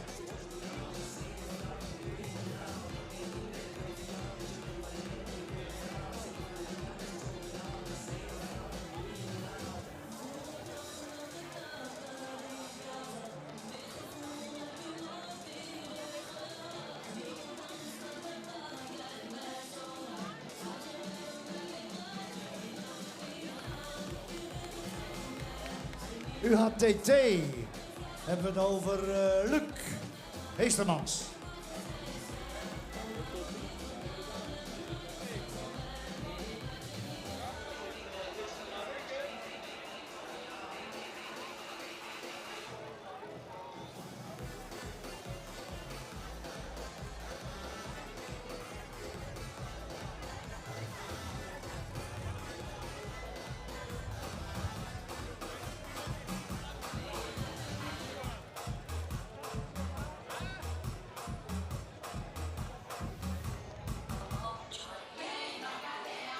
Zo over een kwartier van nu bij de Dommelaar de laatste start hebben voor de standaard afstand met het Holtens kampioenschap. Gaan we daarna over om 3:15 met de verschillende sprintseries in het zwembad. De eerste sprintserie 3:15, 4:10, 5:04, 4:30, 5:05, 5:05, 5:10, 5:15, 6:15 en natuurlijk de laatste, de meest belangrijke, 6:10, het Holtens kampioenschappen sprintafstand. Ja, en de laatste atleet gaan we natuurlijk ook weer binnenhalen zoals we dat gewend zijn in Holten. Het serieuze werk is nu een beetje over, beste mensen, dus het mag allemaal wat losser. Natuurlijk wordt er geraced, natuurlijk wordt er genoten en natuurlijk is er zoals altijd ontzettend veel publiek in Holten. bij deze 40ste editie.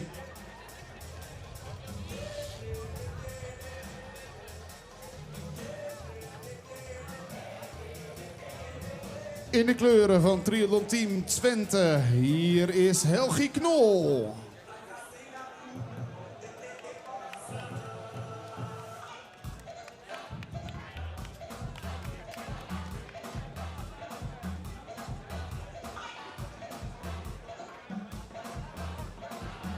Voor triathlonvereniging Argo uit Wierde, hier is Daan Bouwhuis. Welkom terug, Daan. Daarachter de kleuren van Aquapoldro met Michael Cornelis.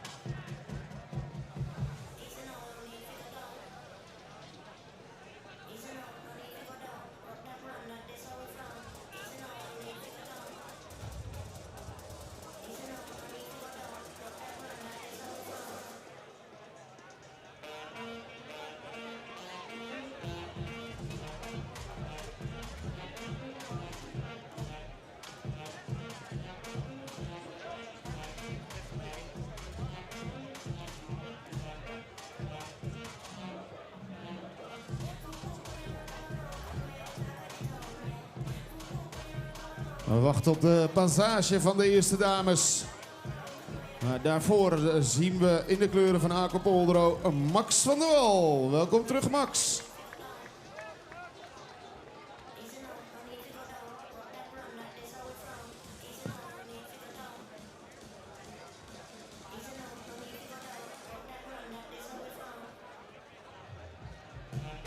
En voor Woest Sport TTVW Hof van Twente is het hier Bas Goosens. Welkom terug, Bas.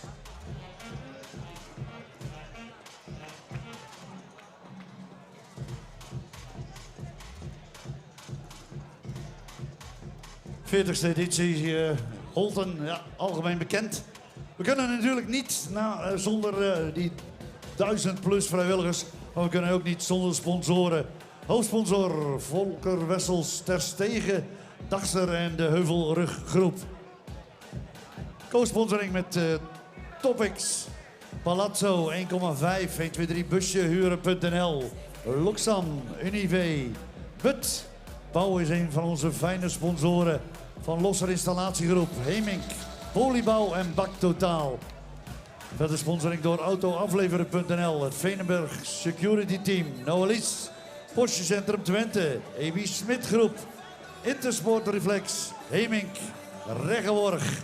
Gisteren de schaatsers van Reggeborg actief. Waterloo, Timmerfabriek Nede, autoafleveren.nl en Nijha.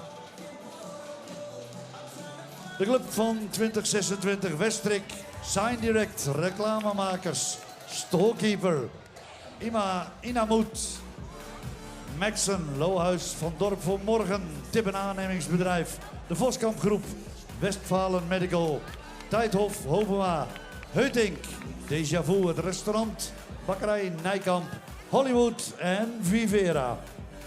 Zojuist de finish van Job Dijkstra en Björn Luggies. Hier is Theo Miltenburg.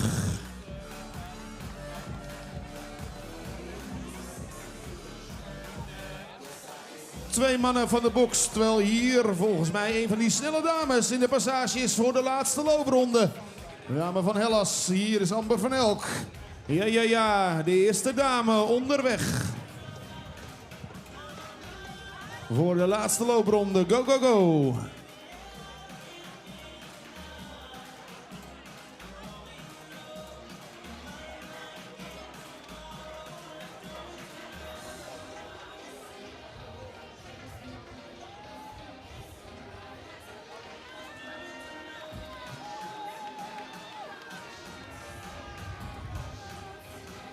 Ze kwam als snelste van de fiets, maar lijkt wat steken in de zij te hebben. Nog één toertje. Ja, linksaf voor Rieneke Tering. Ja, ze dacht even rechtdoor te gaan, Rieneke. Betrapt. Volgende ronde mag je rechtdoor. Richting die mooie finishboog van Triathlon Holten. 7,5 kilometer zit erop voor Ineke. Oh, verkeerde kant op. Verkeerde kant. Terug. Je wil de ronde lopen. Andere kant de ronde op. Ja.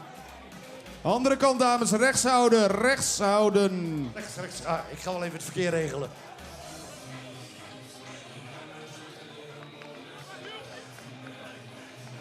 Alhoewel, heeft het zin? Thuis heb ik ook een vrouw die niet naar me luistert. Zou het hier wel zo zijn?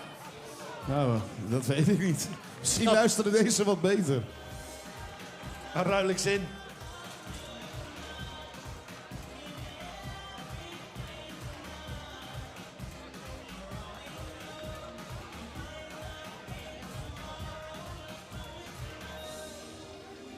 De box, Hellas en de dames van Impala uit Drachten in passage. Amsterdam, het team Dolfijn. Ja, de dames dus ook uitkomend in die teams.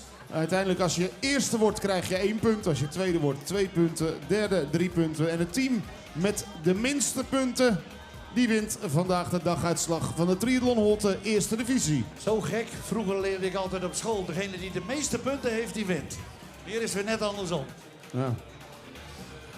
U merkt het echt serieuze werk is een beetje weg. We kunnen een beetje onszelf gaan worden. En hoe langer de dag duurt, hoe meer onzin eruit komt.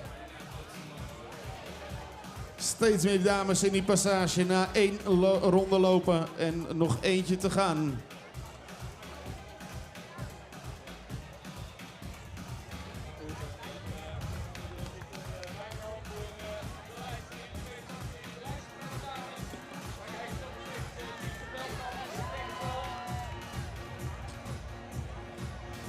Mevrouw Spoelder in de passage voor Triathlonvereniging Almere.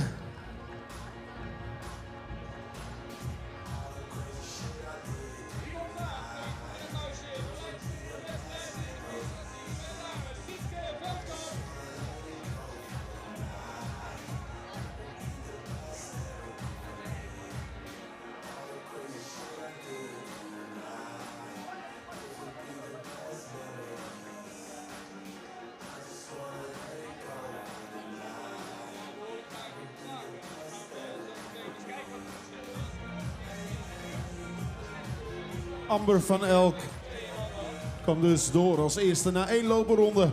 Zij was Rieneke Tering gepasseerd.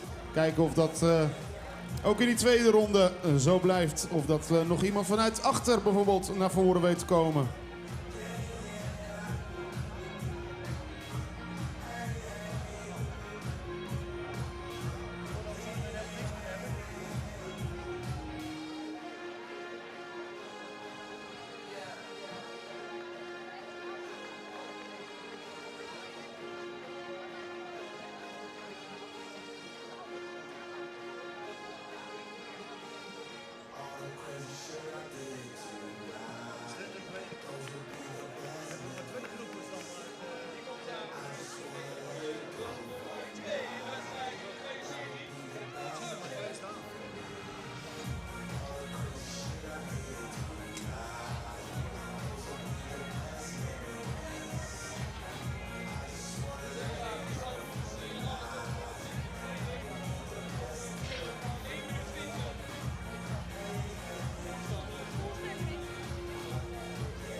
In de passage met de dames van de eerste divisie. Hier een van de dames in de clubkleuren van de Dolfijn uit Amsterdam. Volgens mij krijgen we daar Hellas deze kant op. Daarvoor is het Triathlon Groningen. Ja, dat is de goede weg die aanwijst. Dat is het rondje. Ja, rechtdoor en dan een mooi rondje. En de volgende keer mag je rechts houden. Terwijl haar teamgenote Amber van Elk op kop loopt in deze serie. Amber die ik voor dit seizoen tegenkwam op het NK Run by Run. Op het Tom Dumoulin Park. En daar verbazen ze zichzelf. Al zegt ze, als ik nou zo goed ben, dan mag ik misschien nog wel een keer in de eredivisie meedoen. Het zal niet te ver weer, het zal niet zo lang meer duren, denk ik. Nee, die is goed aan de weg aan het timmeren. Maar ja, ook in de eredivisie heeft Hellas natuurlijk een uitstekend team staan. Het grootste triathlonvereniging van Nederland, Hellas Utrecht. En binnen de divisie triathlons ook het meest succesvolle team. Dag Harry. Harry in het veld, de man van de mooiste triathlonfoto's ter wereld. Reist door heel Europa. Ja, toen dacht hij, Holten, daar was ik nog nooit geweest. Nou, dat hebben we gewoon aangepast. Ja, dan kunnen we straks weer die mooie plaatjes kijken.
Het is even rustig, beste mensen, aan de finish, maar dat duurt niet echt zo heel lang meer, hoor. Nee, we wachten op de eerste dame die zich gaat melden bij de eerste divisie. We zien de teamgenoten van Hellas al met de telefoon in de aanslag staan. Om zo direct de foto's te maken, ja. Alles wordt gezien hier vanaf de finish. En ik zie een volfietser. Zit Amber daarachter dan? Ja, oh ja, grote scherm hebben we ook weer mooi beeld natuurlijk. Oh, het is niet de volfietser, want anders parkeerde de fiets niet. Dat was de jury volgens mij. Maar hier hebben we wel een van die snelle dames. Twee van die snelle dames. En volgens mij gaan we er dan krijgen. Ja hoor, hier komt ze aan in de clubkleuren van Hellas Utrecht. Ze gaat de winst pakken vandaag individueel, maar het telt voor het team. Hier is Amber van Elk. Ja, grote glimlach bij Amber en we gaan punten schrijven. De rekenmachines worden gestart. Welk team heeft de minste punten? Nu 1 punt voor Hellas. En daarmee staan ze heel raar eigenlijk laatste, want iedereen heeft 0 punten tot nu toe. Nou ja, we weten dat het uiteindelijk helemaal anders gaat zijn. Uitkomend voor Hellas 3 uit Utrecht. Ze hebben 2 teams hier natuurlijk in de eerste divisie. Team in de eerste